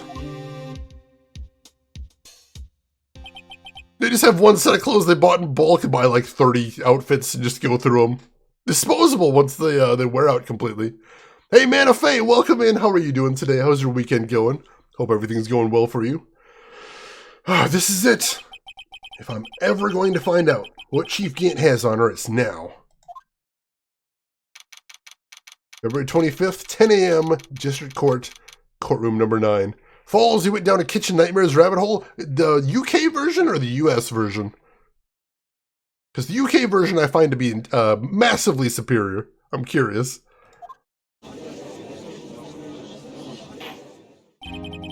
Own a couple of shirts that say Making Color. It's a nice thing to have, Archetype Saber. Nice to have a You know, some clothes that you can match to some other stuff and rotate out as need be. UK version? Good, good. I like that one a lot better than the US version. Court is now in session for the trial of Ms. Lana Sky. The defense is ready, Your Honor. Prosecution is ready, Your Honor. Normally, this is when the prosecution puts forth his opening statement.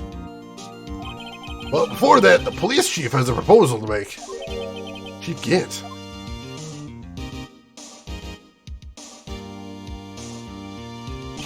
Morning, folks! How's everyone doing? Hey, Udgy, been back to the pool yet?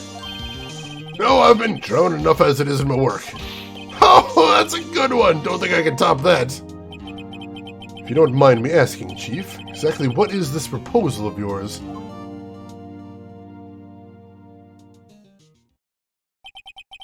Lana, that is to say the defendant, has asked me if she could speak directly to the court. She wants to do what? Having heard what she intends to say, I feel she should be granted a request. In the end, it should save everyone a lot of time and trouble. Oh no, I think I know where this is going. What's this all about, defendant? I'd just like to make one simple request, and I'll be finished.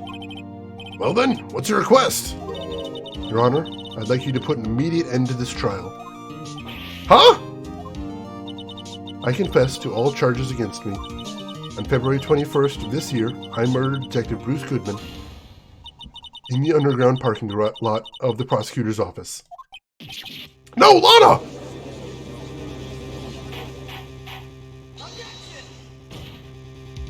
You can't! Your Honor, the defendant's claim does not change the defense's plea. In that case, Mr. Wright, I no longer require your services. But Lana! Your Honor, I hereby forfeit my right to an attorney. The prosecution may lack direct evidence against me, but it has sufficiently proven its case through testimony and circumstantial evidence. I would like you to render your verdict now, if you please. Well, the defendant certainly has the right to self-representation. The request is legally valid, although this is an unprecedented situation. Indeed, it appears there's no further need to continue this trial, even if Mr. Wright may feel otherwise. This can't be happening. It appears the time for the verdict has arrived. This court finds the defendant...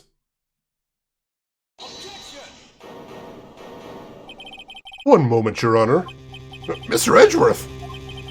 The prosecution has yet proven the defendant guilty beyond reasonable doubt. Any ruling at this stage would certainly be premature. Come now, Worthy! I understand this is a difficult time for you. Why don't you just be a good little boy and keep your mouth shut, huh?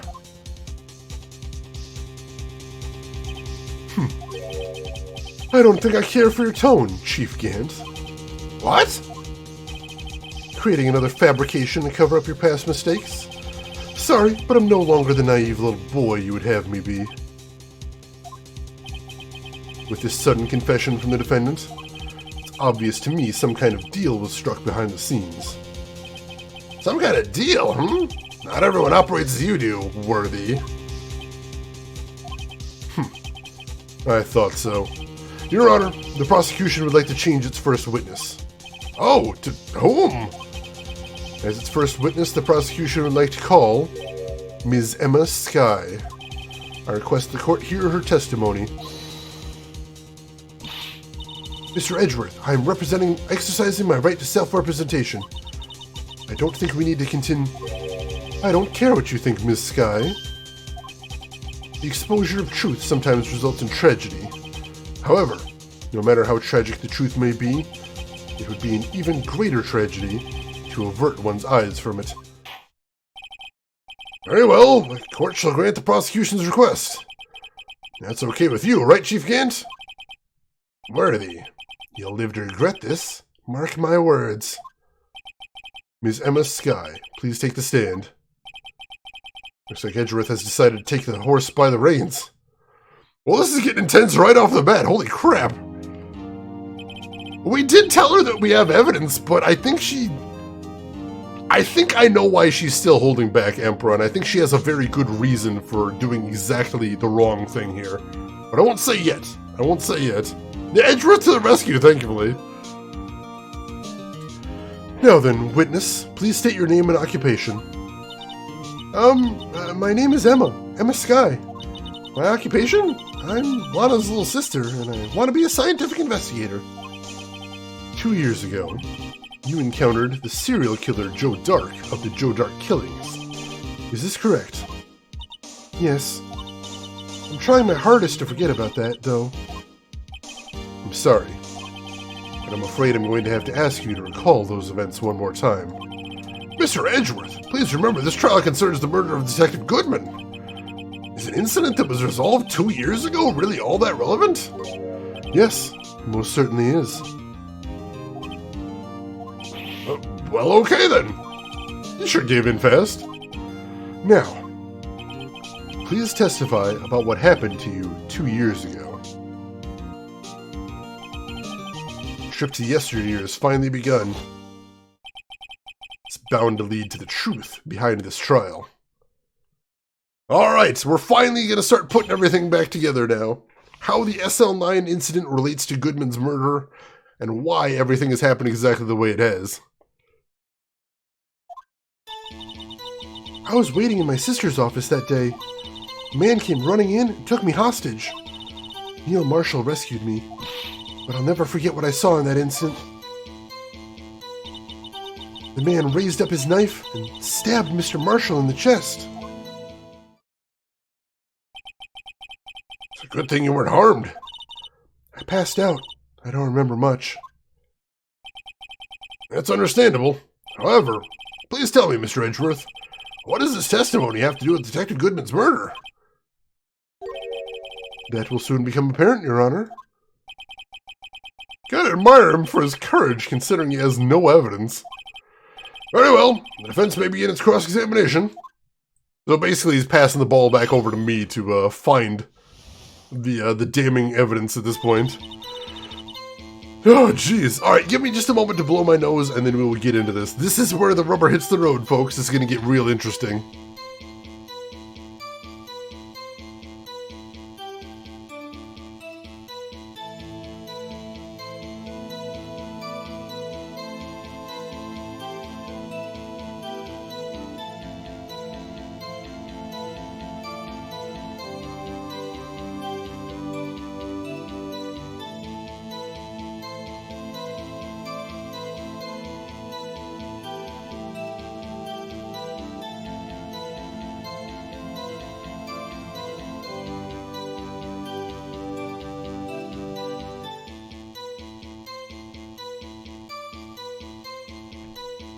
So yeah, the prosecution is colluding with the defense, which is true and is also insane, but I think Edgeworth has kind of realized that it's not about getting wins, it's about putting the correct people in jail, and he knows right now that Lana Sky is not the murderer, so he wants to get the actual killer put behind bars here, which I can respect.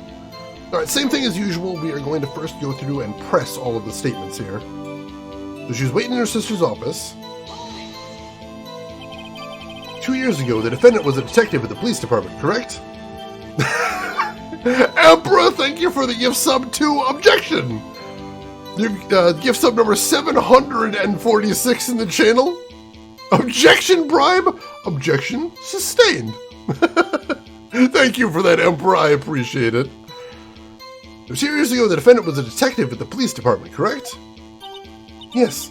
She was second in command under the deputy chief of police Yant. My sister, she was the best detective ever.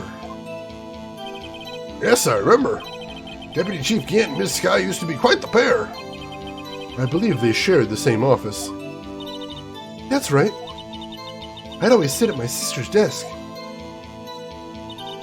and dream about playing that organ. I wanted to play it that day, too. The police department and the prosecutor's office held a ceremony that day.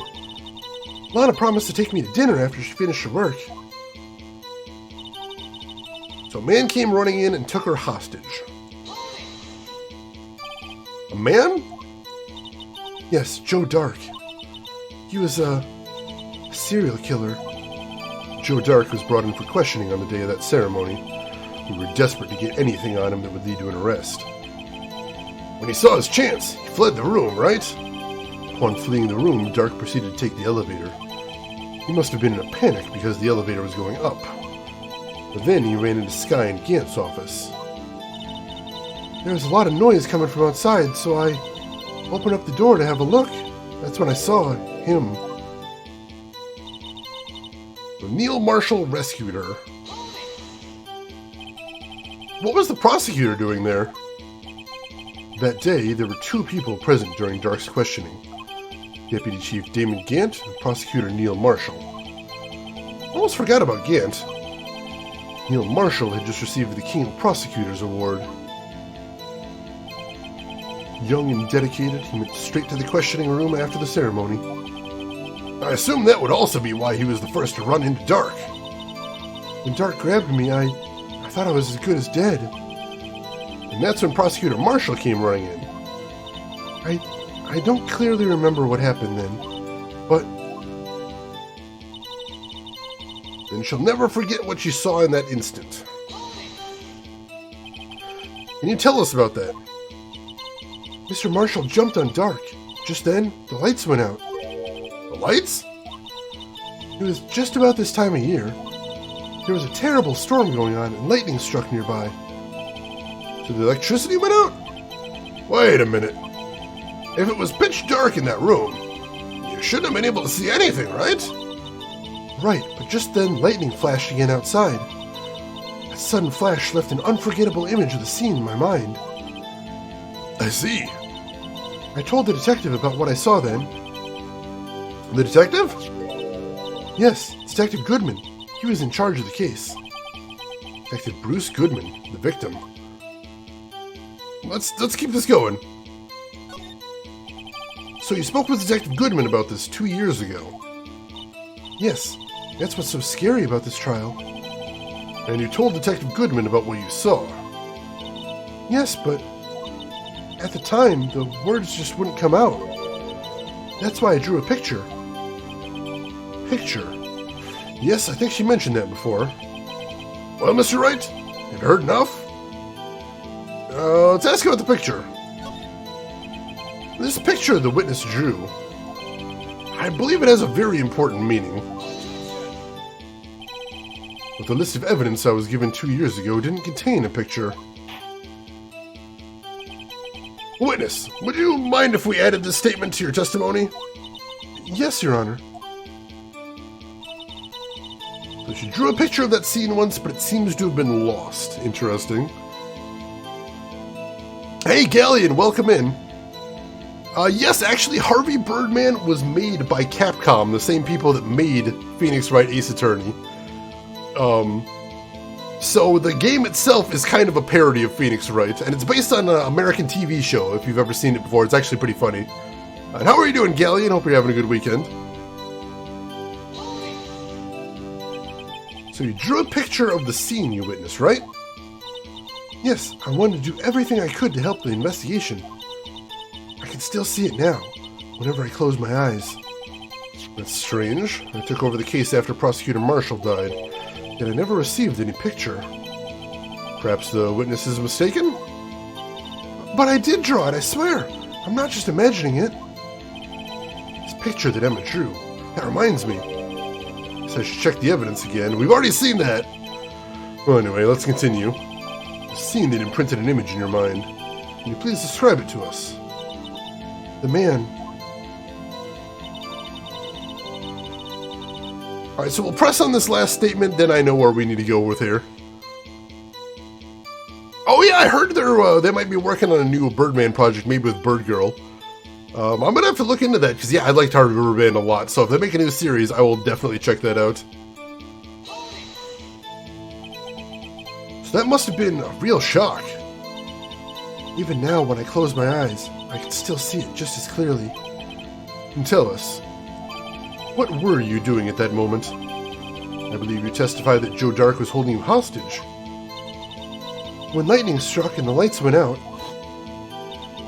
Mr. Marshall jumped on Dark. I was thrown aside and the two began wrestling each other.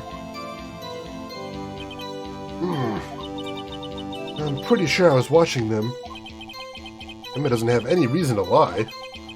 Lana sure does. I need to get Emma to tell me as much about this as she can. Alright, so I'm pretty sure I know exactly what we're doing here. We're going to save, though, and then we're going to see if we can press this. Let's see. Go ahead and save right here. Let's see, I wonder how close we are to the end. Very close, Drev. Like, this is the last trial segment of the last case. So I would assume within the hour we'll probably be finishing this up.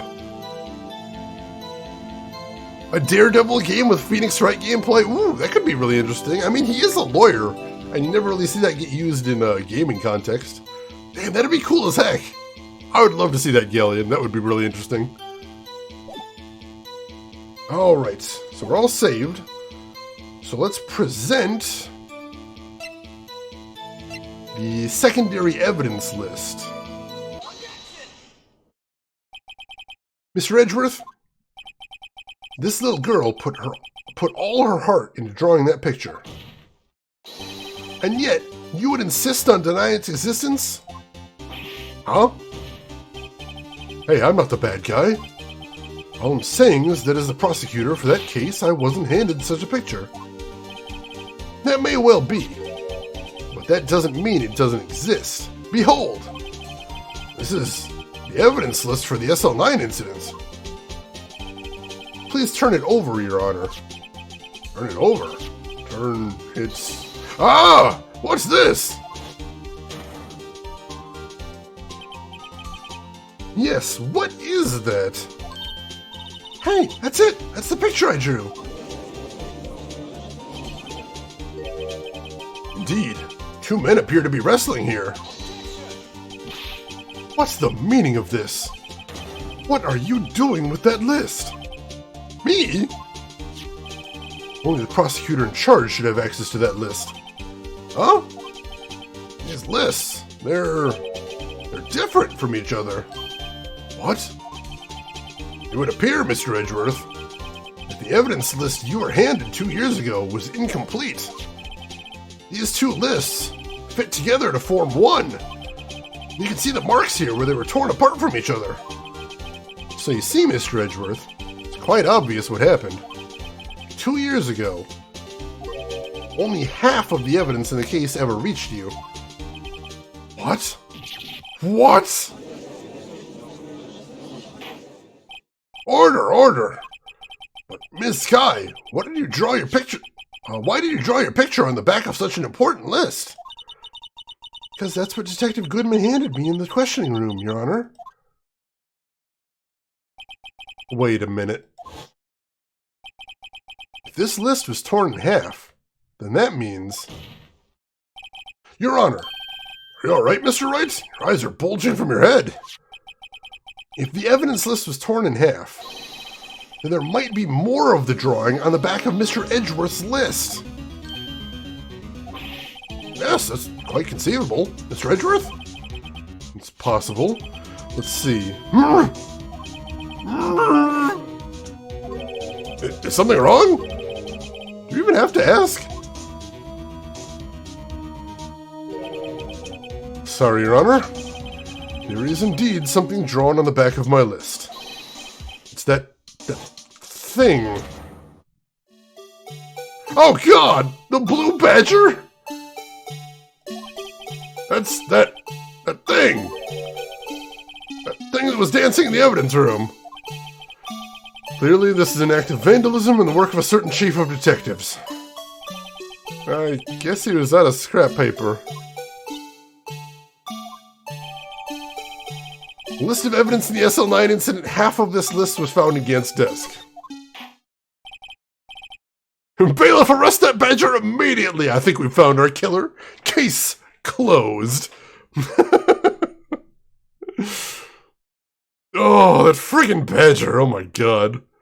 This calls for showing them their badge. Badger, Emperor, badger! Very well, witness. Will you please testify about this picture you drew 2 years ago? Huh? Oh, yes, sir, Your Honor. What's wrong with Emma? She seemed to be thinking about something when she was looking at the picture. Alright, new testimony. Let's see what we can find in here. This is the picture I drew 2 years ago. flash of lightning was so bright, all I could see were shadows. After that, I must have fainted. This picture shows exactly what I saw in that instant. Everyone's making threads for games you wish had a Snyder Cut game. Oh, it's horrible. I don't want to see people doing that. Like, just, there's so many new things that can be created. I don't want people suddenly going back and demanding changes made to old stuff. It's so horrible. It's so horrible. I really hope that doesn't gain steam anywhere. That's it. I can't wait for Shane to play the later games if he likes the Blue Badger now. Oh god, does he stay around? Oh, that's horrible. I'm the Badger and they're the Badgies. Well played, Emperor. Well played. I think a flash of lightning could burn such an image in your mind. Thanks to that, though, she was able to show us exactly what she saw. Well, I don't see any contradictions here. This clearly shows Joe Dark about to murder Prosecutor Neil Marshall. Defense may now begin its cross-examination. Alright, let's see if there's anything strange about this that we can find from pressing. So this is the picture she drew 2 years ago. Did you draw this picture right after the incident? I think I drew it 2 or 3 days later. At first I was in such a state of shock that I couldn't do anything. During that time, the investigation team was reorganized.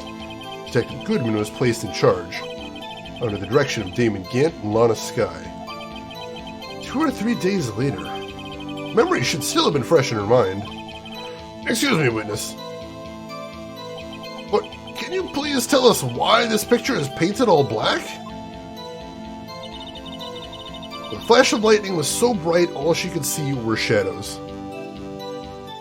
The Great Ace Attorney games were not released out of Japan. However, it sounds like this year we're going to get a Switch version that contains both of the games in English. That's at least what the rumors have been going around, and there was a certification for a version of the game. So it sounds like we are going to be getting that soon, Galleon. So keep your fingers crossed for that. So at the time, you didn't even know it was Mr. Marshall who had come to your rescue. No, I couldn't see him clearly. The lightning was so bright, and I was knocked to the floor. You were knocked to the floor? The dark had a tight grip on me, but when Mr. Marshall jumped on him, I was knocked away. I turned around, and that's when the lightning flashed. Poor Emma. Just glad she wasn't hurt. What happened after the lightning flashed? That is awesome news. I'm really glad because those... So there's still 3 Phoenix Wright games that have not been translated. Both of the Great Ace Attorneys and also the second Edgeworth game.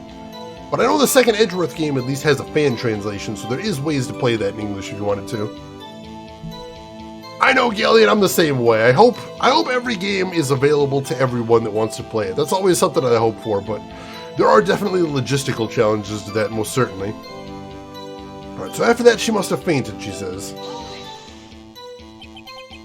You mean you didn't see the actual murder take place?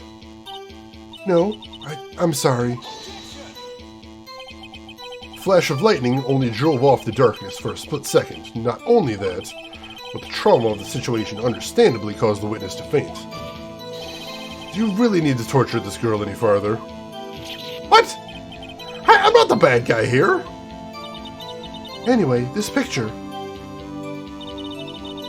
shows exactly what I saw in that instant.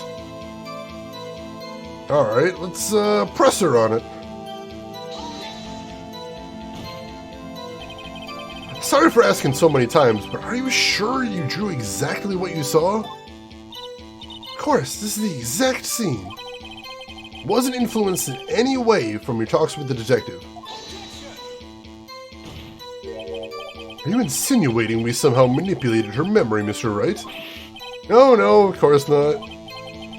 Better watch out, or you might find some way to cut my salary. I drew this picture before I heard anything from the detectives, so I don't think anyone's story would have influenced me. Mr. Wright, is there something that's bothering you about this picture? Huh? Oh, well, that's strange. She claims this is exactly the scene that was imprinted in her mind. And yet, clearly a contradiction here. Alright, I think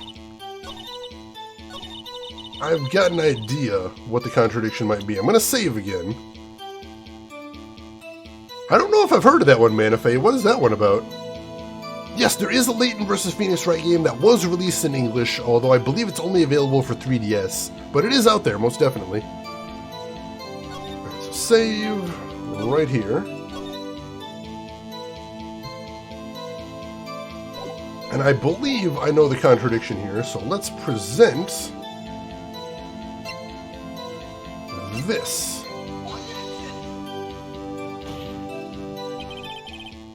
And that's not it. Dang it! Thought I had something there. There's a Layton vs. Phoenix Wright anime film? That I didn't know about. Oh, it's a visual novel. Alright, cool, cool.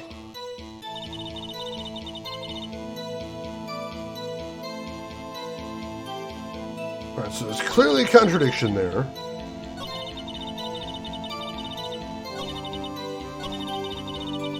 I know there's a live action, and there's a animated Phoenix Wright as well. I was actually looking that up on Crunchyroll the other day. Alright, that shows exactly what you saw in that instance. So what can I show to contradict that there? Oh! I think I see what it is. There we go, there's the contradiction. I hate to be the bearer of bad news, but this picture the witness drew contains a blatant contradiction. What? But I still remember it just like it was yesterday. Mr. Wright, perhaps it would be faster if you simply pointed out this contradiction for us. What part of this picture contradicts the autopsy report?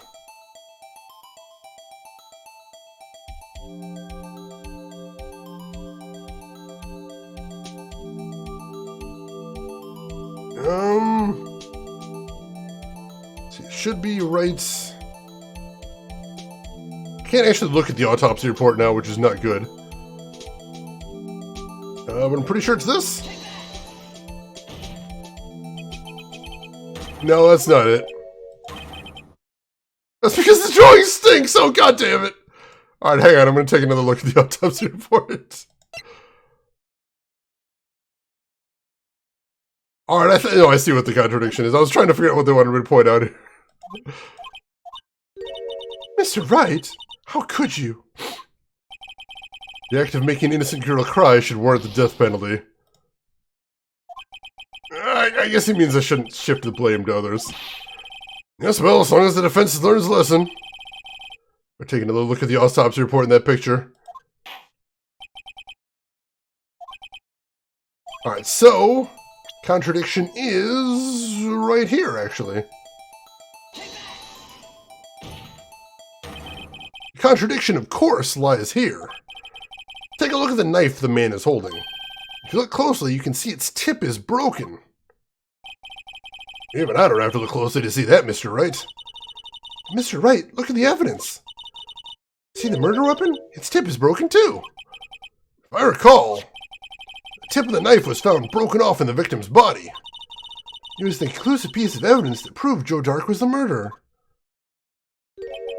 I'm afraid it's not so simple, Emma. And where, pray tell, could you possibly see a problem? It's obvious, really. The victim suffered a single stab wound to the back. If the victim was only stabbed once, then the murder weapon should not yet be broken. Ah! What's the meaning of this? Perhaps the knife was broken beforehand. Sorry, but I'm afraid that's not possible. The tip of the knife was found inside the victim's body. If it was broken beforehand, it couldn't possibly wind up there. That's right! But what does this mean? The tip of the knife was undeniably discovered within the victim's body. The only possible explanation is the witness's memory is mistaken. That's why I asked her so many times if she was sure she remembered correctly. I believe you were annoyed at the time, but she was sure she remembered correctly. But there's no other way to explain this inconsistency. Not so fast, Mr. Edgeworth. There is another explanation. Have you forgotten already? About a little something called falsified evidence? Treading on thin ice, right? All I'm saying is that this broken knife tip might be the piece of evidence that was forged. You can't deny the possibility. No. Ugh.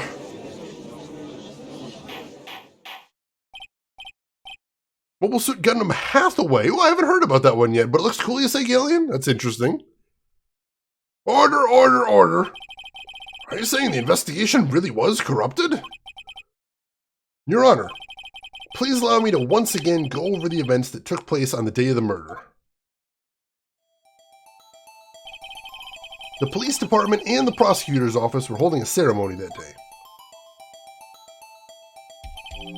After receiving the King of Prosecutors Award at the ceremony, Neil Marshall questioned Joe Dark along with David Gant.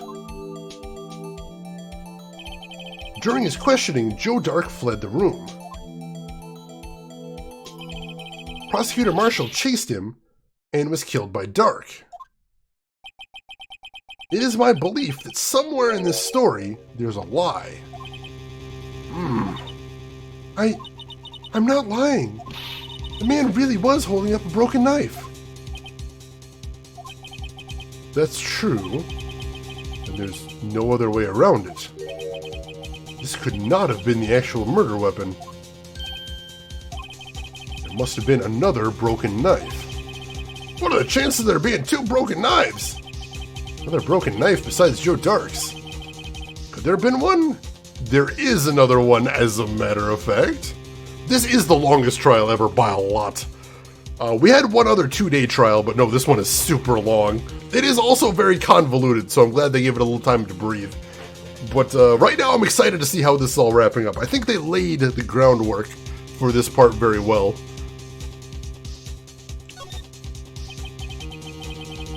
If the witness is this adamant about the accuracy of what she saw, it can't just be explained away by a simple observational error. Mr. Wright. In that instant, Emma really did see a broken knife. I assume, then, that you have some information about this other broken knife? If so, please feel free to enlighten us. The murder weapon is already broken prior to the murder. There's only one way. Take a look at this. Here's the real murder weapon.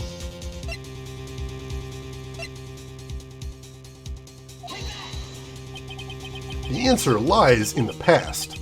2 years in the past. Right here inside this picture. This is a picture of the award ceremony. Ah! What is it, Mr. Edgeworth? It's the broken murder weapon. Notice the award Prosecutor Marshall is holding.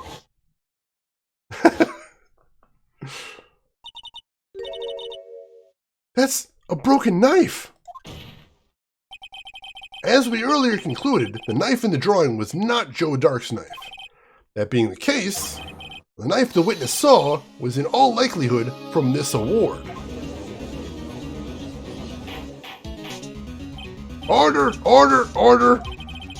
Neil Marshall was awarded King of Prosecutors that day. As an award, he was given this broken shield and knife. When he chased after Joe Dark, he pulled out this knife. Being a prosecutor, he didn't carry a pistol. This broken knife was the only weapon he had in this dangerous situation. But that can't be. Oh? Why not, Mr. Edgeworth? Because if the King of Prosecutors Award knife was the murder weapon, the murderer and the victim would be reversed. Oh, what do you mean? I mean, the man raising a knife would have been Prosecutor Neil Marshall. Oh! Oh! He's putting it together. I hope you are too, Chet. But the prosecutor was the one who actually died. That's true. What's going on here? It seems Mr. Wright has been a bit too eager to jump to conclusions. Wait! I remember now! I remember everything! Witness? Mr. Edgeworth! What is it? Could you show me your evidence list again, please? His list? The One with that picture scribbled on the back?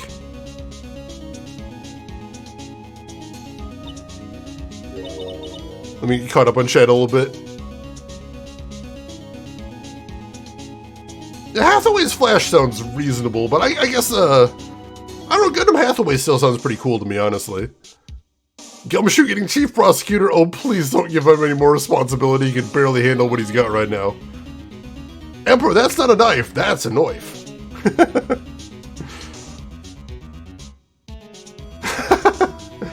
I knew it. This picture. I'm the one who drew it. What? You drew that? That's right. The list wasn't torn in half at the time I drew this picture.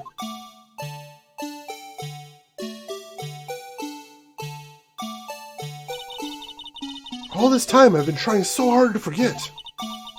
I must have locked this part away deep inside me. Perhaps it would be best if we added this to the witness's testimony. Would you please tell us what you recall, Miss Sky? Yes, Your Honor. First the knife mix-up and now the blue badger? This should be interesting. That is not a knife, Casina! I object to this. Rumor that Soul Reaver is getting a remake? I haven't heard anything about that, but I do know they're making a spiritual sequel. There's actually a landing page for it on Steam already, Galleon, if you want to see if you can track it down. When I saw that man raise his knife, I panicked and rushed towards both of them. I think I knocked away the man with the knife. Just then there was another flash of lightning, and that's when I saw the blue badger. He wasn't in the room, but I'm sure I saw his shadow. I think I know what you saw there. Hopefully you know it as well, chat. This is certainly most unusual. Try impossible. The chief of detectives hadn't even designed him until this year. That would mean he didn't even exist 2 years ago. Yes, well, defense may now begin its cross-examination. Stop, please, don't pursue this any further. Lana! What's the meaning of this? Please remain seated in the defendant's chair. But you can't do this. I've already confessed to the crime. Why can't you just leave it at that? Chief Prosecutor Sky. We've already come this far. It's too late to turn back. Silence! The defense will now begin its cross-examination. Bailiff, please detain the defendant. Seems we're finally getting to the core of the matter. And I'm definitely starting to see what happened here. I hope you folks are as well. I see you played Knifey Spoonie before. I love that line so much. Alright, so let's go ahead and press through everything and we'll see what we can find. So when she saw the man raise his knife... I didn't do it! Don't put this on me. I got an alibi, man. When you say that man, I assume you refer to Joe Dark? Yes, at least I think it was him. You think? All I could really see were shadows. The power outage that immediately preceded the incident is also documented in the prosecutor's office reports. So then you... So she panicked and rushed towards both of them. Why would you do something so dangerous? What else could I have done? He was about to stab Mr. Marshall. She seems convinced that Dark was the one holding the knife. But as we've just theorized, Mr. Marshall was the one holding the knife. Well, I didn't know that at the time. When that Dark guy knocked me down, all I could think was, I've got to help that other person. So she knocked away the man with the knife. What do you mean you think? It all happened so fast, and I was in shock. I don't remember everything clearly. What I did, it's all kind of a blur. Miss Sky was almost killed before she was witness to a murder about to take place. So much happening in the matter of seconds, a little disorientation is only natural. I saw the man about to stab the other person, who I thought was Mr. Marshall. I knew I had to stop the man with the knife. What you did was very brave, young girl. So then what happened next? then there was another flash of lightning, and that's when she saw the blue badger. Are you sure about this? Of course, see? I even drew a picture of him here. But it was the chief of detectives who thought up this hideous beast. And that was just this year. The blue badger didn't exist 2 years ago. This is all quite verifiable. I know it sounds strange. I was surprised too when I saw him at the police department. I had this nagging feeling that I'd seen him before somewhere. Now I finally remember. Oh, brother. Just when you thought that thing had caused enough commotion. Tell us, where in the room did you see him dancing? He wasn't in the room, but she's sure that she saw his shadow. Where is this going? I think it is Square Enix as well, Galleon. I believe you're correct. You can't claim streaming games an alibi. That could just be an elaborate, pre-planned video where you respond to our input ahead of time. Well, that's some clairvoyancy there. Am I clairvoyant? Do I have the power? I hope so. That'd be awesome. His shadow? So you mean you didn't actually see his face with its winning smile and all? That's right, but I still remember it. He had 3 creepy horns. This is pointless. That thing couldn't have possibly existed 2 years ago. The witness must be mistaken. That may well be. What's important is what caused her to think she saw what she did. Oh, then I suppose you have an explanation. If so, then by all means, please tell us what the shadow really was. What was it Emma saw when the lightning flashed? Who is this blue badger really? I just might know. The blue badger hadn't even been dreamt up when Emma drew this picture. Yet she's certain she saw its shadow. Ladies and gentlemen, it is the defense's belief that on that fateful day 2 years ago, there indeed was something that looked similar to the blue badger. Something that is now sitting in this very room. Mr. Wright! In this room? Very well, Mr. Wright. What is it that the witness saw in that instant? Please show us this mysterious blue badger look-alike. I think I know exactly what that is. I'm gonna double check though.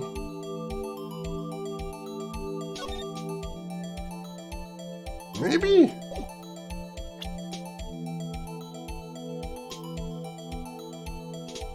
I think it's the unstable jar.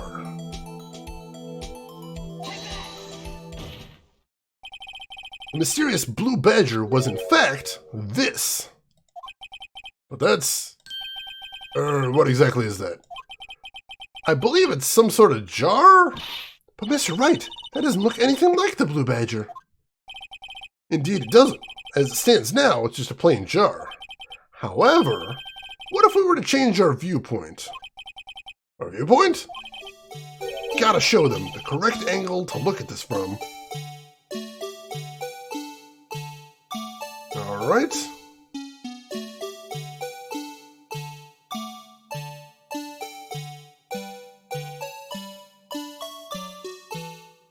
There you go. This isn't right. Gotta make it look more like the badger. Allow me to remind the defense its case hinges on the witness's drawing. Mr. Wright can't match the shape the witness drew. We cannot accept his claim. Gotta find just the right angles. Shoot, we messed it up. Come on, Mr. Wright, you can do it. Alright, let's try this again.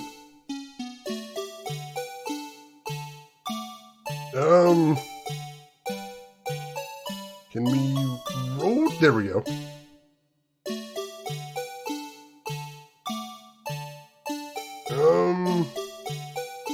No, they're kind of pointing down. Maybe I had it right the other way? Possibly. This is kind of hard to maneuver. Alright, like that.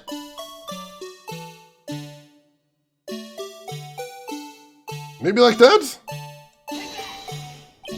No, that's not right either. Shoot. I gotta make sure to save. We're gonna die if I mess this up much more. Save right there. Hey, Argent, we are coming near the conclusion. We're getting real close to it. This part is extremely finicky. Oh, no. So I might have actually been on the right track, and I just didn't have it exactly right. Shoot. Well, at least we're saved now, in case we mess up anymore.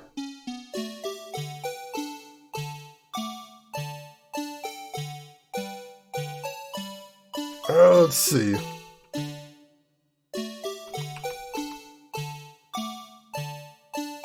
Try using the keyboard for this a little bit.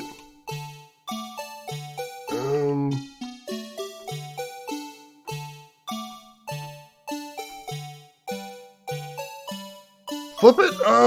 Let's see.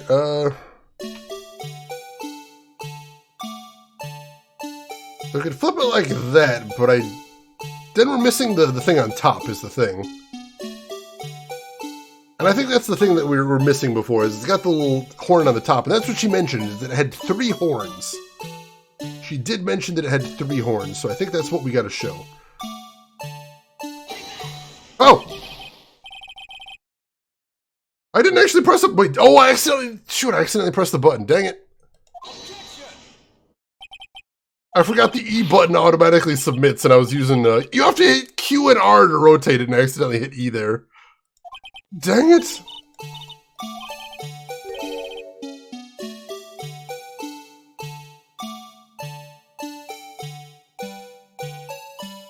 So maybe it is the other way, possibly.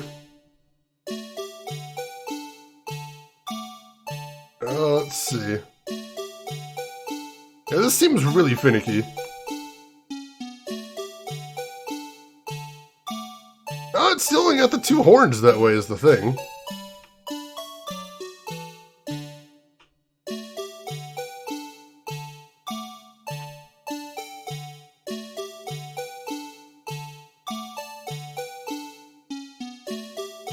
Let's see.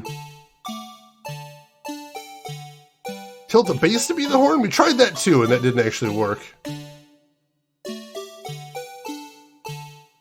Yeah, this was the first thing we submitted. It does look like him that way.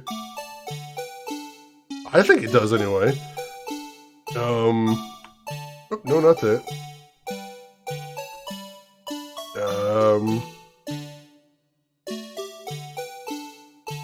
Rotate it around like that.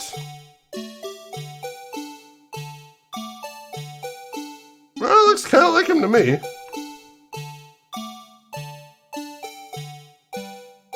Maybe like that? Possibly? Oh, it still isn't right. Ah, dang it.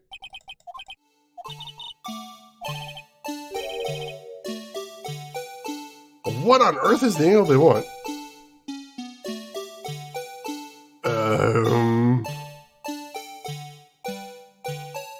So that was what we just presented there. Or did we present it this way? No, we presented it that way. All right, so what if we do it that way then? This is so hard to maneuver. And I have to be careful because the E key is right there, and if I press the E key, it'll automatically submit it. And that's horrible.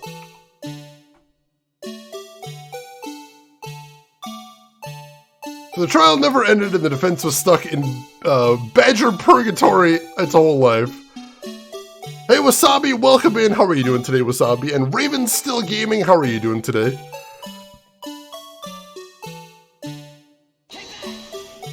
That's still not it. Let's see, what is the right angle here?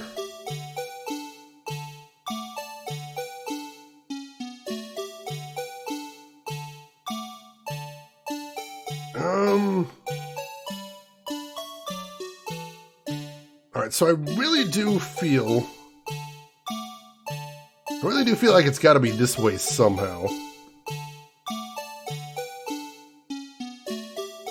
And the handles have to be the sides, because it's symmetrical. I think. Actually, no, it kind of tilts down this way. Maybe I just didn't have the open mouth towards me before? Possibly? Maybe that's the trick. Still isn't right. Now we get to listen to this rockin' tune this whole time. Oh my god.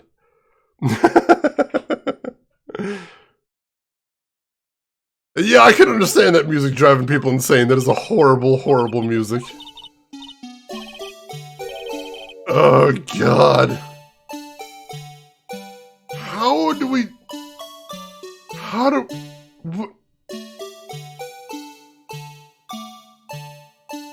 Alright, maybe if it's not tilted all the way. Is that it? Do we gotta get not tilted all the way? Is that the thing? I bet that's the thing. I bet that's the thing. If it's not tilted all the way, that's probably it. I'm trying to think of it,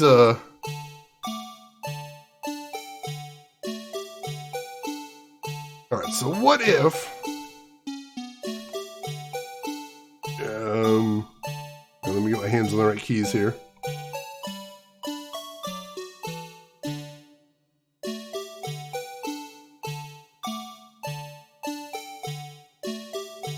What if it was like this, maybe? That's not it. My score is whittling down as to speak. Oh, this is not going to be a good score, most definitely. All right. Gotta find just the right angle.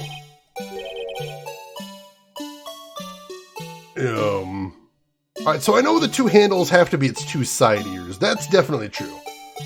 The handles have to be the side ears. So the question is... how on earth do I get it to look like the badger now? I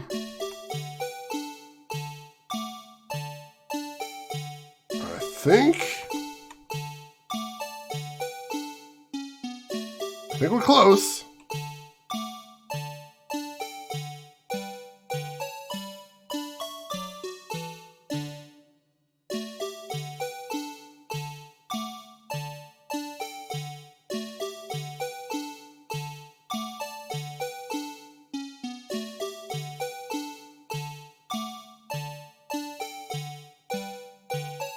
Like that, maybe? Oh, thank God! Well, is this a miracle or what? No one can possibly deny this jar's resemblance to the blue badger. No, it can't be. Whoa, we're free! Chat, we're free finally! Order, order! The defense has proven its claim. The mysterious blue badger witnessed on the day of the crime was actually this. Although we enjoyed Mr. Wright's dramatic performance, one question remains. What's your point? What do you mean? So, the badger thing was actually just a jar. It doesn't change anything. I'm afraid that's where you're wrong, Mr. Edgeworth.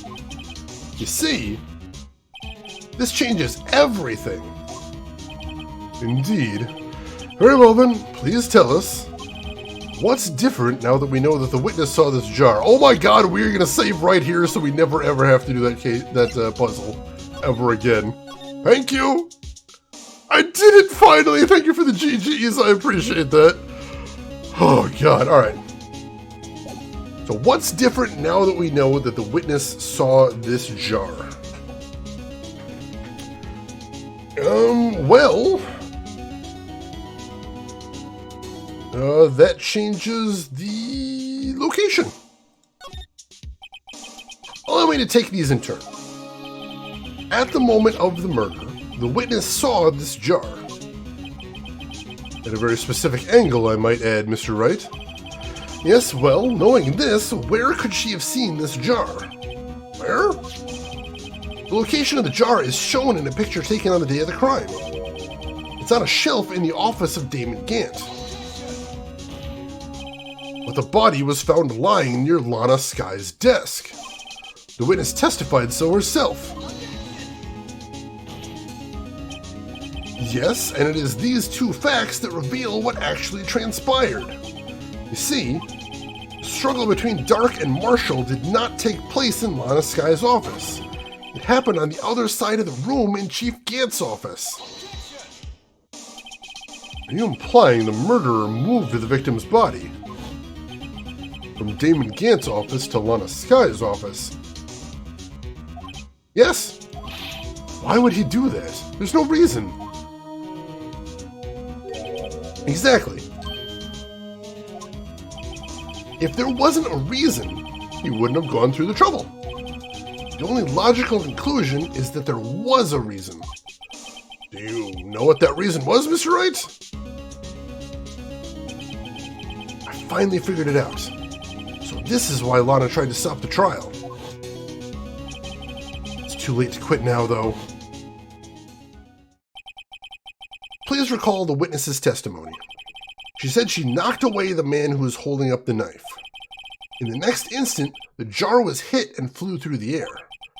Now tell me, what could have sent the jar flying? That would have to have been the impact the man made when he was knocked into the wall. Ladies and gentlemen, if I may draw your attention to this picture once more. If the man was knocked in the direction of the shelf the jar was sitting on, what would he have hit? Ah! A suit of armor, holding a very sharp and dangerous-looking sword. Yes. And since the man who was knocked into the armor was carrying a broken knife, he would have been Neil Marshall wielding the King of Prosecutors trophy. No, Mr. Wright, you can't be thinking. Yes, there is another possibility of what actually transpired in that room. Another possibility? Of course, the perpetrator would have had no idea, but nevertheless. I don't know if I can go through with this. Mr. Wright? What's the matter? If events took place as the defense theorizes, and the outcome is obvious, in that moment, assuming the man Emma Sky knocked away was actually Prosecutor Neil Marshall.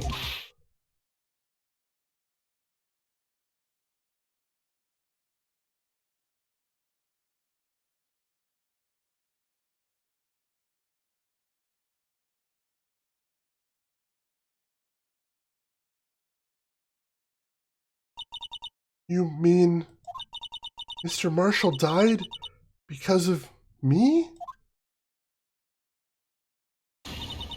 No! Shit. Oh God!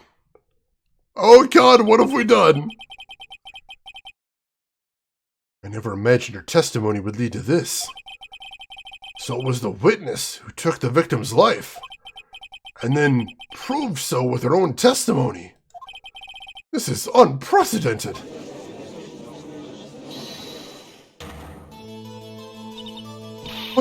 What are you saying? I'm sorry, Miss Skya, but given the circumstances, Joe Dark murdered Prosecutor Marshall. How can you think it was Emma? How dare you try to pin the crime on her? Imagine that coming from you. If you recall, it was you who admitted to forging evidence 2 years ago. The reason you moved Prosecutor Marshall's body was to keep anyone else from finding out about Emma, or what Emma did, wasn't it? I assure you, Mr. Edgeworth, I have no idea what you're talking about. If you hope to have anyone believe your insane allegations, I'm afraid you're going to have proof. Tell me, do you have any conclusive evidence that proves my sister killed Neil Marshall? Evidence? I'm willing to bet you don't. Yes, it certainly would be difficult to prove this with evidence. If we don't have evidence, then we'll have to rely on testimony. I'm afraid that won't work in this case. Both parties involved in the incident are dead. You certainly can't get dead people to testify. This has all been a wild goose chase from the beginning. Touché, Miss Sky. Of course, that only leaves us with one possibility. You mean there's still another possibility? What do you mean, Mr. Edgeworth? I mean the possibility that the victim has left us a message. For better or for worse, Mr. Marshall did not die instantly. He may have left behind the name of the person who took his life. In one manner or another. That's impossible. Well, Mr. Wright, it's the only possibility left to you. A message from the deceased. Such a message exists? Gotta think back to the court record. The real murderer's name that the victim may have left behind, I think that is in the evidence, and this is not good. We're on a runaway freight train to a horrible, horrible conclusion that I didn't want. Oh my god. Oh my god, Black Betty. I love that song so much, Rin. That is such a good song.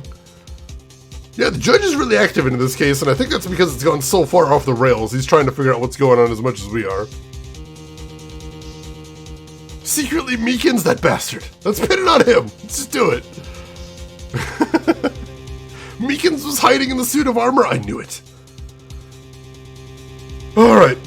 It is in the evidence, yes. This message from the deceased is already in our possession. Mr. Wright, will you stop at nothing to prove my sister a murderer? Do not be mistaken, Miss Sky. Our purpose is not to accuse Emma of any crime. There's only one thing we seek, the truth. No matter how painful it may be. Now then, Mr. Wright, please show us the piece of evidence that conveys a message from the deceased. Well, that would be the unstable jar. This is the message left by the deceased. This is that blue badger from before, right? Oh, is he just going to speak the killer's name? That thing could, I'm sure it would. Looks like everyone's forgotten this is just a jar. A message was left here on the surface of this jar. What do you mean? If you look closely, you can see a faint trail of blood on the jar. Looks like someone wiped the blood away. Yes, but notice, for some reason the blood on some of the fragments was not wiped away. Yes, there is a line here, drawn in blood. So what you're saying is these dots were once lines. Prosecutor Marshall did not die instantly. He used the few precious moments left to him to leave behind a message.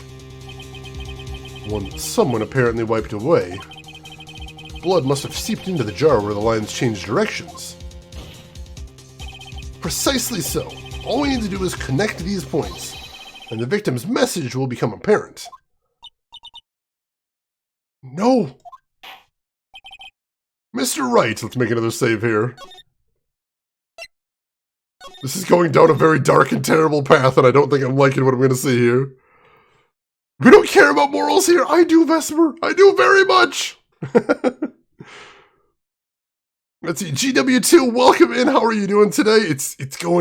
I don't like where this is going. We're actually, can we meet check Meekins? I'm going to try. Maybe it says, that's what it says. It says Meekins on it. I'm sure of it. We'll prove it. What kind of message did the victim leave for us? Your Honor, I believe these bloodstains will reveal to us the answer.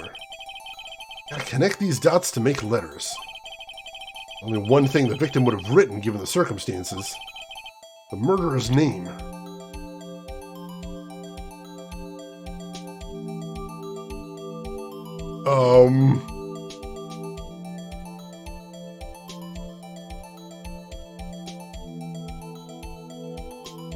Trev, you like the writing, but overall it drags out too long? That's fair. I'm a huge fan of this, but I think I might be biased because I really love courtroom dramas. I've watched like every episode of the original Law & Order. I was obsessed with that show when I was younger. And hey, Plushie, welcome in. How are you doing today? Hope you're having a good weekend, Plushie.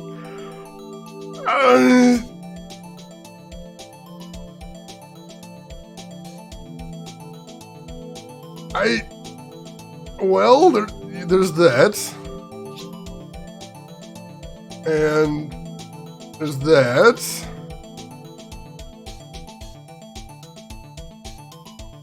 And there's that. Oh god. And then there's that.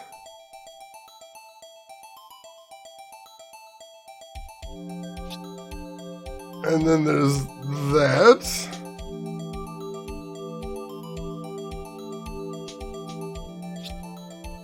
And then you could do that.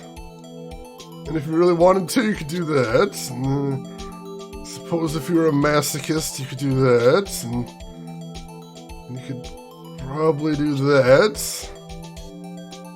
Suppose if you also wanted, you could... Alright, I suppose that's everything. FMA, it was Full Metal Alchemist. Yes, there we go. Arrest that anime immediately. Boston Legal. You know, I didn't see too much of that. Wait, which one is Boston Legal? I'm thinking of The Practice. I watched some of The Practice too. I don't think I watched too much Boston Legal though. We might not have enough points to fake this one. I don't think we do, Ricardo, so... Oh, God. Oh, yeah, William Shatner. No, I didn't watch too much of that one. Was that one good, Trev? I feel like I missed that one back in the day. Alright, let's present it.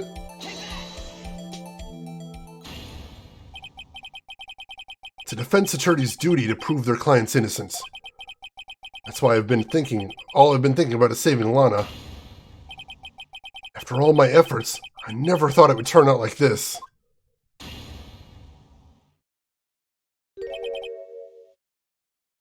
EMA. So this is the final message Prosecutor Marshall left behind.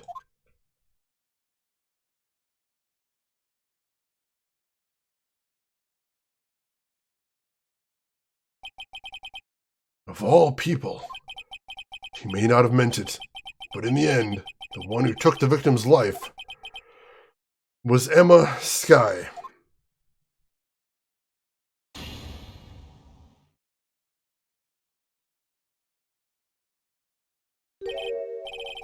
Seaworthy, can't say I didn't warn you. Chief Gant, do you understand the implications of what you've done? What? What are you talking about? 2 years ago, Joe Dark was sentenced to death. He was convicted because of his final murder. I believe you were the prosecutor in the case, were you not? Yes, Worthy. Because of you, an innocent man was sentenced to death. Not only that, but you used forged evidence to ensure his conviction.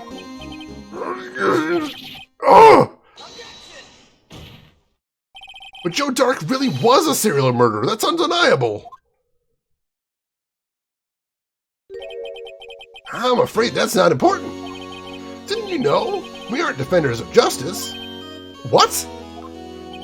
We're merely keepers of the law.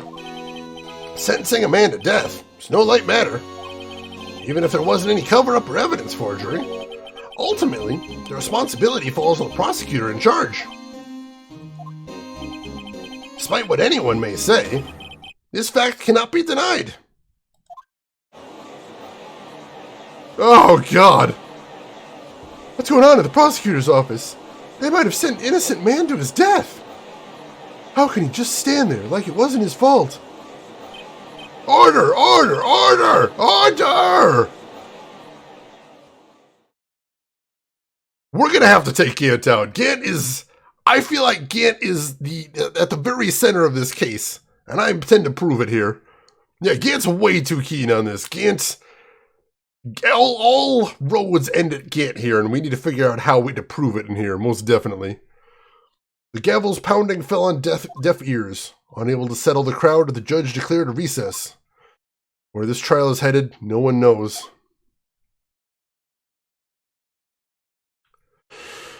Whew. Alright, this is getting intense. Favorite progress up to this point? Sure. Let's see where we're saving this one. Up here? Sure.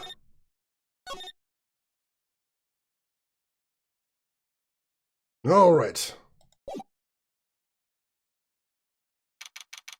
February 25th, 1206, District Court, Defendant Lobby, number 2.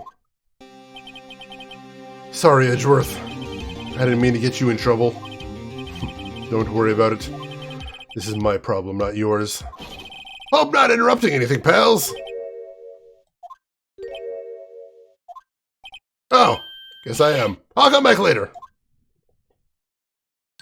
Wait, Detective Gumshoe, what is it? Got a lot of nerve, pal, making a detective run all around while on duty. And top it off, you call me here. I've seen happier people at funerals. Take it Lana's having you run errands again? Let me tell you, this is the last time, pal. Here, she asked me to give this to you if there was a break in today's trial. Evidence law. Edgeworth was talking about this just the other day. You must know the 2 rules of evidence law. Rule number 1, no evidence shall be shown without the approval of the police department. Is that right, Mr. Wright? It seems so. You could at least study some evidence law, really. Chief Prosecutor also wanted me to give you a message. A message? She said, if you're planning to take him on, you're gonna need this book. Him. Guess I'll need to give this book a thorough read. From Ms. Sky explains the 2 rules of evidence law. Doesn't look like that book will do you any good now, though. Let's take a quick peek at that while we're thinking about it. I mean, caught up on shit. Yeah, they're like, what do you think we do? Uphold the law? That's crazy! That's insane! Yeah, it sounds like the Colonel from KFC. Oh god, I don't want to do that voice. It's really creepy though, Nuddle Masher, it really is. Alright, Lost, you gotta get to bed. Well, thanks for hanging around with us, Lost. I hope you had a good time watching. I hope you have a good rest later, and yeah, you take care of yourself. I don't know why there's a chick on the cover right there. That is really weird. Alright, let's see. So let's check out the book. Rules for submitting evidence. Rule 1, no evidence shall be shown without the approval of the police department. And rule number 2, unregistered evidence presented must be relevant to the case on trial. So somehow Lana thinks that these 2 rules are going to be crucial if we want to take on Gant. I'm not sure how, but we'll keep it in mind if nothing else. We'll keep that in mind.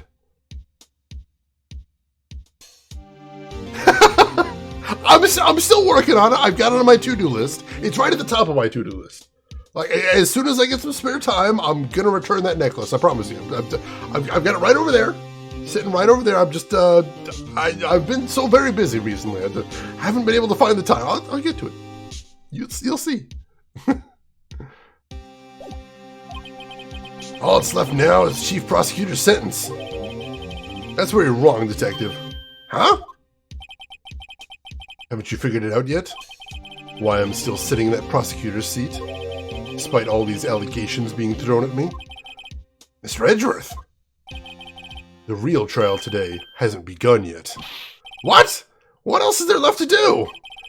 Your credibility's been all but ruined with the forged evidence you were unaware of. Emma Sky found out she unwittingly caused a man's death, and now you're telling me you want to do more? You gotta be kidding me, pal! You're missing the point, Detective. Lana didn't murder Detective Goodman. She merely stuck a knife into his dead body. That means the real killer is still out there. What?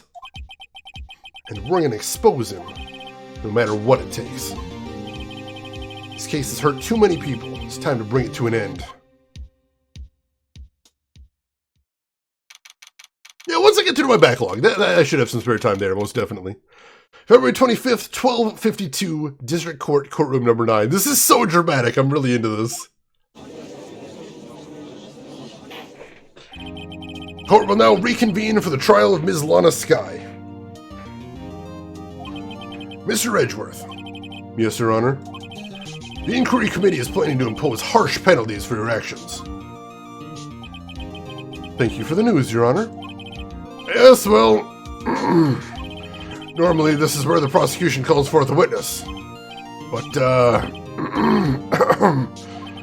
this, isn't easy to say. You see, there's some concern that you, Mr. Edgeworth, may have, struck a bargain. You think I may have manipulated the witnesses? I didn't say that. It's just, you see, everyone's been talking, and, Very well, Your Honor. I have a solution. Solution? That being the case, prosecution will allow the defense to call forth all further witnesses. What? Well, there's no precedent for what you're proposing. Undeniably, this is an unusual arrangement, but a very effective one. It would prove that I haven't struck any deals with the witnesses. Well, Mr. Wright, what do you say? Unbelievable. Edgeworth has found a way to continue the trial. Very well, the defense accepts the prosecution's proposal. And it's settled. The defense may now call forth the next witness. Mr. Wright, you do realize this is your last chance. You call the wrong witness. This trial is as good as over. Alright, let's make one last save.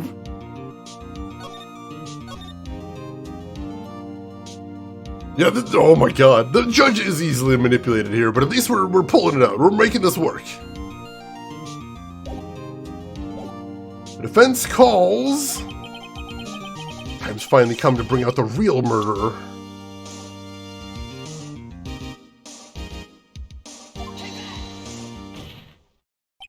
Damon Gant. The defense calls Damon Gant to the stand. Damon Gant? What does he have to do with anything? As the defendant's partner 2 years ago, Mr. Gant had first-hand knowledge of the crime. I feel we should hear what he has to say about it. As luck would have it, he should still be in the courthouse. He would also be the least likely to have been manipulated by me in any way. Wouldn't you agree, Your Honor? True. All right, bailiff, please escort Mr. Gant to the stand.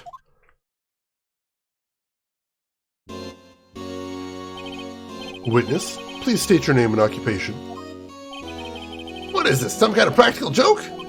I was just on my way to lunch. Your name and occupation, sir.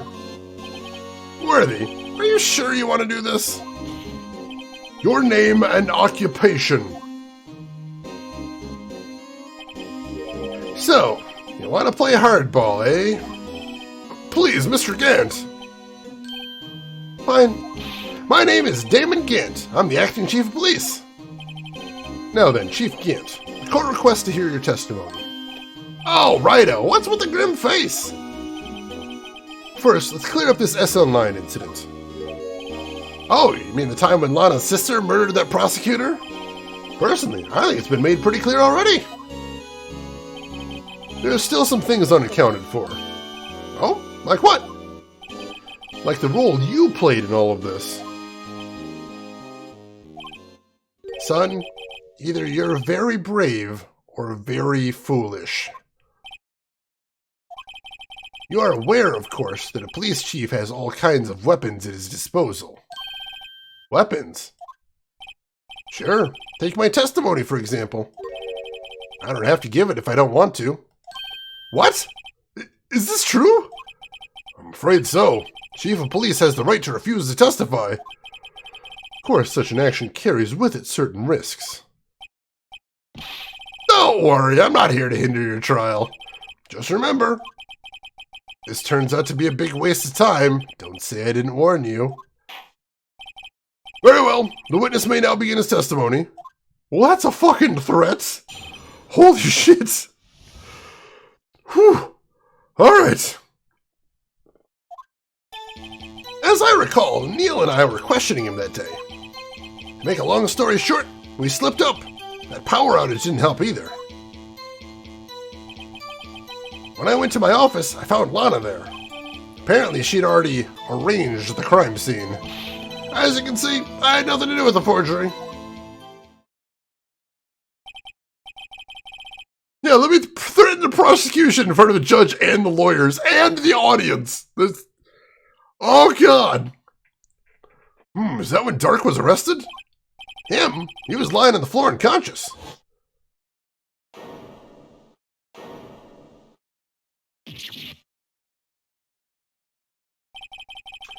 When Emma sent Neil flying, seems Dark bumped his head. I see. Everything seems pretty clear-cut. the police chief has the right to refuse to testify. And I'd better hit him hard and fast.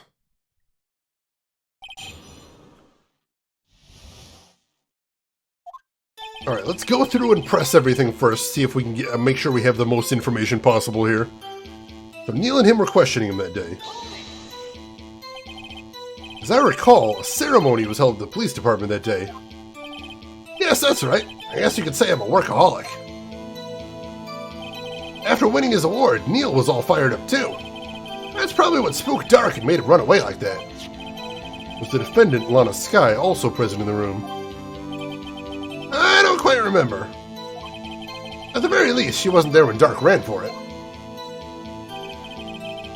Alright, so to make a long story short, they slipped up and that power outage didn't help either. So the two of you ran immediately after him, right? That's right, but Dark made it to the elevator first. So Neil and I split up. He went upstairs and I went downstairs. I guess you could say he got lucky. What's this about a power outage? Oh, that! The elevator stopped all of a sudden, and I got the shock of my life. Well, probably not as shocked as Neil was when a knife went into his heart, though. That's not funny!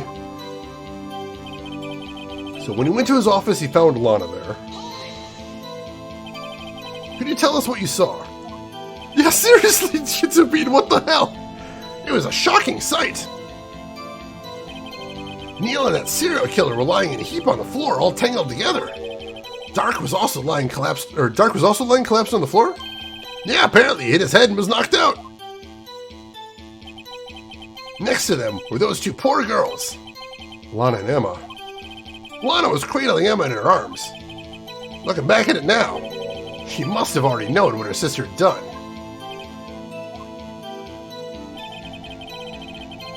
Apparently she'd already arranged the crime scene. How can you know that? Because of the victim's body. It had already been moved. So that means you found the body near Lana's desk? That's right. I think you said earlier, it was my suit of armor that really stabbed the prosecutor.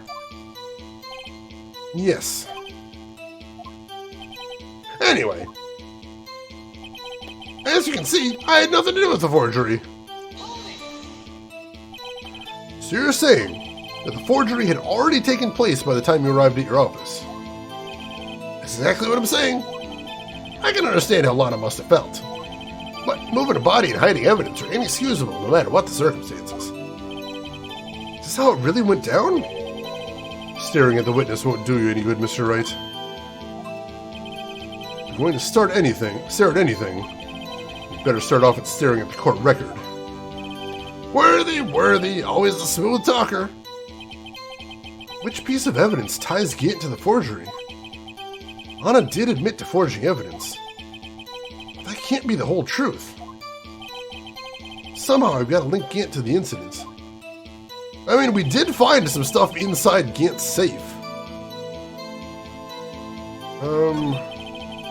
Let's see, I'm going to skip to the end. And I'm going to make another save here. And then we're going to take a good look at the court record and see what we want to present here. Yeah, Phoenix's finger-pointing game is on point here. It's beautiful.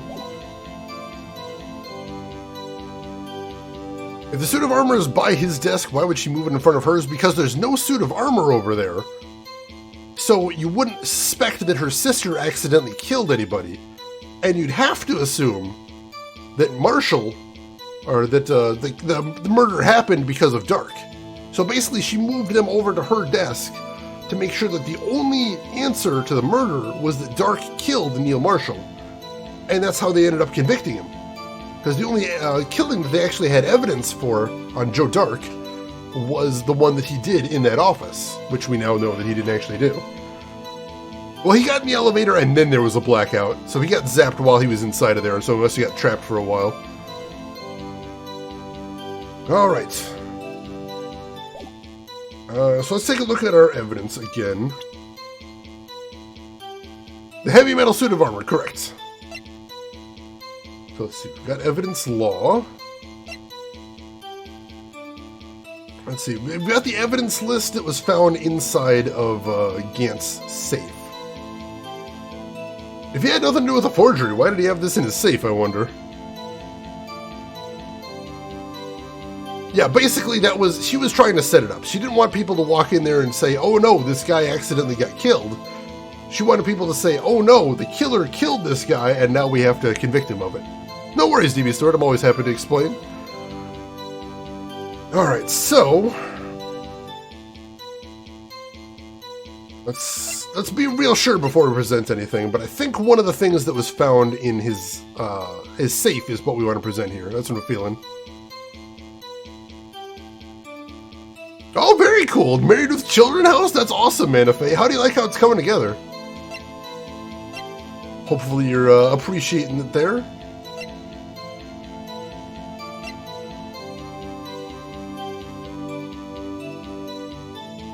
God, there's so many things we could present here. I don't know exactly what we wanted to present.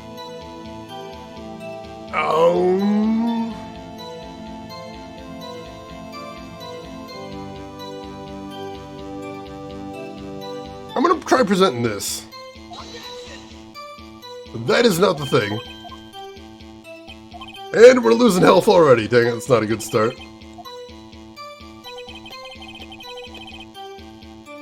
Alright, let's present...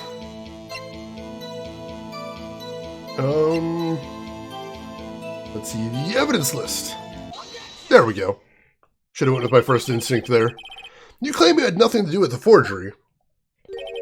But I'm afraid that's a claim you cannot back up. Explain yourself. Several pieces of evidence were found in your office. Take this list, for example. That's the list Emma Sky drew her picture on.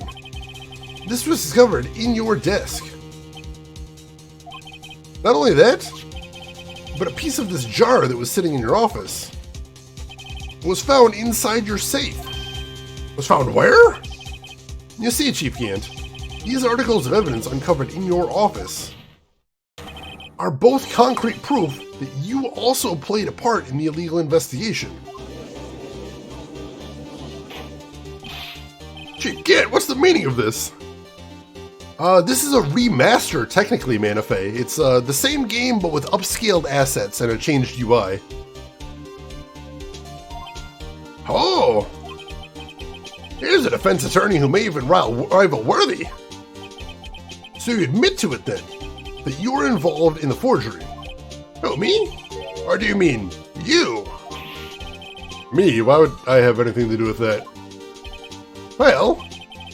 you were the one who snuck into my office when you found this evidence.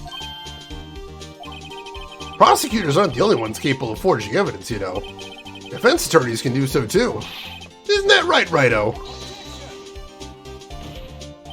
However, Detective Gumshoe was present during the investigation. Worthy, my boy. Not even detectives are exempt from the law. Rest assured, Dick will receive his due punishment. What? If Detective Gumshoe's salary drops any further, he'll end up paying to work. Yes, well, in light of the detective's presence, please give us your testimony regarding these pieces of evidence found in your office, and the relation to the forgery that took place at the crime scene. My. Kids these days no longer know how to put two and two together. Alright, see what he's got to say now. Let's see, what was it now? A jar fragment and a list? For all I know, you could have planted them in my office. Anyway, you can't prove when those pieces of evidence were discovered. If they were found after Dark was convicted, then they're worthless. There's no reason I'd participate in a forgery. Rearranging the crime scene wouldn't help me out in any way. Mr. Wright. Yes, Your Honor? When investigating the crime scene, you should have been more careful to observe protocol. You do understand that I am the chief of police, right? There will be consequences. Oh. Indeed, I believe I'll press charges, so you won't make the same mistake again. My apologies, Chief, but would you mind waiting on that till tomorrow? Today is, you know... All right, Aji. In return, though... I know, that place, right? Huh? What are these guys, telepathic? Acting chief of police. Same case from yesterday, Geek Boy. This is the final one in the game, and we're approaching the very end right now. So you gotta ask, how often do you get people mentioning that you look and sound like Penn of Penn and Teller? At least once a week, although I think that's probably the third or fourth time this week. It's a lot. It's a lot. It's funny that I never noticed that before I started streaming, but now it's like everybody else in the world notices it. He's good people, though, so I don't mind the comparison at all. Alright. Well, let's go ahead and press through everything. So for all I know, we could have planted those in your office. I'd appreciate it if you stopped making these ridiculous allegations. Yes, you do have a point. You wouldn't have the guts to do something like that. What? I'll have you know, back in the day, I once broke into a cattle ranch and tipped... Mr. Wright, what are you saying? Anyway, you can't prove you didn't carry any evidence, can you? If you have proof to the contrary, you're gonna need it later. Later? What are you talking about? What else? I'm talking about when Wright's prints are found. Yes, if they're found inside my safe, they would prove his investigation was illegal. I've never faced anyone as slimy as this guy. Apparently, our Phoenix right here has done some cow tipping in his time. That's interesting. You were thinking that too, GW? I get that a lot, I do. I was pretty shocked the first time, but I'm pretty used to it at this point. What is the statute of limitations on cow tipping, I wonder? I can't prove when those pieces of evidence were discovered. What do you mean by that? Now, this is all purely hypothetical, of course. But suppose I did place those items in my safe. Such an act wouldn't necessarily constitute forgery. If concealing evidence found at a crime scene isn't forgery... I'm not through speaking yet, Righto. It all depends on when the evidence was discovered. So if they were found after Dark was convicted, then they're worthless. Are you saying this jar fragment wasn't discovered in the initial investigation? It would appear not. After all, it wasn't listed in the evidence list. For all we know, it could have suddenly materialized the day after Dark was sentenced. Oh, and wouldn't that be convenient? Right? Chief is talking about a possibility, so long as you can't rule that out. Your remarks, however clever they may be, will only succeed in wasting time. There'll be something I don't know. Come now, Righto. Think about it. So there's no reason he'd participate in the forgery, he says. How can you look me in the eye and say that? Because I'm innocent. Remember? Who was it that murdered Neil? I'm not sure I care for the word murder here. But in the end, the person responsible for Mr. Marshall's unfortunate demise was Emma Skye. Well, now do you see?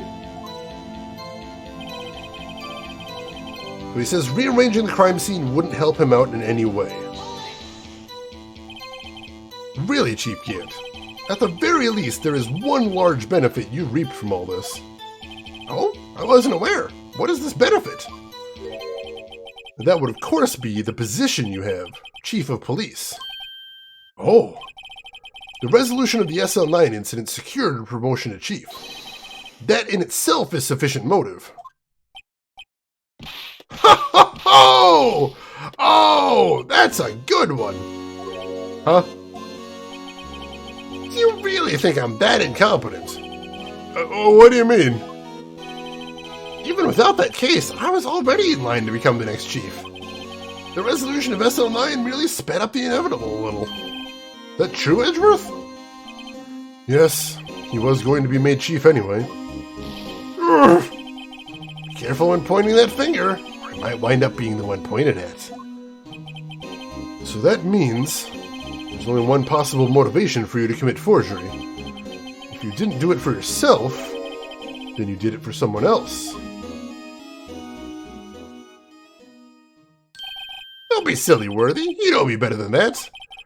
There are only 3 people I look out for. Me, myself, and I. It's out in the open now. Haji, would you mind if I change my testimony a little? By all means, please do. So he wouldn't be anyone's accomplice if there was nothing in it for him, he says now. Nothing in it for you. Sorry, but the only person I care about is yours truly. That girl, Lana's little sister, was it? If you think I felt sorry for her, you better think again. You're right. You don't feel sorry for anyone. Be tough on crime and tough on people. That's how I was raised. You seem to be lax enough on yourself, though. Oh, that's a good one, Worthy. Could there have been something in it for him? Given his selfishness, would he help someone out? Yes. True, you might not help out anyone for their sake. But if it would benefit you, you might decide to assist someone. Mr. Wright? Appears you're positively determined to portray the chief as a nice man who likes to lend people a hand. That's not what I mean. Very well then. Who is this person you believe Chief Gant may have helped forge evidence? Well, that's easy. Chief Prosecutor Lana Skye? The defendant? I believe it's quite obvious in light of the circumstances. Emma Skye fell victim to an unfortunate series of events. Who would want to help her more than her own sister Lana? And as for Chief Gant, he would have also have a reason to help Lana if she asked him to. That reason, of course, is self-profit. Self-profit? What do you mean? After the SL9 incident was resolved, Lana Skye was appointed chief prosecutor at the prosecutor's office. That the person who arranged this job change was you, Chief Gant. But how would he profit from all of this? He would be able to use the chief prosecutor as his puppet. Essentially, he would acquire unchecked authority over all investigations. You mean to tell me that despite the chief's formidable appearance, he plays with puppets? Oh, wait. Oh, you must mean puppet as in someone forced to do his bidding. Never mind. Admit it, Chief. You assisted Lana Skye in forging evidence. Your motive, to appoint her as chief prosecutor so you can control her. That was facepalm of the month right there. Oh my god. Let me keep catching up on chat here. What the hell?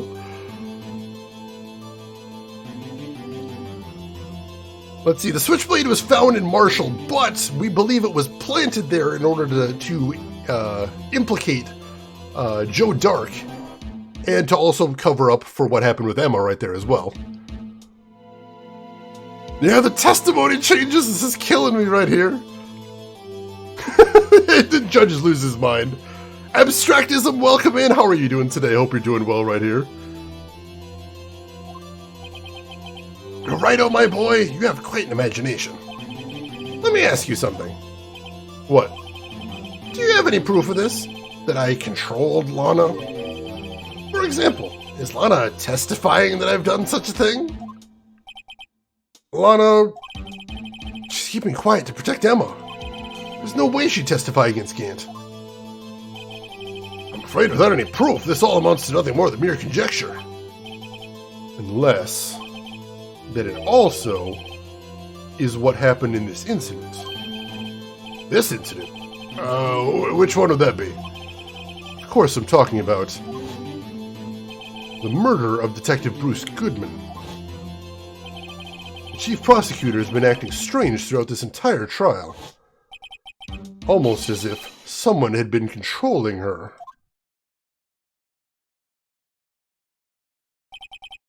Worthy, you'd better watch your tongue. I wouldn't want you to get hurt. Just, what do you mean? What he means, Your Honor, is that Chief Gant is involved in the murder of Detective Goodman. Not only that, but the Chief is now making Lana take the rap to cover up his involvement. What?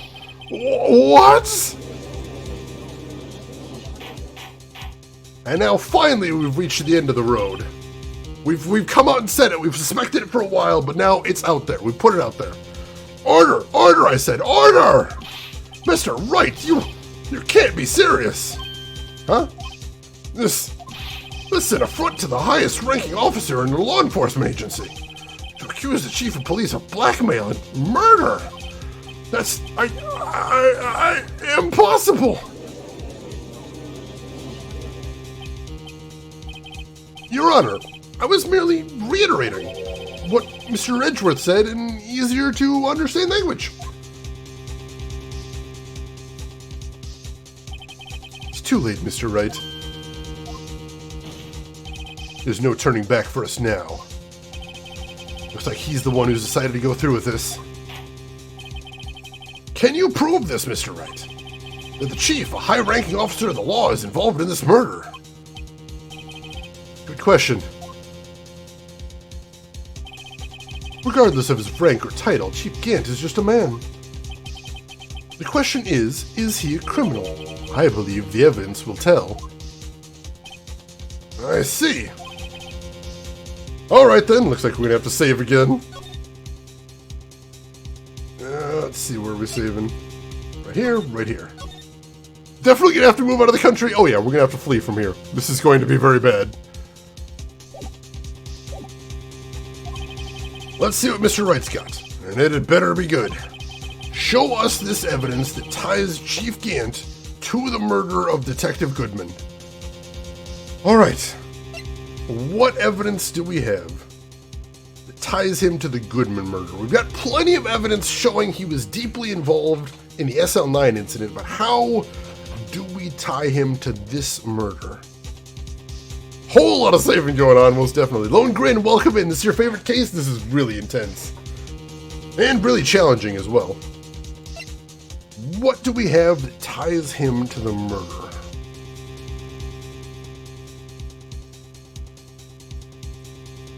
I know what we've got. I know what we've got. This is the ID card list. Yes, the one that shows who entered the evidence room on the day of the crime. There was one ID on the list we couldn't determine the owner of yesterday.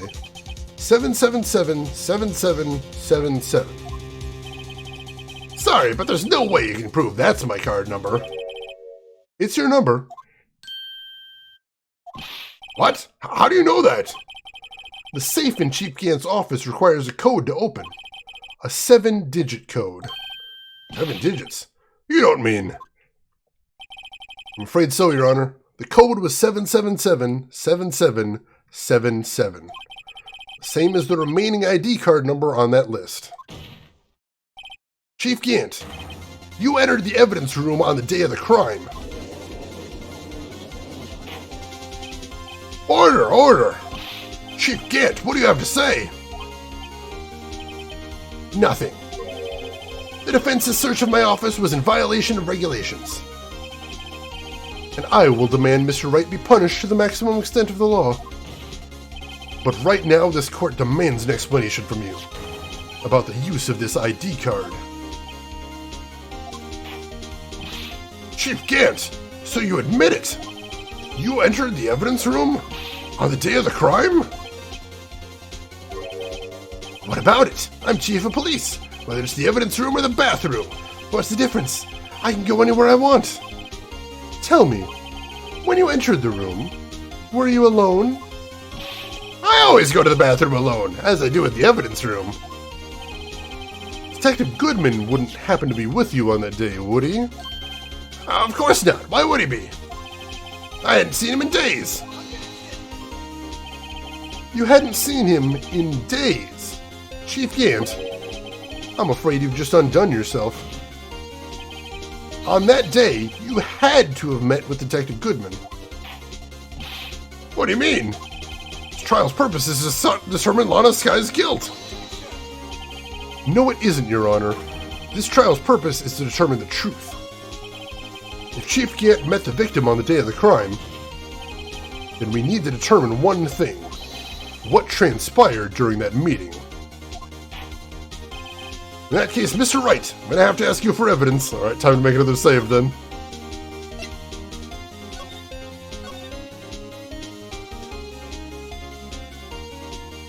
That logical leap, we're having to really piece things together here, but I think we're getting somewhere. Show us proof that the victim went to meet Chief Gant on the day of the crime. Alright, how do we prove that? How do we prove that he met Chief Gant on the day of the crime? Gotta be some way to prove that, right? So I got that victim's memo.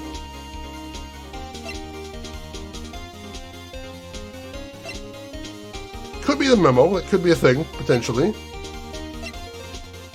You love the pursuit track? Oh my god, this is not only my favorite track in the game, but I think it's probably one of my top 10 pieces of game music ever. It's so exciting! Oh my god, it gets me so hyped.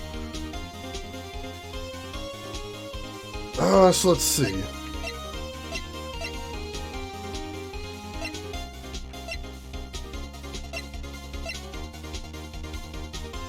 What else do we have here? One of your favorite Suki Sabine is so exciting.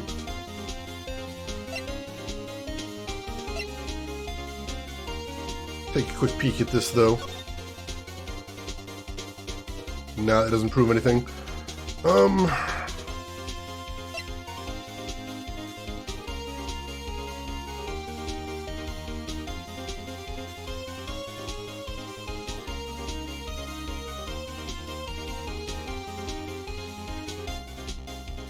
We've got Goodman's lost item report, but he never filled it out, so I don't imagine it was ever submitted. Nah, I probably wouldn't have submitted it if it wasn't finished.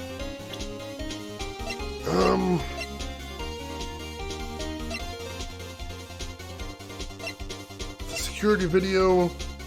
SL9 incident.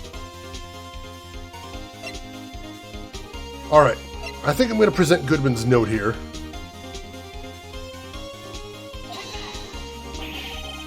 No, there's got to be something more solid than this. On that day, Detective Goodman had to go see Chief Gant. Sorry to interrupt your mumblings. The court is waiting. Alright, we took some damage there, so it's not that. Why don't you come meet with me tomorrow? Perhaps we could write up your letter of termination?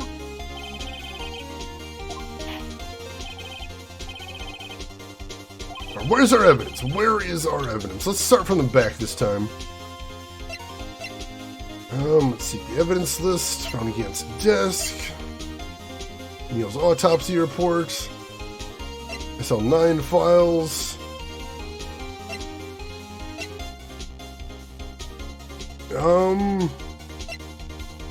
I'm thinking it might be the lost item report, so let's try submitting that. Detective Goodman lost his ID card on the day of the crime. Or to be more accurate, Jake Marshall stole it. So Detective Goodman filled out a lost item report.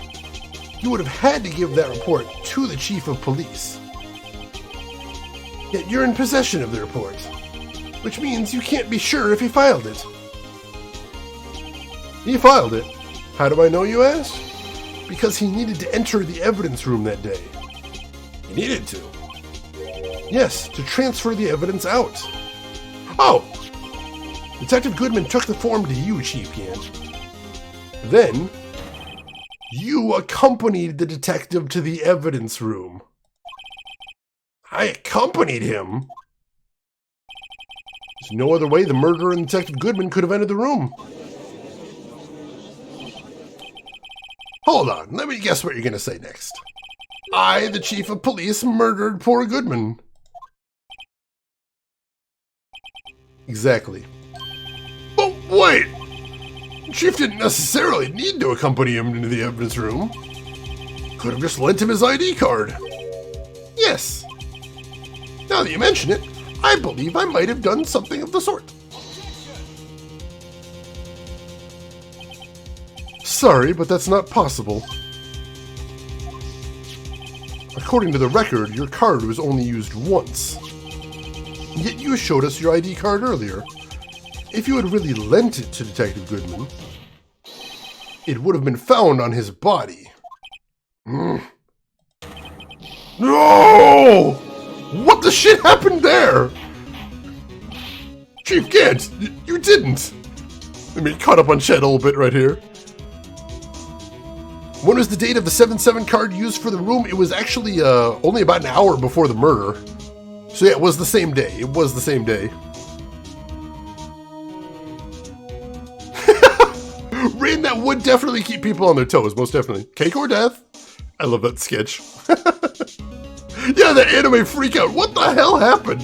Is this not even his final form? Is this a multi-form boss fight?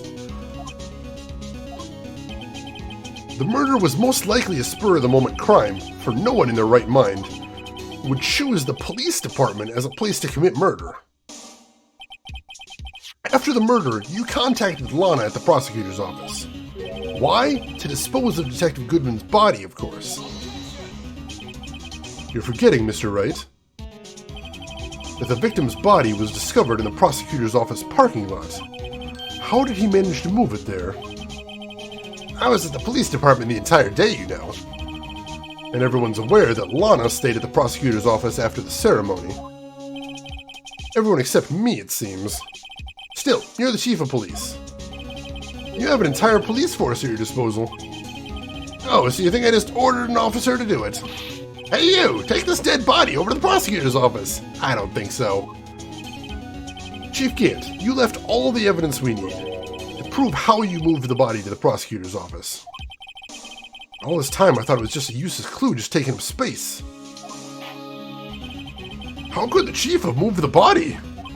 Mr. Wright, show us this evidence. Make another save. So something in Phoenix's inventory that he thought was something useless taking up space this whole time. This is the badge, it's not the badge. Oh my god, Nuddle Masher, I love that scene so much. Oh god, I hope he doesn't have more forms later on. To move the victim's body, Chief Gant used this.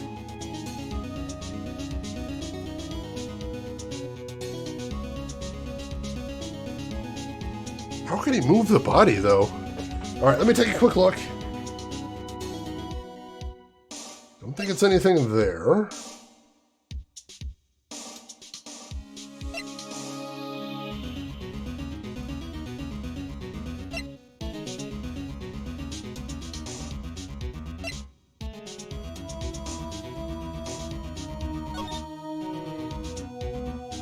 You don't suppose it was the Blue Badger, do you? He is on wheels.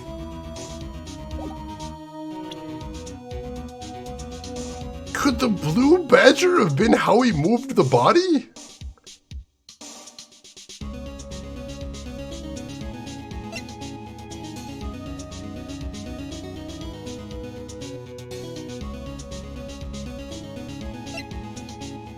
There is a suspicious handprint on the Badger, that's true. I just assumed that was because, Gumshoe is a bit of a slob. This is insane, but I'm gonna try. Well, I see. Maybe I'll use this later to move your dead body, Mr. Wright. Huh? And I'll help you dispose of it. Alright, that wasn't it, no. Chief Gant stayed at the PD and Lana stayed at the prosecutor's office. Oh, I know what it is now. The threat, seriously. No, I know what it is. How could the chief have moved the body? That's actually pretty simple. This is how he moved Detective Goodman's body. I thought they meant out of the evidence room. I was misreading it. Parking stub. Miles Edgeworth. You mean... The body was found in the trunk of Mr. Edgeworth's car. I think it's obvious what happened. The body was moved by that car. You mean I carried the victim's body? Precisely so. But wait, even you know. I didn't plan on returning to my office after the ceremony finished that day. But you did return. Tell me, why? Ah! I was asked to go, by Chief Gant, no less. He told me he wanted me to keep it here in the prosecutor's office. In any case, on the day of the stabbings, I brought this back here. So you see, what you were really taking to the prosecutor's office wasn't the screwdriver, but the victim's body in your trunk. Hey, Haunted Velvet! Yeah, we're having to burn the midnight oil, so to speak, to finish this game, but I'm loving this game. How are you doing, Haunted? Hope you were having a good weekend so far.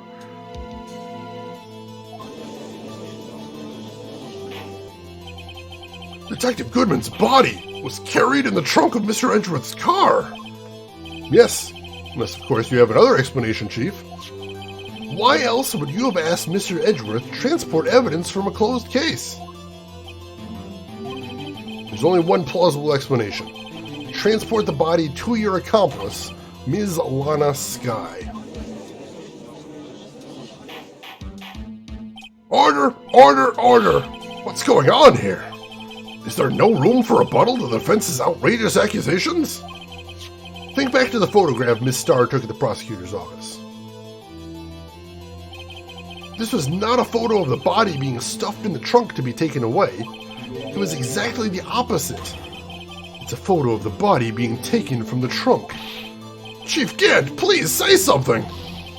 I believe... Your time's up. My time's up? Sorry, Righto, but I'm having lunch with the District Attorney General after this. We have to get going if we're going to make it in time for the early bird special. But what? The cross-examination isn't finished yet. Remember what I told you earlier? A police chief has all kinds of weapons at his disposal. Weapons?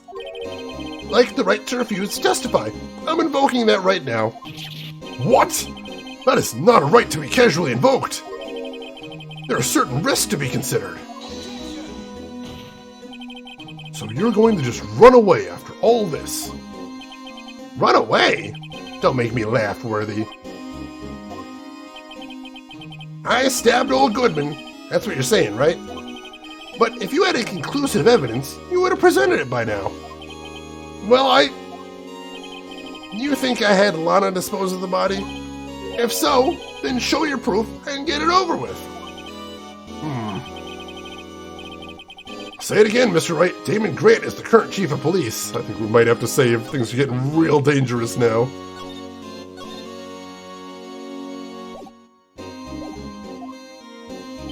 This court will not tolerate any accusations against him without concrete proof. Well, Mr. Wright? Yes, Your Honor. Do you have any concrete proof? Proof that Chief Gant murdered Detective Goodman and made Miss Skye dispose of his body? Do I have any concrete proof?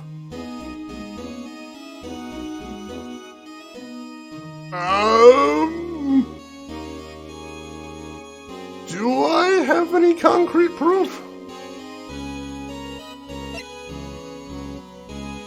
I don't know that I do. The murder weapon doesn't have any prints on it. The timeline's up, but that's hardly concrete. The phone call was just to Emma. That doesn't really prove anything. The picture is suggestive, but doesn't prove anything either.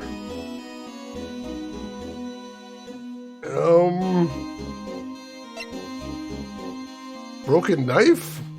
Hid by Lana, not anybody else, I don't think. The ID card record doesn't really prove anything right there. The picture does have concrete in it, that helps a little bit. Can we take a look at the picture? Sure. So this is the picture that was taken in there.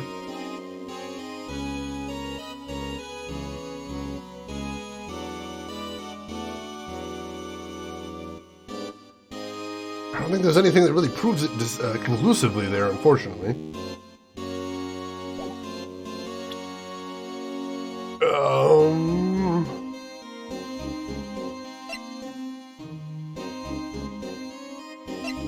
Unstable jars was having to do something else. Marshall's fingerprint, that doesn't really have anything to do. Neil's autopsy report. I'm gonna say we have something concrete. Let's see, the white shoe with the blood, that was the victim's shoe, and it had his own blood on the underside, and it had Lana's blood on the upper side. And Lana's blood was because Lana cut herself when trying to forge the wound on the body. I'm going to say that we do. Let's see. I can't let him just squirm his way out of this. Gotta keep the pressure on. Yes, Your Honor. I do have such evidence. Please hurry up and present it. Just remember, better prove Chief Gant murdered Detective Goodman beyond a shadow of a doubt. So we have to, beyond a shadow of a doubt, prove that he murdered Detective Goodman.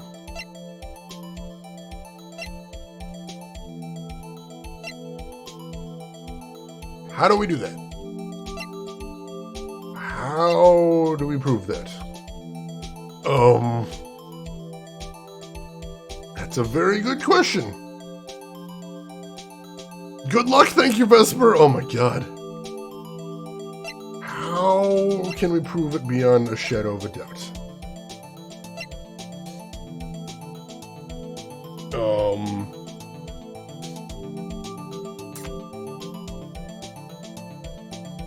How can we prove it? That's an excellent question.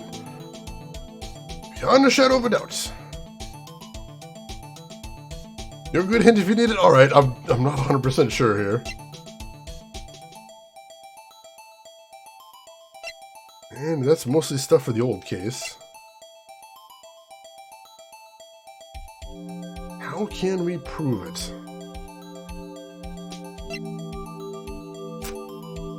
I'm curious what your hint is, Vesper. What do you got?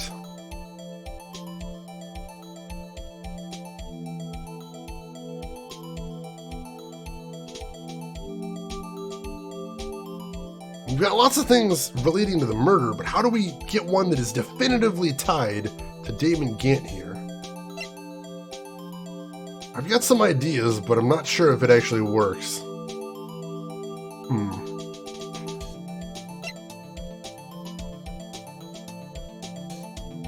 I mean, that proves that it didn't necessarily have to be in there. Slamming the desk and pointing at people, that worked so well before GW2. I've definitely used that to good benefit so far. Proof with the boot to the head. I would like to jump this desk and kick this guy in the head. That would be very nice. Read those two first options that led to this branch very closely, but I can't see the two options now. Although I know one of them was, we don't have evidence yet. Let me ask this Vesper Ghoul, yes or no? Am I in a dead end right now? Because if I'm in a dead end, just let me know and I'll back out. I hate dead ends so much. Let's see.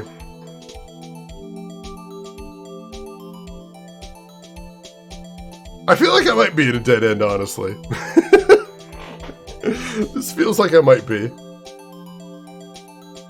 Because one of them was present evidence and the other one was I don't have any yet. So I think maybe I'm supposed to do the other branch and then just see how that plays out. Possibly. That's what I'm thinking. Can you cycle through the evidence? Sure, let's take a look at it one more time. So we've got Phoenix's badge. We've got Goodman's ID. We've got the King of Prosecutors trophy. Which used to have a halberd, but at Gant's behest it was removed. We've got Edgeworth's knife, which is the murder weapon, no prints on it. We've got the parking stub. We've got the Blue Badger. We've got Goodman's autopsy report, which says that he died sometime between 4 p.m. and 5:30. We've got the note that was found in the trunk with Goodman. That does have the date on it. We've got Lana's cell phone. We've got the map of the parking lot. We've got the photo taken at the crime scene, which also I've got some questions about that as well. We've got the victim's shoe. We've got the switchblade knife. We've got the luminol. We've got the ID card record. We've got the fingerprinting set.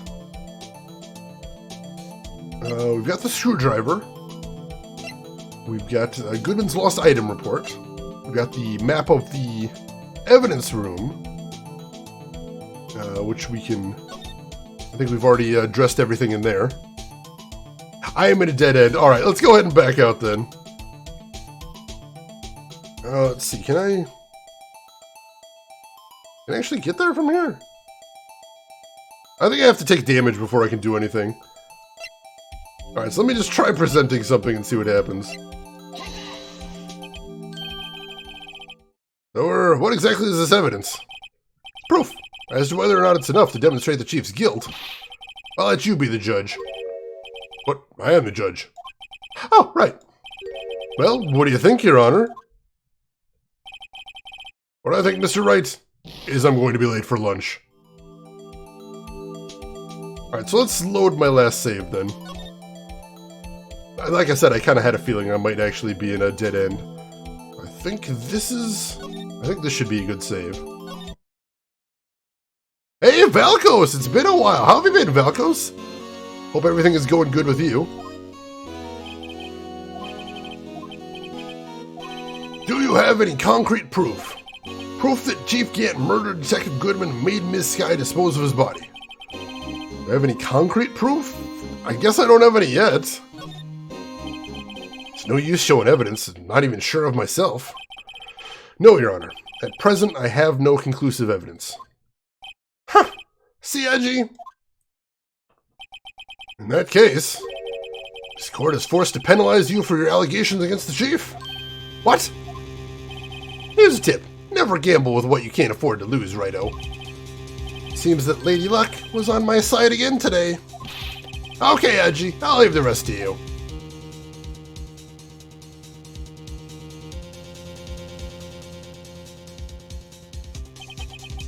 I warned you earlier, Mr. Wright. This is an affront to a senior officer in our nation's law enforcement agency. Ah!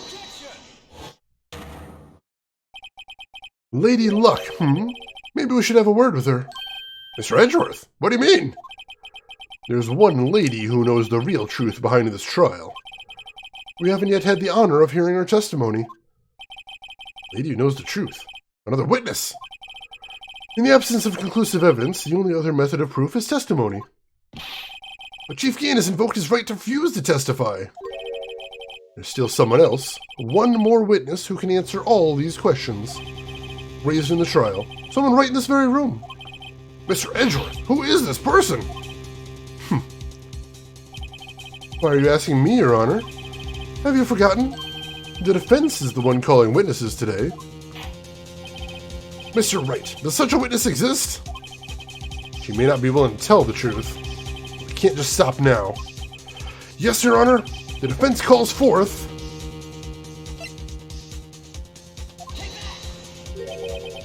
The defendant? Ms. Lana Sky? She was in the underground parking lot at 5:15 p.m. on February 21st. Her task, to dispose of the victim's body. In accordance with a certain someone's orders. Mr. Edgeworth? The prosecution has no objection, Your Honor. Very well. The court will now take its final recess for the day. The dead ends in this case are pretty rough. Yeah, the word yet's important. I was still worried that was going to be a game over instantly. Oh, you're watching my Lunar playthrough on YouTube. How are you liking it, Valkos? I hope you're enjoying it. And Very Naked, thank you for the follow and welcome to the stream. How are you doing today? We need to force the person who wanted jail time to provide testimony to get her out of jail. I mean, basically all the things she was trying to hide have already come out. What does she have to hide anymore? Does she have any reason to not just say everything? In 15 minutes, we will reconvene to hear the defendant's testimony. This court is now in Hold on. Huh? Chief Gant! I thought you were going to eat! Listen good, Lana. He's talking to Lana. I don't think you need me to tell you this, but if you accept Mr. Wright's claims, there will be terrible consequences. That's right. Your sister will be found guilty for Neil Marshall's murder. Ah! This isn't good. Of course, you'd never support such outrageous claims anyway, right? Just something to think about. Alright then. I've got a lunch date to meet.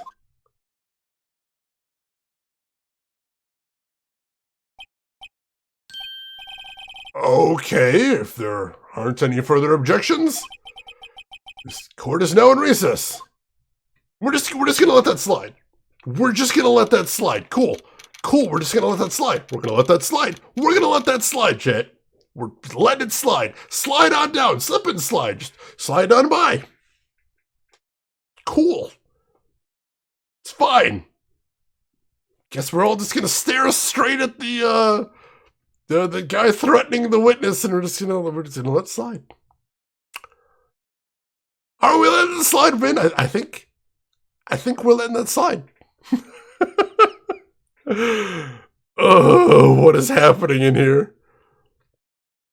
Velcos, that's one of your all-time favorites from childhood. That is really awesome. I've also got Eternal Blue, and I'm hoping to be able to play that later this year.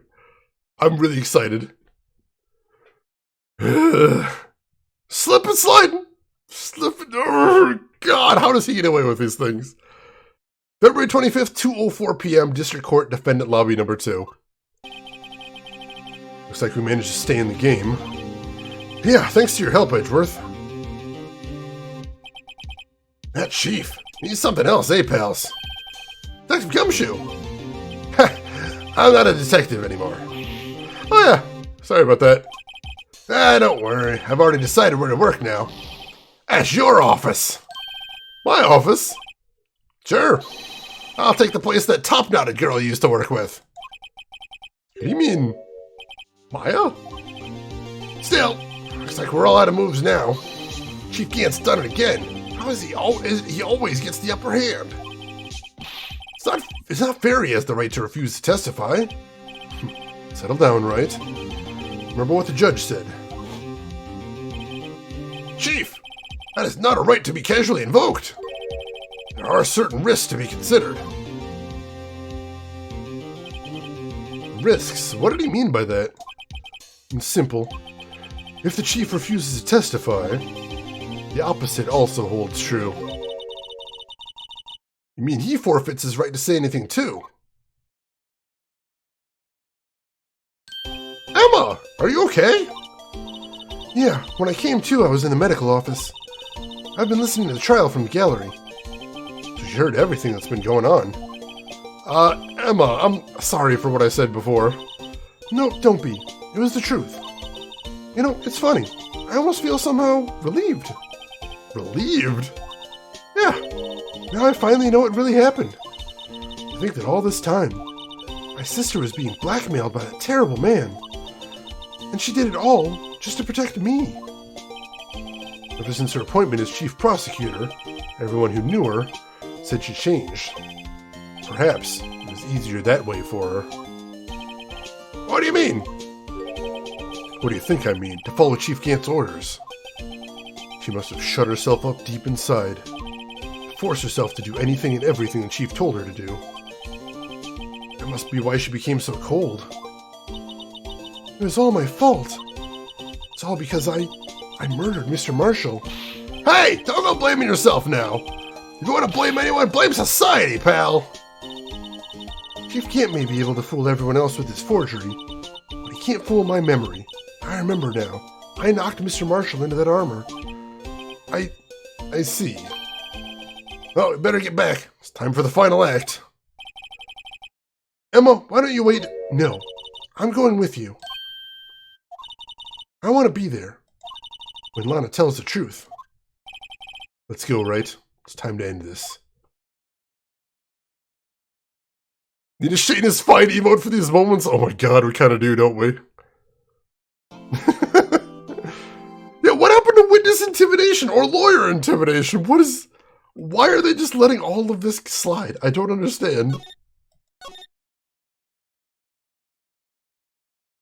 Let's see, Loop Hero. Yeah, I've heard about Loop Hero. I've seen a little bit of it too. It looks like a really incredible game. Those graphics, absolutely beautiful, Velcos, most definitely. All right. February 25th, 2021 p.m., District Court, Courtroom number 9. Now then. Sorry, one moment before we get started on this, I'm going to blow my nose one more time. I will be right back, folks.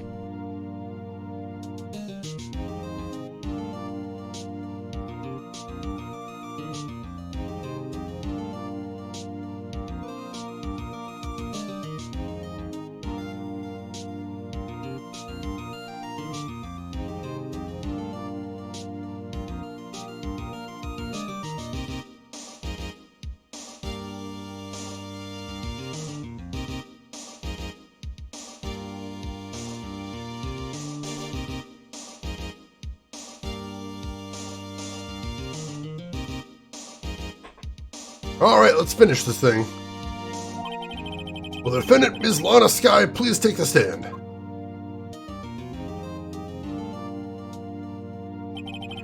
Ms. Lana Skye, you are the chief prosecutor. Sure you're aware of what is required of you? Mr. Edgeworth, you already know everything. You know all that I've done these past 2 years. Please provide the court with your testimony, Ms. Skye. And remember, you are under oath. You want to hear the truth. Of course. Truth. Lana, no matter what happens, I'll always be your sister. Now then, your testimony, if you will. First, tell us about your relationship with Chief Gant. Everything hinges on your testimony. You're the only chance we have to get Gant.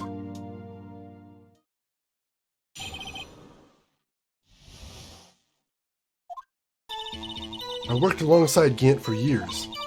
There's no truth to this blackmail theory. I fabricated the evidence 2 years ago all by myself. When I found Prosecutor Marshall's body, I rearranged the crime scene. My only motivation was to get Dark convicted. It had nothing to do with Emma. Are you sure about this testimony? Your Honor, I'm confessing to a capital offense. Of course I'm sure. But Lana! If this is true, then that means Chief Gant has nothing to do with this. That's what I've been telling you from the beginning. Please, Mr. Wright, you've got to help her. She's sacrificing herself because of me. What if she's telling the truth? She's not. I know my own sister. Whenever she speaks stiffly like that, she's hiding something inside. Deep down, she's really screaming in agony. Yeah, this is no time to start second-guessing myself. The defense may now begin its cross-examination. Alright, let's pick through all of her statements here, see what you got to find. So she worked alongside Gant for years. How many years exactly? Ever since I made senior detective. Let's see, I was 24 then, so that would be 5 years. Detective Gant and Detective Skye were legendary partners. I personally saw them testify in numerous cases. She must have been good coming from the same school as Mia. Damon Gant was a respectable detective. That's why. There's no truth to this blackmail theory. But think about it, Miss Skye. You didn't murder Detective Goodman. You told me as much yesterday in jail. You still don't get it, do you, Mr. Wright? Any testimony you cannot present in court is as useless as idle gossip. I stabbed Detective Goodman with a knife. And I fabricated the evidence 2 years ago all by myself. Did you do so to help your sister? Joe Dark was a serial killer. My sister almost became his last victim that day. I didn't want that incident to ruin her life. What she did was justifiable self-defense. She wouldn't have been charged with anything. That's not the point. She was traumatized that day, all because of that creep. That's why I couldn't forgive him. Lana? So that's why you fabricated the evidence 2 years ago? Yeah, who the hell turns around in court? I don't know. I think she's just trying to hide her face, honestly. When I found Prosecutor Marshall's body, I rearranged the crime scene. You say you did this all by yourself? Yes. Would you mind telling us what you find when you arrived? Would you mind telling us what you found when you arrived at the crime scene? Seems I was the first person to discover the scene. The broken prosecutor award knife was stuck in the victim's body. What?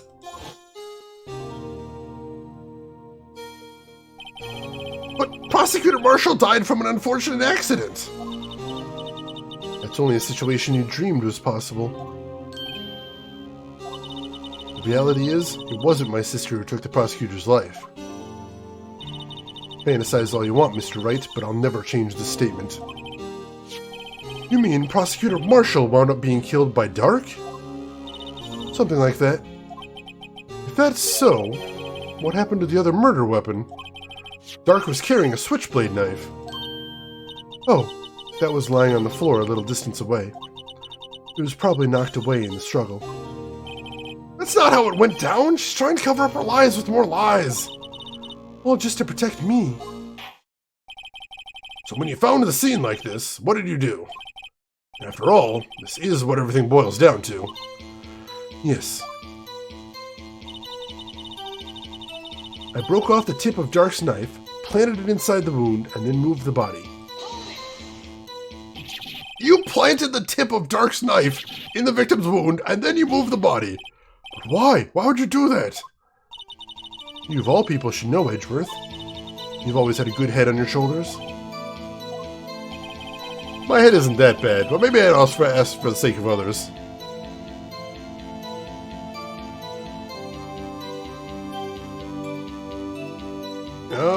I'm gonna save just in case, but both of these actually seem like good things to ask. So let's save right here.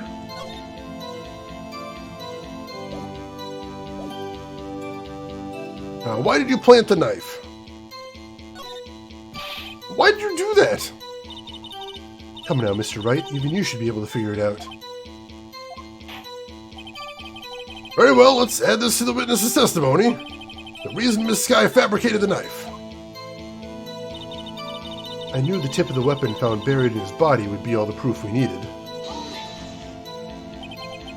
According to your testimony, Prosecutor Marshall's broken knife was the murder weapon, right? Yes, and leaving it at that might point the blame away from Dark. I felt the most effective way to get him convicted would be by having the tip of the knife found inside the victim's body. So you buried it inside the victim's stab wound? Yes, because I hated Dark for what he did. And she says her only motivation was to get Dark convicted and had nothing to do with Emma. So you rearranged the crime scene.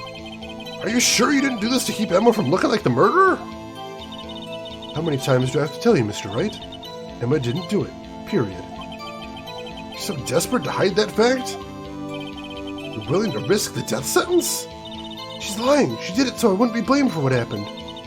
In any case, as a prosecutor, what I've done is unpardonable. There's nothing I can do to make up for my actions.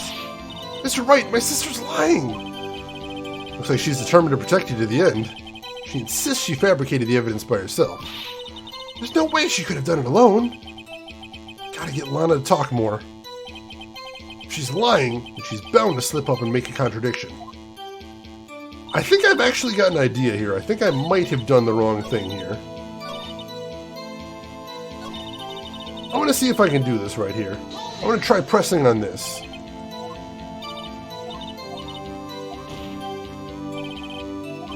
And we're going to go through here.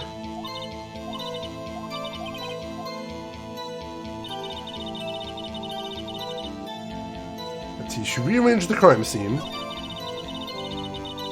Oh, that's what we got to press on now. All right, so I think we're getting where we need to go. We press on this about her rearranging the crime scene.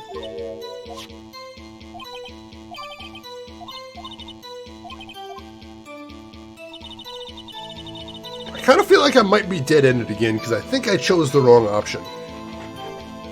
And I'm convinced enough that I'm actually going to load my previous save. Because I just thought of what we need to do here, and the knife is not what we need to do. Let's load this save, and ask her why she moved the body. When you showed up on the scene, where exactly was the victim's body? It was where you deduced it was, by Chief Gant's desk. But the body was found by your desk. Why did you move it there? The reason for that is simple. Let's have the witness explain this in more detail. The reason Miss Sky moved the body. The pieces of the jar that shattered during the events threatened her plan. Pieces of the jar? You mean... Yes, that wretched jar you showed us earlier.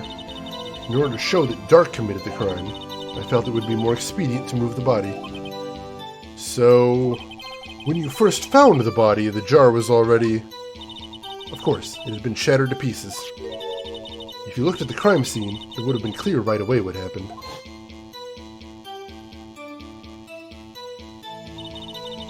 Neil Marshall was dead, Dark was lying unconscious.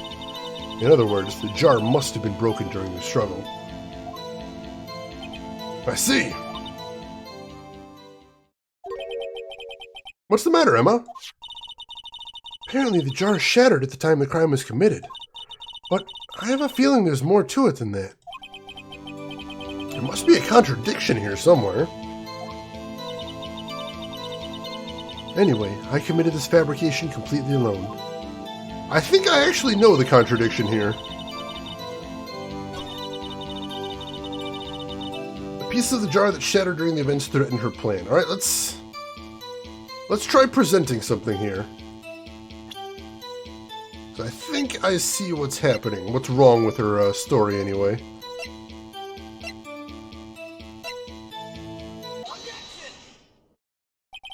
Miss Sky, I understand how you feel. You committed that crime 2 years ago to protect your sister. You mean the forgery at the scene where Neil Marshall was murdered? If the truth were to be exposed now, past 2 years of your life will have been in vain. Even so, I'm compelled to bring to everyone's attention a significant contradiction within your testimony. Contradiction? My testimony? You testified, and I quote, "The pieces of the jar that shattered during the events threatened my plan." That's right. Do you have a problem with that? It's a simple oversight, really. You see, a message was written on the jar with the victim's blood. Yes, the prosecutor must have written it in his final moments. Exactly so. And this is where the contradiction lies. In order for the victim to be able to write the message on the jar, it must not yet have been broken when he died. Ah. He couldn't have written Emma's name on a shattered jar. Order! Order! Your Honor, it would appear more information is needed in regard to this jar and its bloody message. We may be missing something critical here. Something critical? Chief Prosecutor, it seems you're as in the dark as we are about the truth towards which we're headed. What? Just tell us exactly what you saw. We'll piece together the information to arrive at the truth. Yeah, where are those psychic powers when we really need them? Seriously. Danger zone. Very well. The witness may now continue her testimony. All right. We're getting somewhere now. I immediately noticed the blood traces in the jar, but it was dark in the room and I didn't have time to check it out. To be safe, I wiped away the blood. Fragments were large, so I'm sure I got them all. All I could think about was wiping them clean before they were discovered. You mean you were the one who wiped away the message in blood? I wasn't chief prosecutor at the time. She didn't think Dark was the real murderer. That's why she tried to erase the real evidence. Very well. The defense may now begin its cross-examination. All right.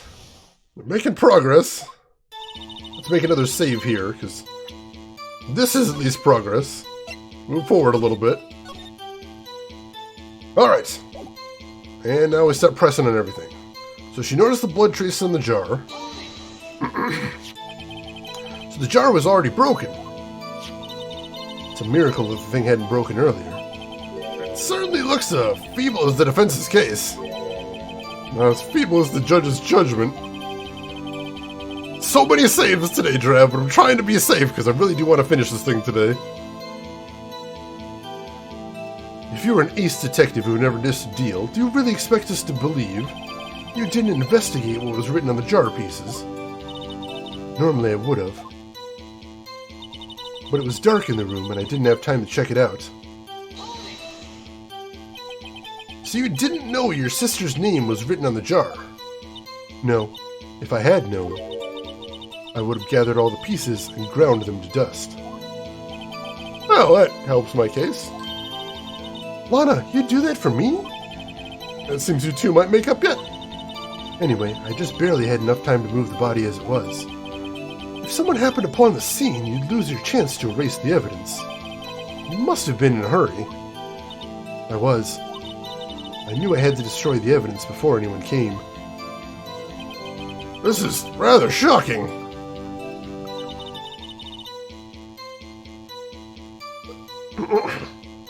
To be safe, I wiped away the blood.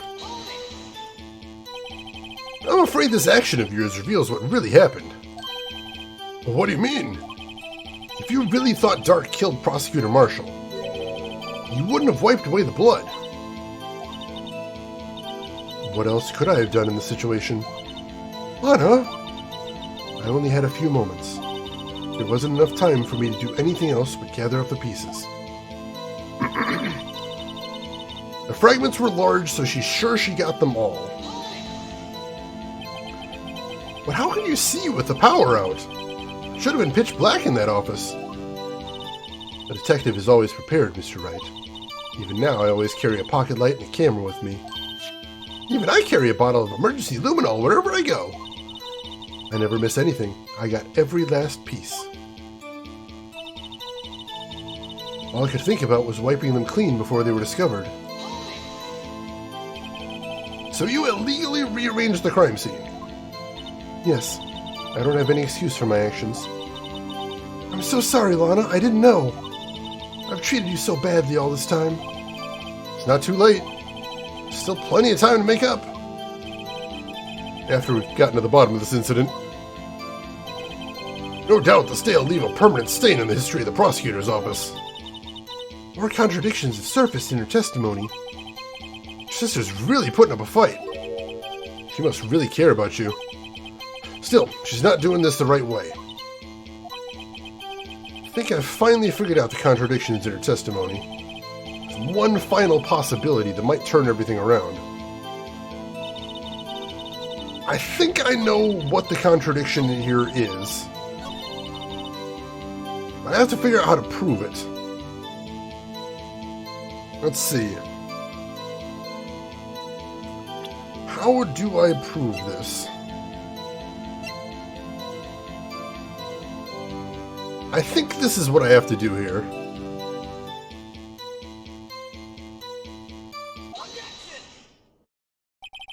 Miss Sky, I believe this jar conceals a truth even you are unaware of. What? We found the final piece of the jar in Chief Gant's safe. In the Chief's safe? But how? I knew it! She really didn't know! There's something even more disturbing about the final piece. There was still blood on it. But the witness just testified that she gathered every last piece and wiped the blood off of them. Yes, which leaves us with only one explanation. On the night Prosecutor Marshall was murdered, you were not the first one to show up at the scene. Chief Gant got there before you. What, couldn't the defendant have simply missed a piece? I'm afraid that's unlikely. The pieces are too big for anyone to miss, let alone an ace detective. It may well be, but everyone makes mistakes. Even I once wasted an entire day looking for my dentures. They were in my mouth all along. Ha! Can you believe that? Have you forgotten, Your Honor? When this witness arrived at the scene, this jar was already broken. Oh, that... There's no way a name could have been written on a shattered jar. Another person discovered the scene prior to the witness. I'm not implying this person was Chief Gant. At the time, he was looking for Dark downstairs. Besides, even if he was there first, why would he break the jar? The question is, if he did arrive there first, why did he hide the fact for 2 years? Well, Your Honor, can you answer us that? No! Alright, we're getting there. We're getting there. I think we're starting to change the judge's mind, and that's going to be the key here. Wait, I'm not the one on trial here. Damon Gant arrived at the crime scene prior to the witness. He proceeded to break the jar and purposefully hid one of the broken pieces. Question: what is this action called? Fabrication of evidence. Why would Chief Gant do that? In light of what happened afterwards, isn't it clear? What happened afterwards? Discovering the scene, Lana Skye believed her sister Emma killed the victim. Determined to help her sister, she sought Gant's aid. Lending her his aid, Gant helped her create evidence that incriminated Dark, sparing Emma, and therein lies the reason. The reason why Miss Skye became the chief's puppet. Holy shit! No, I did it on my own. Please, sis, stop trying to protect the chief. I can't watch you suffer anymore for my sake. No, you didn't. It wasn't you, Emma. You didn't kill anyone. Don't believe anything Mr. Wright says. Defense attorneys make up the most foul lies to defend their clients. Foul lies? Imagine that coming from my own client. Yes, you do seem the type that likes to twist the truth. Wait a minute. What if we're still smack dab in the middle of Gant's trap? Is something wrong, Mr. Wright? Lana may be right after all. What do you mean, Wright? So you do tell foul lies then, Mr. Wright? Ms. Skye, please testify once more. But if evidence was fabricated behind your back, then Emma's accidental killing of Prosecutor Marshall might also be a lie. But I do remember knocking over Mr. Marshall. Ms. Skye, if you will. I can't. There's nothing to be afraid of anymore. This cross-examination may not change a thing. However, there is a possibility that it will if you tell the truth. Very well. I'll testify about what I really saw. Yeah, she drew blood. That was freaking horrifying. All right, the witness may testify once more for the final time. Yeah, this is more exciting than a real trial. Real trials are incredibly boring. When I arrived, I found Mr. Marshall's body impaled on that suit of armor's sword.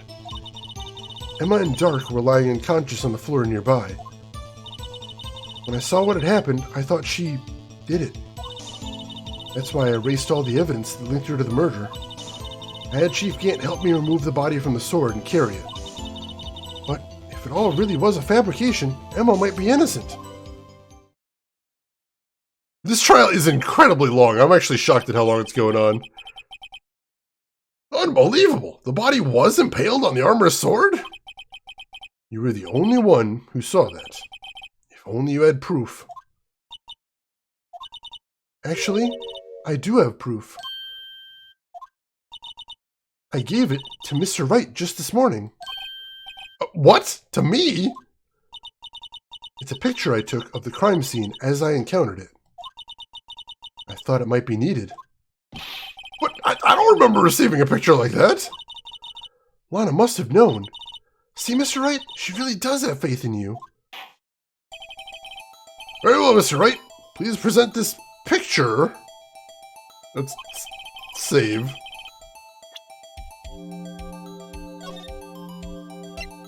Let's see.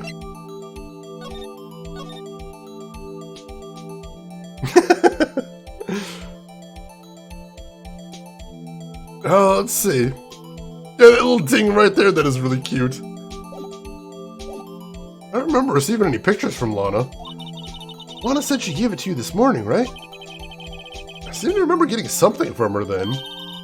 Let's check that evidence again. There must be a picture in there somewhere. Now, what did she give me this morning? I'm trying to remember.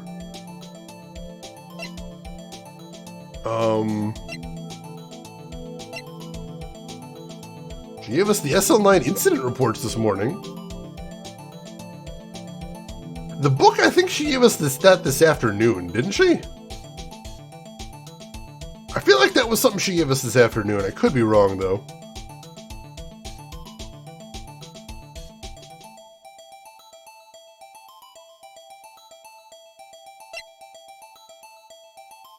So, is there anything else she gave us?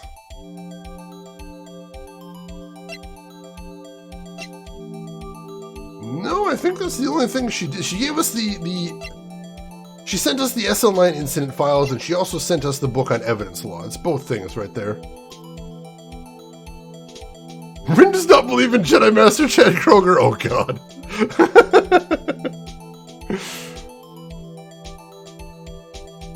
The picture isn't all of us. Oh, God. Yeah, I don't think she sent us anything else. Let's try it then.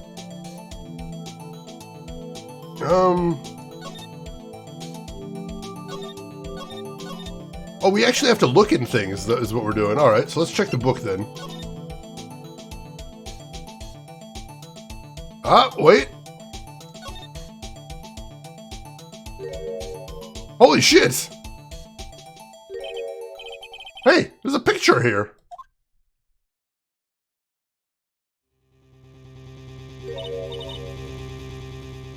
Oh my! This is the actual crime scene! No other detective saw the crime scene like this, because I contacted Criminal Affairs only after I'd rearranged everything.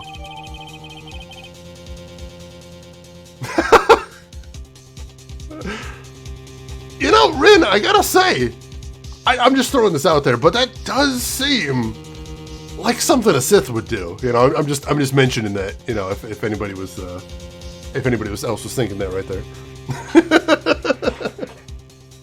You know, emote only chat. It's a very dark side thing right there. You know, I'm just thinking out loud. All right, Lila's picture inserted into the court record. Mr. Wright, that piece cut out from his vest. Could that be the cloth we found inside Chief Gant's safe? What's this? This is a handprint, isn't it? That cloth, it had fingerprints on it. Whosoever fingerprints those are must be the real murderer. What? But those fingerprints, they're yours, Emma. Why are your lips turned all purple, Mr. Wright? Anyway, let's get on with the cross-examination then. As long as we tell the truth, we should be able to flush out the real murderer. Very well, the defense may now begin its cross-examination. So that's basically the problem right there, is we know now for certain that Emma was actually the real killer. Whoa! Whoa, what? Holy shit! Come now, Udgy. This is the poorest excuse for a trial I've ever seen. Chief Gant! What, now you want to make me out as the bad guy too? If so, I'd like to put in a word or two to my defense. I'm afraid it's too late for that. What? You already declined to testify. That means you forfeited your right to make statements of any sort. This must be that risk we were talking about earlier. Just sit back, relax, and enjoy the sound of the noose tightening around your own neck.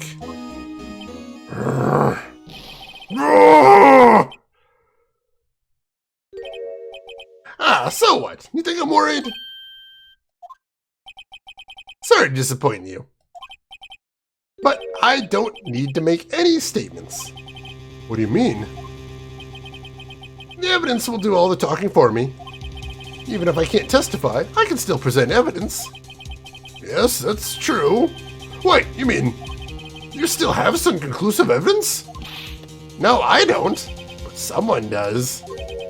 Someone? Oh no.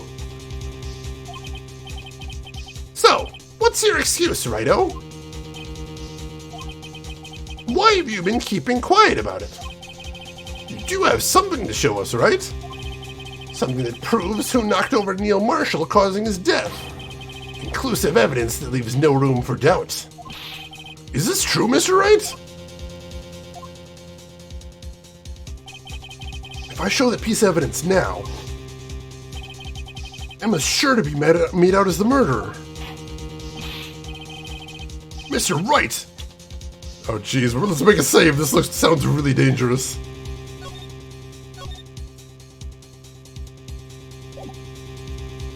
If you have any more evidence, present it now. And if you try to conceal anything, you will be the one appearing before the Board of Inquiries.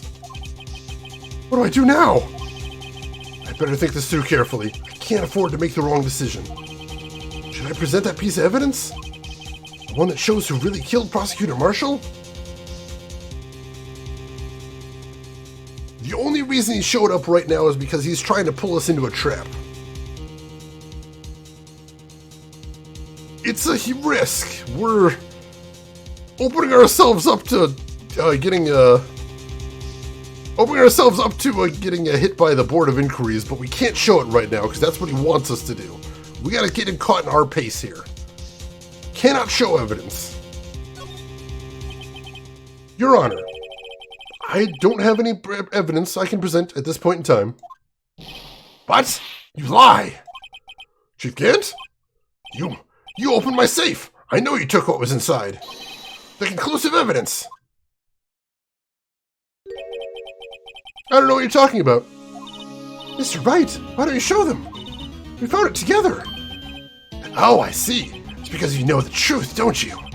You know whose fingerprints are on it. That's why you won't present it. What are you talking about, Chief Gant?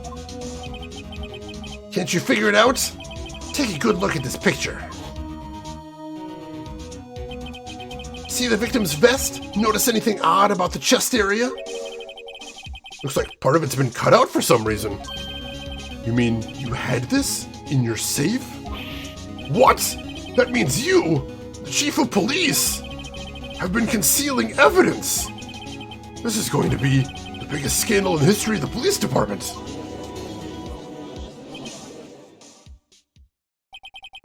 Impressive. To be honest, I didn't think you had the gall, Righto. Well, I can't just let you pin me up as the murderer. I'll tell you what really happened. What? You mean you admit to it?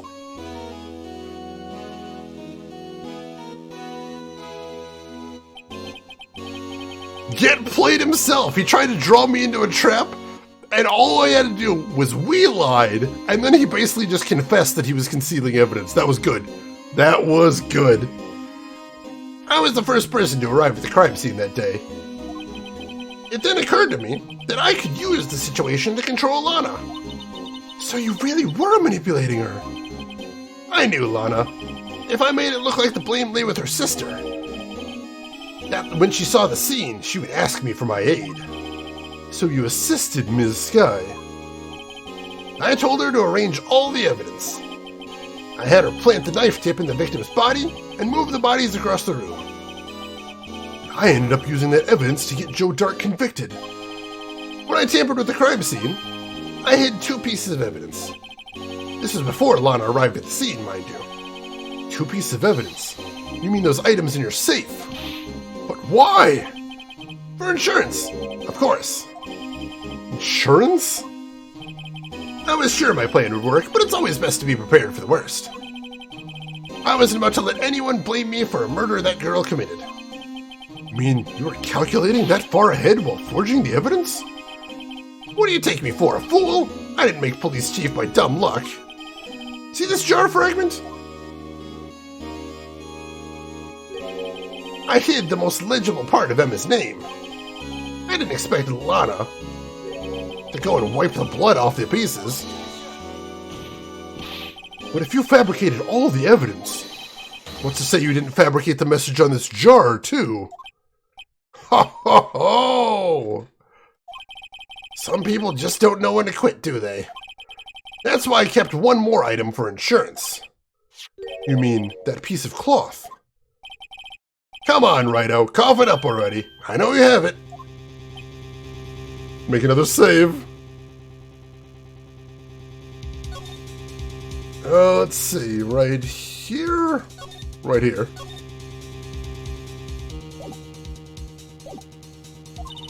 What are you waiting for, Mr. Wright? So you admit to it then, Chief Gant, that you were hiding the cloth you cut off the victim's vest in your safe. Yes, I admit it. I didn't want to have to do that, being chief and all. But it's a lot better than being portrayed as a murderer. Well, Mr. Wright, what do you have to say for yourself? Just a moment ago you said you didn't have any evidence you could present.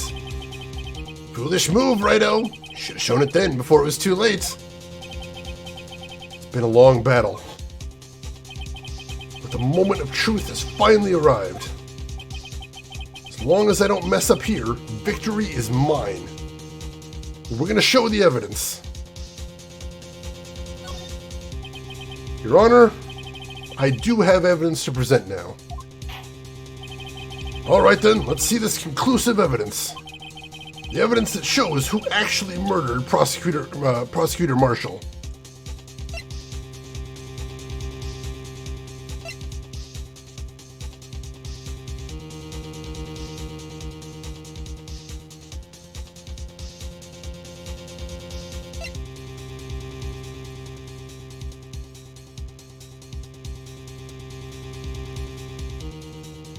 It's gotta be the attorney badge. It's not the attorney badge. I think it's still the piece of cloth. We're gonna see. We're gonna see.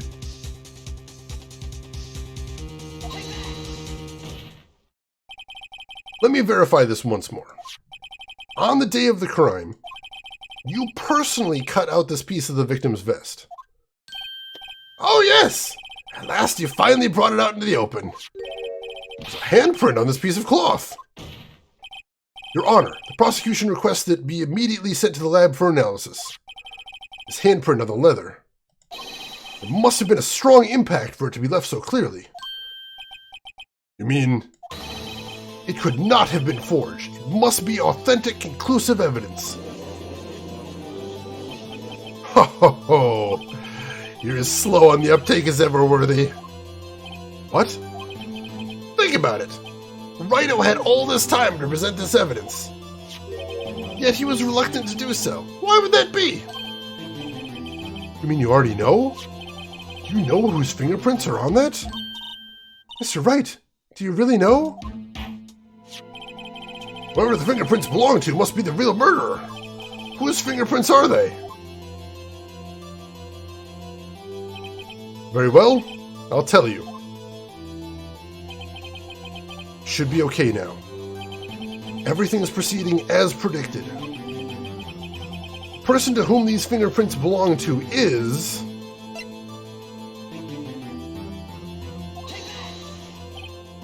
Emma Skye? What? They're mine? I'm sorry, Emma. But why? Why didn't you tell me?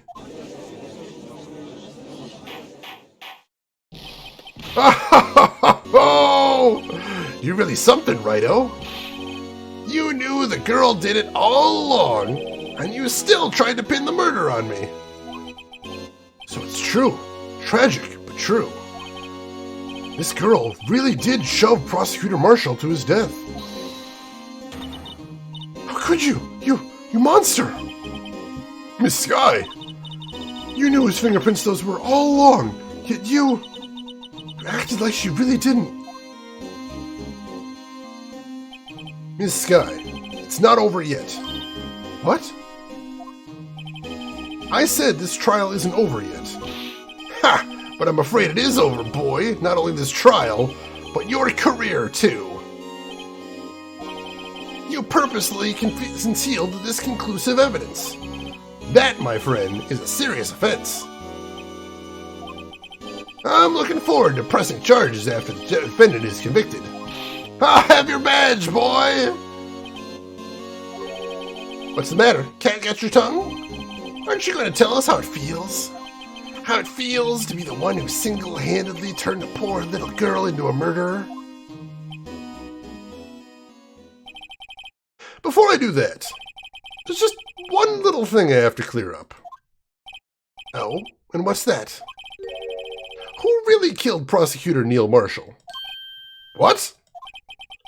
Chief Gant, you are absolutely right. This piece of cloth proves who the real murderer is. Who killed Neil Marshall, you ask? Emma Skye, wasn't it? I'm afraid that's not possible. You see, this piece of cloth contains a critical contradiction. What? A contradiction? What is this fool babbling about? I'm talking about a contradiction, one that proves who the real killer is.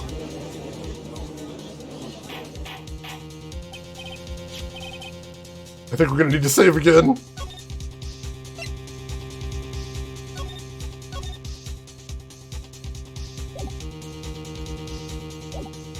This piece of cloth? What could it possibly contradict? Chief Gant, your tyrannical reign ends here. Behold, the piece of evidence that contradicts this cloth. Do we have something?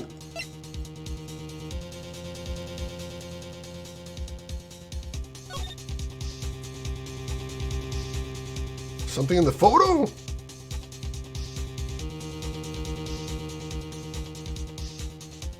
I don't think there's anything in the photo. Unless... Hang on a second, hang on a sec. No, that doesn't really contradict anything there. No, we definitely know conclusively that that is Emma Sky's fingerprints on that cloth, so that can't be it. That can't be the problem there.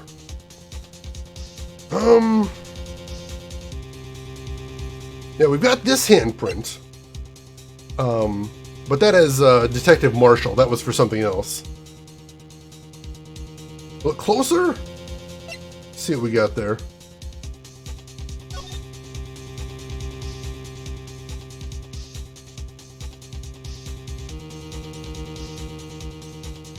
Alright, we got that there.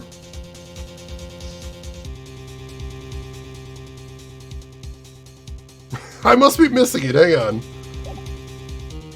Let me take a look.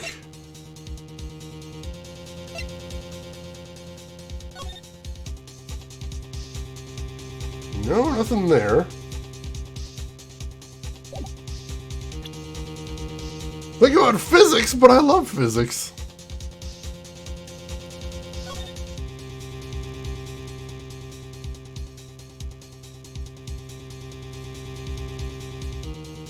Physics and time.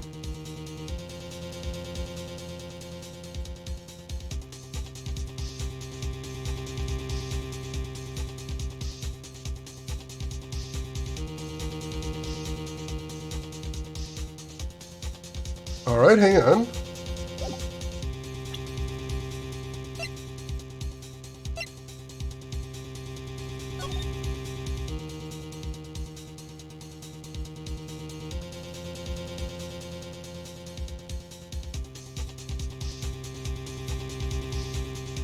I've got an idea.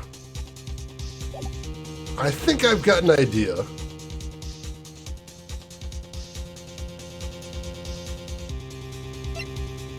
Let me try something.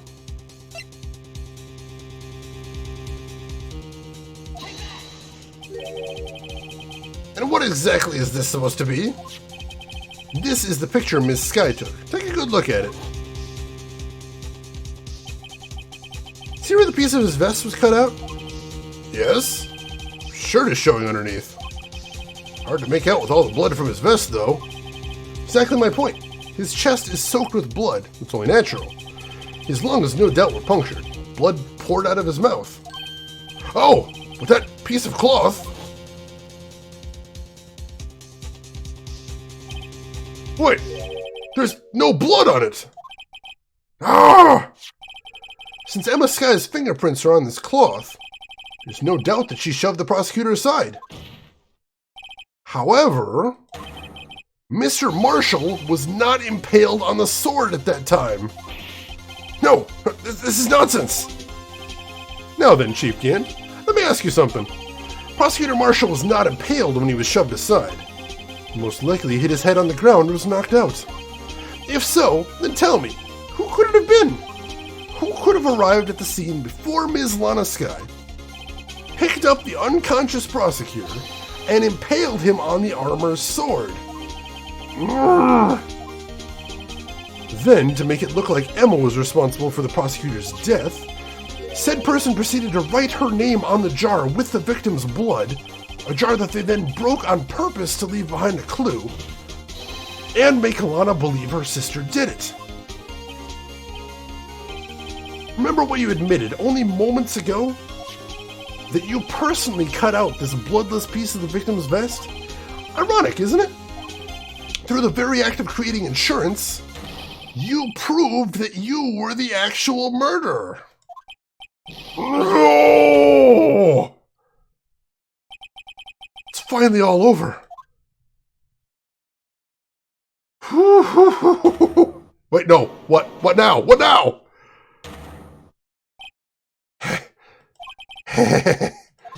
Oh, that was close, Righto. You almost had me. Sorry, but you'll have to do better than that. I refute your allegations. What do you mean you refute his allegations? You see, that piece of cloth is illegal evidence. Order! Order! What nonsense is this? Illegal evidence cannot be used to convict a suspect. Remember Udgy? Earlier, old Wright here concealed that piece of cloth. So then, what's your excuse, Righto? You do have some conclusive evidence, don't you? Your Honor, I don't have any evidence I can present at this point in the time. Well, that's true. Defense did refuse to present evidence. Hang on. We were warned that we'd need this book. Rule 1, no evidence should be shown without the approval of the police department. Rule number 2, unregistered evidence presented must be relevant to the case on trial.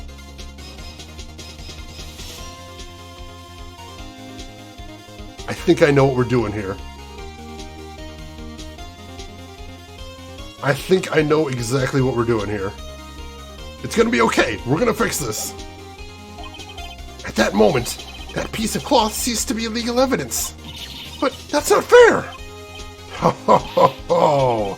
Did you actually think you could best me in court? Looks like the last laugh's on you, son.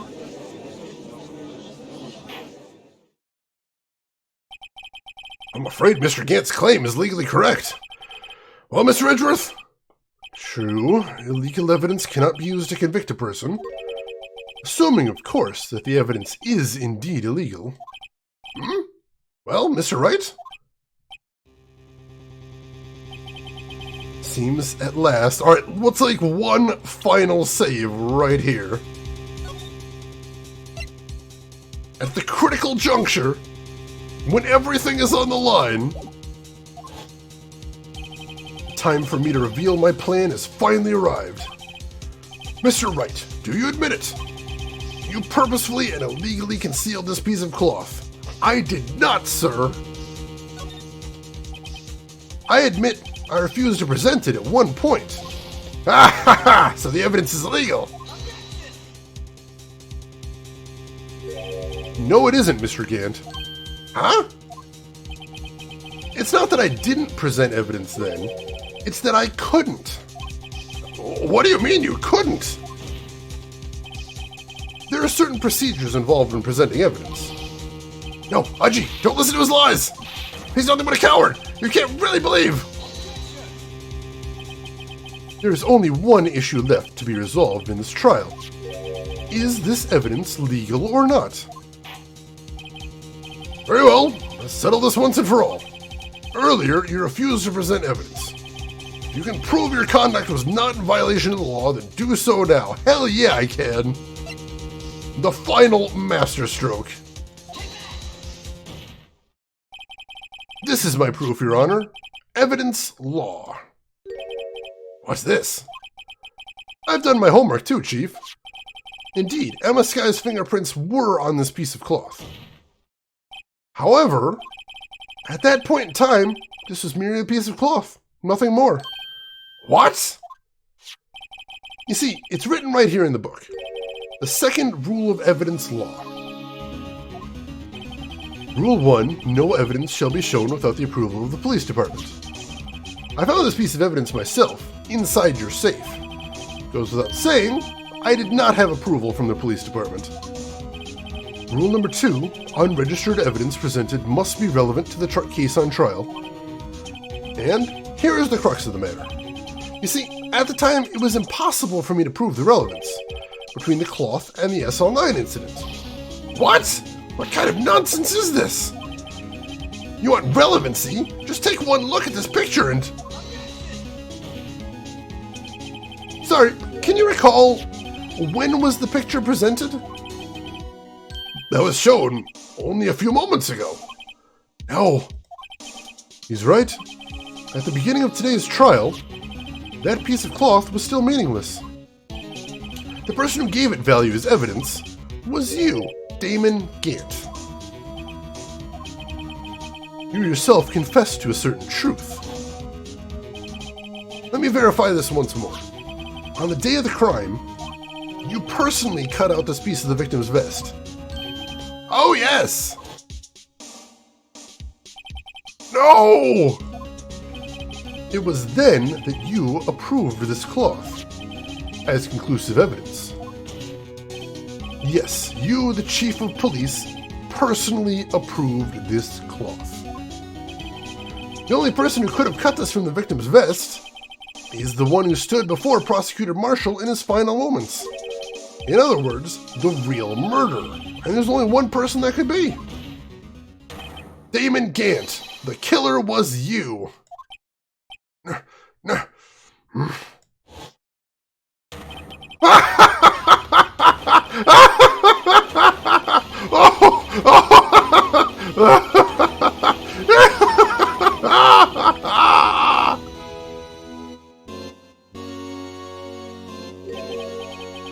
I knew I should have gotten rid of him. That good-for-nothing scum!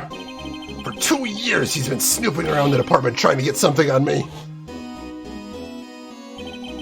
Crimes are being committed every day, yet he insists on hounding me. Well, your crime wasn't exactly petty. He wanted to reinvestigate the case. He recruited Angel Starr, then convinced Bruce Goodman. Detective Goodman?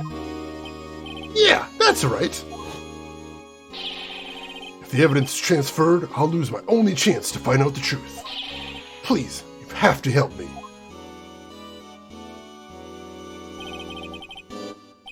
Goodman turned him down, as he ought to. Still, Jake Marshall didn't know when to quit. He stole Goodman's ID card and tried to take the evidence. Goodman came to me that day. He wanted to file a lost item report. I went with him to the evidence room. Then, all of a sudden, he decided to speak out. What are you talking about, Goodman? Can you please reopen the investigation, Chief? We can't transfer the evidence out. There are too many questions left unanswered.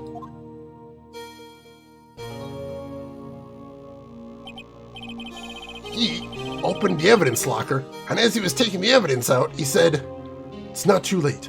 I'm going to hand all this over to Marshall." Well, to be honest, I was a bit taken aback by his words.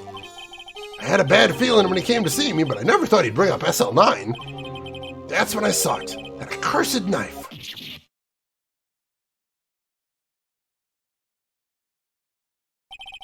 I couldn't just pull it out. Doing so would have only led to more blood and making it near impossible to hide your crime. Even so, the blood was just pouring out. I didn't know who might stumble in, so I hurried to wipe it up. I was worrying so much about the floor, I didn't realize my fatal mistake. The bloody handprint on Detective Gumshoe's locker. I used to be known as the crime computer, but everyone has to start somewhere, I guess. I was too nervous. I had no business doing any of it. Then you put the body in my car? I'm sorry, I couldn't think of any other way to move the body. I broke in your trunk, but what's the big deal?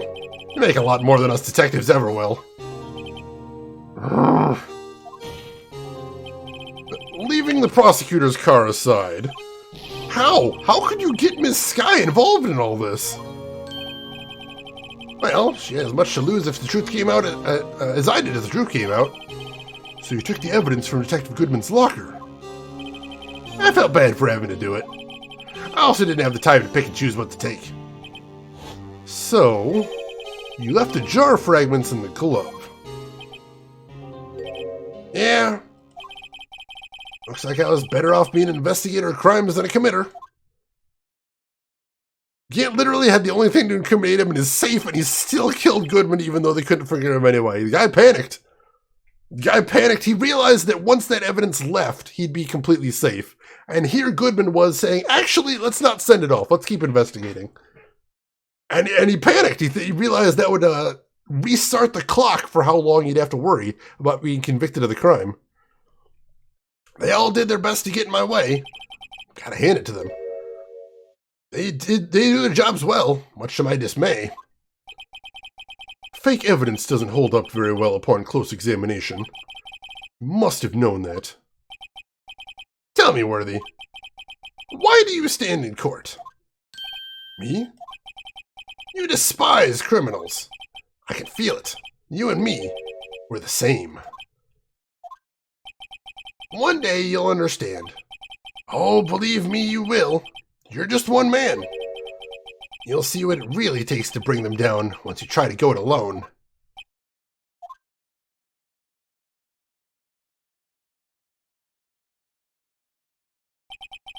Well, looks like it's time to say goodbye. Oh, Udgy? What? Looks like we'll have to cancel that lunch date. Sorry, old friend!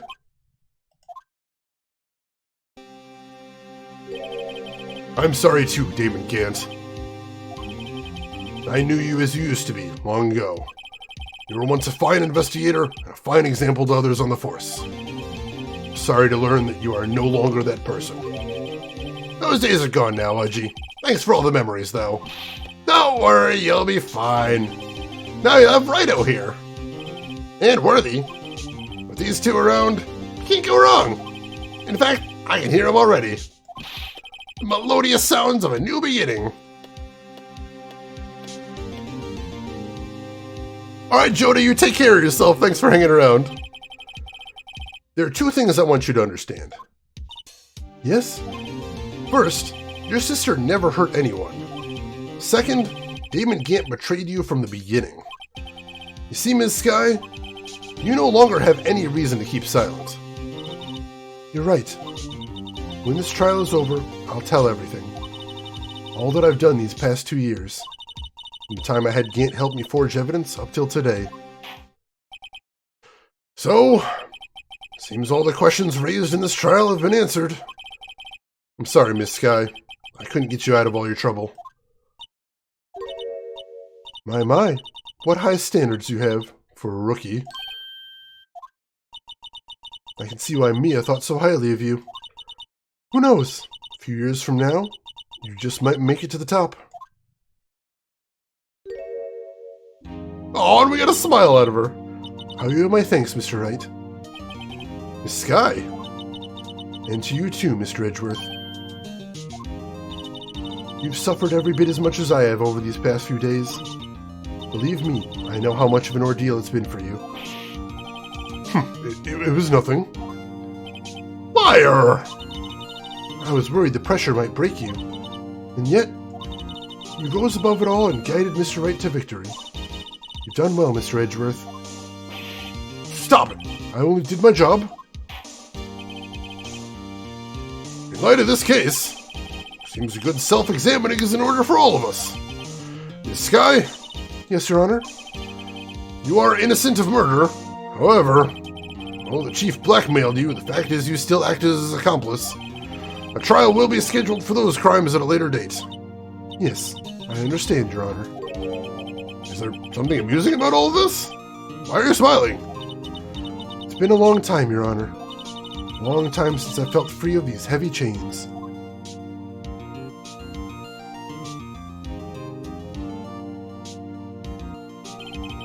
Well, this trial has gone on far too long already.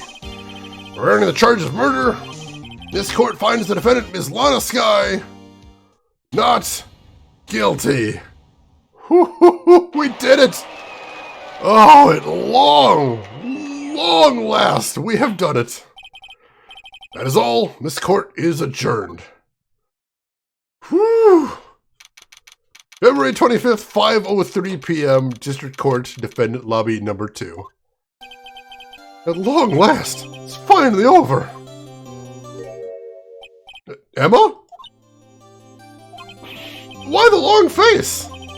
I'm sorry your sister didn't get completely off the hook, but at least she wasn't convicted for a murder she didn't commit. No, that's not it. Just now, after the trial ended, I can see why Mia Fey thought so highly of you. I owe you my thanks, Mr. Wright. And to you too, Mr. Edgeworth. You've suffered every bit as much as I have over these past few days. You've done well. We did not use the badge at the trial, that is correct. You know, I did my best too. But Lana didn't say a single word to me. I'm not interrupting anything, pals!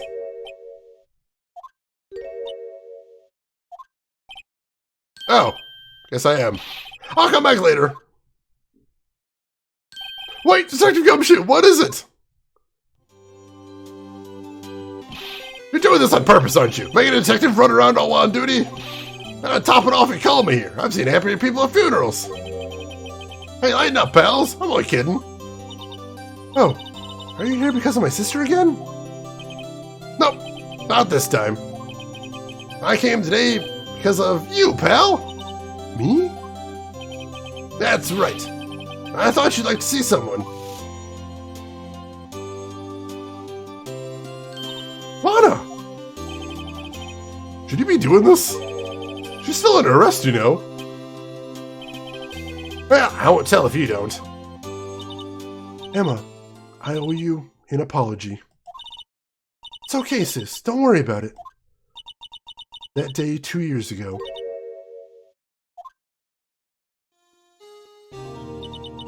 was the first time in my life I ever panicked. It was all I could do to keep myself from screaming. All I could think about was keeping you from getting wrapped up in that mess. Sis. I mean, he might just be a patrolman. A patrolman can escort somebody to jail, so it's possible. I don't think they fired him from the department completely or anything like that. I asked Gant to help me cover up the truth. I thought I was doing it for your sake, but now I realize I was wrong. I changed after that day.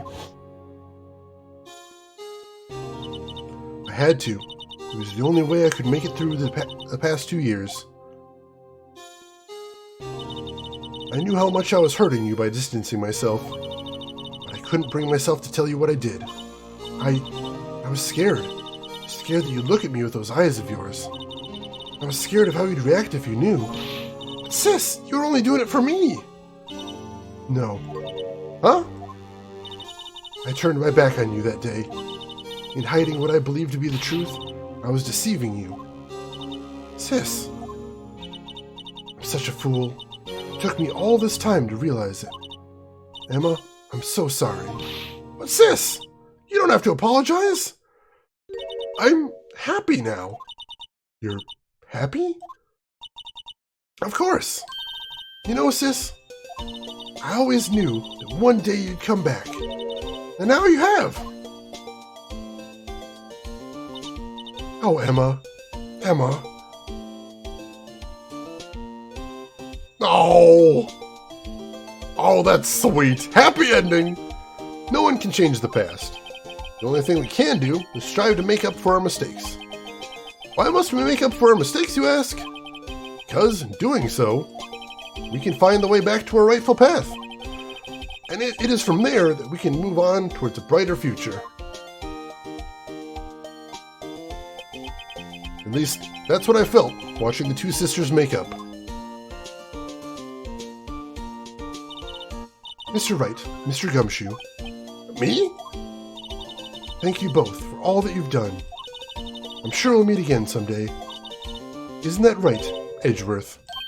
Edgeworth? Stop hiding and come over here.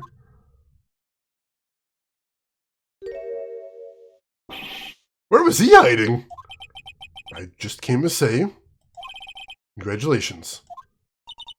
Thank you. Thank you, Mr. Edgeworth. Right, well, I'll be going now. Mr. Edgeworth, I hope you don't blame yourself for what happened. We were the ones who acted corruptly, not you.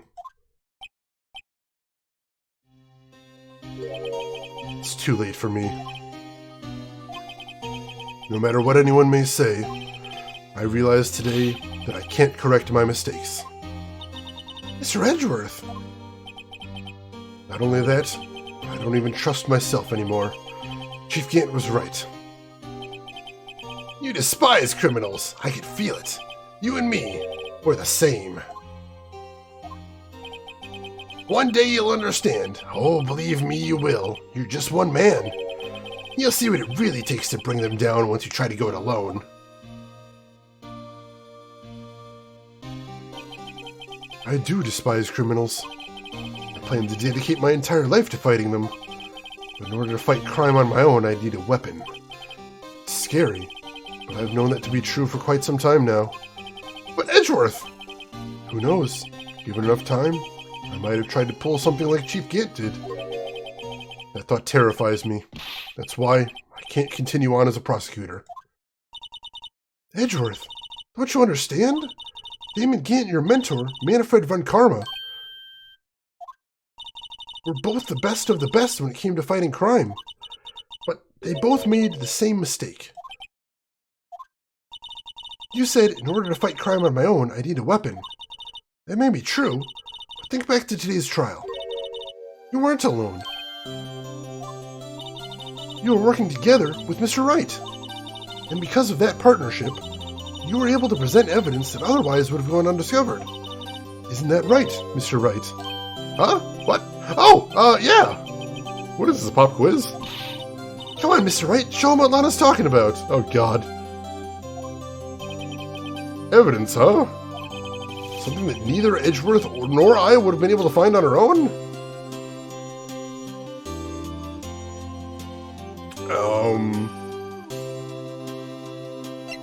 I think it's the King of Prosecutors trophy. That is super messed up, DB Store. This whole thing has been insane. Sisters do be doing it for themselves, right? They do. They do.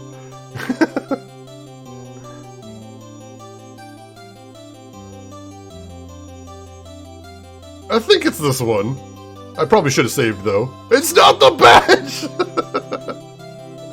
I'm pretty sure it's the King of Prosecutors trophy.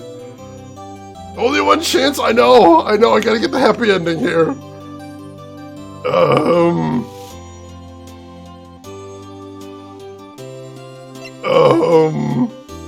It's not the badge!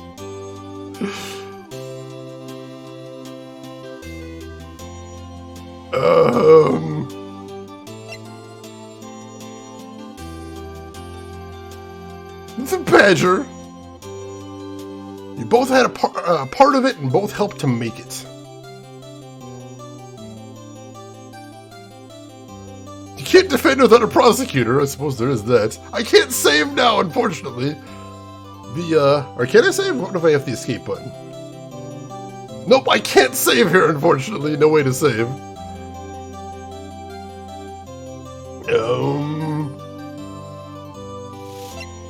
Oh, the evidence list.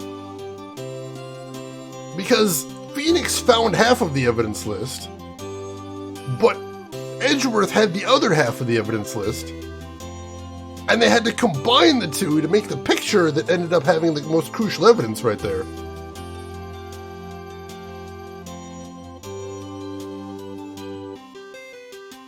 Let's see, what would happen if we fail? Would Lana be found guilty of murder?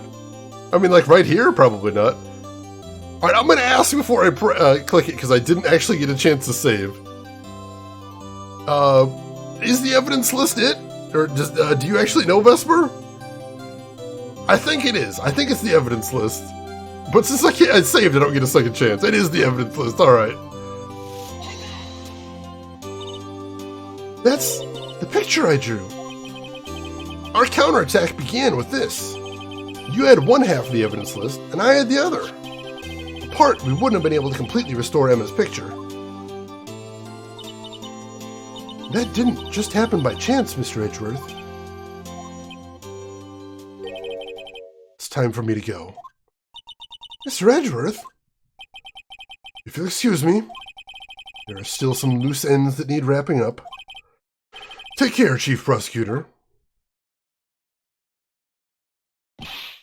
Edgeworth, what will you do now? Well, whatever you do, just remember. You can let what happened kill the prosecutor in you, or you can let it help you grow. In the end, it's up to you. I know. Seems I owe you my thanks too, right? But what I face now is my problem. Edgeworth, I'll be waiting for you in court. Farewell.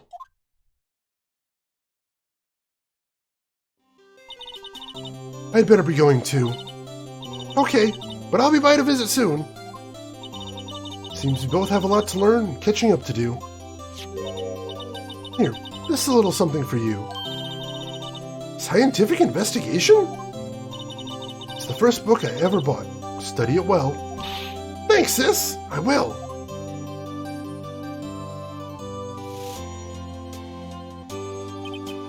And so, another case came to a close. As for the sisters, I have faith. Faith that their lives only just begun. And as for me, I think it's time I started on a new journey of my own. A journey to rediscover myself.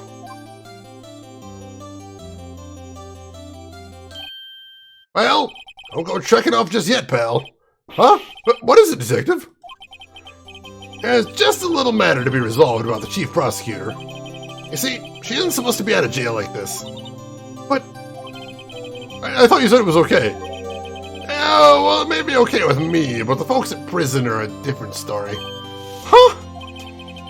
Basically, I had to bribe a guard in order to sneak it out here for 30 minutes.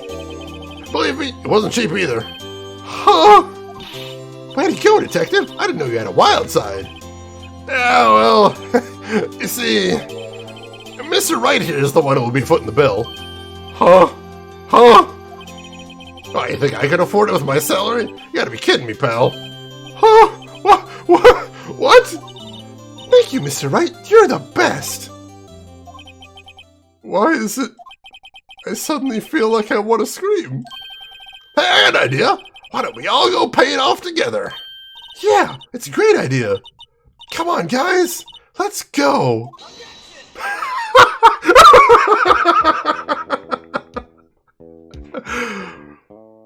Oh, that's perfect. Oh my god. I arranged for a friend of mine in Europe to take care of Emma.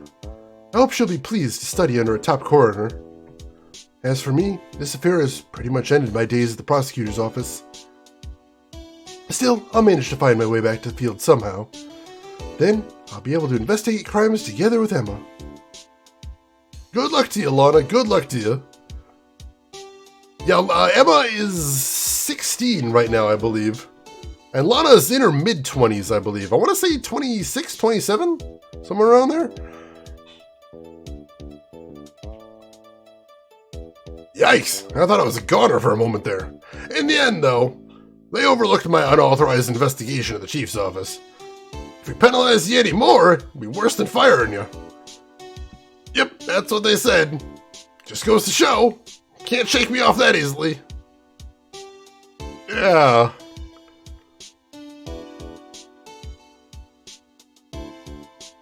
I'll catch up with chat in a second. I still gotta read all these things that we're going through. Lana is 29. Alright, interesting, interesting. Yeah, this is officially the longest stream I've ever done that wasn't a bonus stream, like a special stream. My new mission is to guard the main entrance and take care of Billy. Can you believe it? I've been demoted to a security guard. My partner's keeping an eye on the entrance for me today. I'll show them, though. Someday I'm gonna make detective. Yes, sir. Then I can be just like that Dick Gumshoe. Oh, Meekins, I hope they fire you. Archetype, I hope you have something delicious coming up for dinner, and thank you for hanging around the whole time. I appreciate that. And thank you for the GGs as well. He's got ambitions, he does. And there's the blue badger. God, he's gonna haunt me in my nightmares. Just with those dead eyes. Dead, unfeeling eyes. Staring into my soul. Oh, God!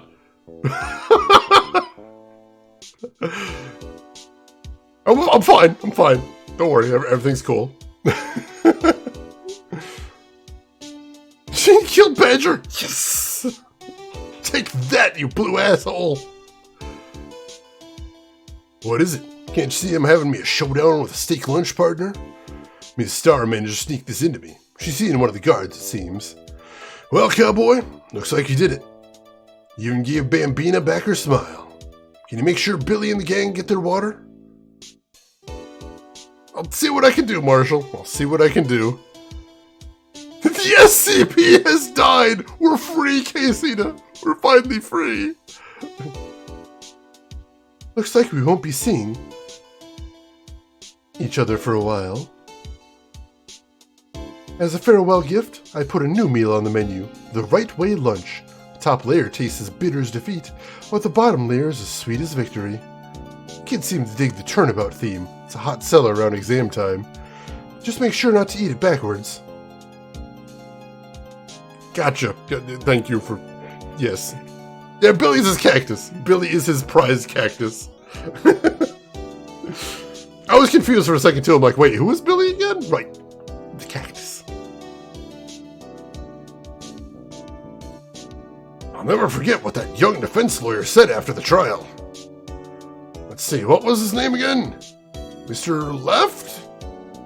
Anyway, he said he's been doing something or other for how many years? Well, anyway, I've got another trial to get to, so I'd better be... Huh? Oh no, I forgot my gavel! Sorry, gotta go.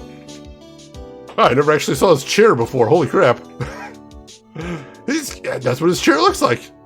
Good to know, good to know.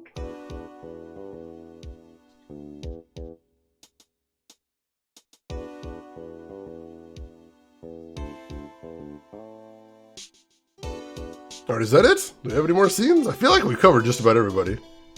Nope! Oh my god! Ah! Nothing soothes the soul like fresh country air. Still, sometimes I do miss hearing you and your objection. Still, I can't go back until I'm a full-fledged spirit medium. Mystic Maya, afternoon training is about to begin. Coming! Well, see you around, Nick. Oh, we got to see Maya one last time. That's nice. I appreciate that. Chairstrim for judge, basically. He had to bail and go find his gavel. What's he gonna do without his gavel? It's like half of his shtick. Yeah, Maya was up in the mountains for that case, away training, so it was good to get to see her at least a little bit at the end there. That was kind of cool.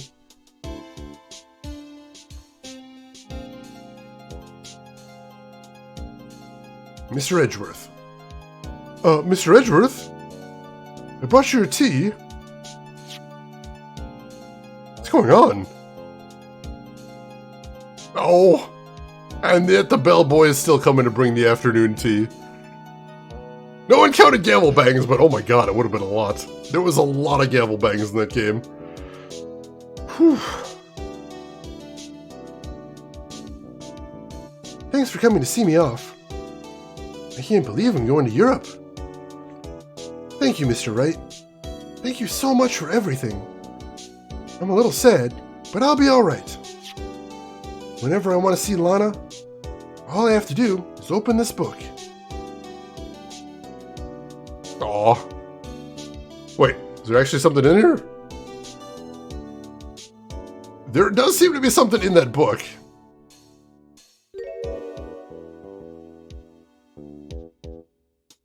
Oh! Oh, that's so sweet! That is friggin' adorable! Oh my god! That is absolutely precious!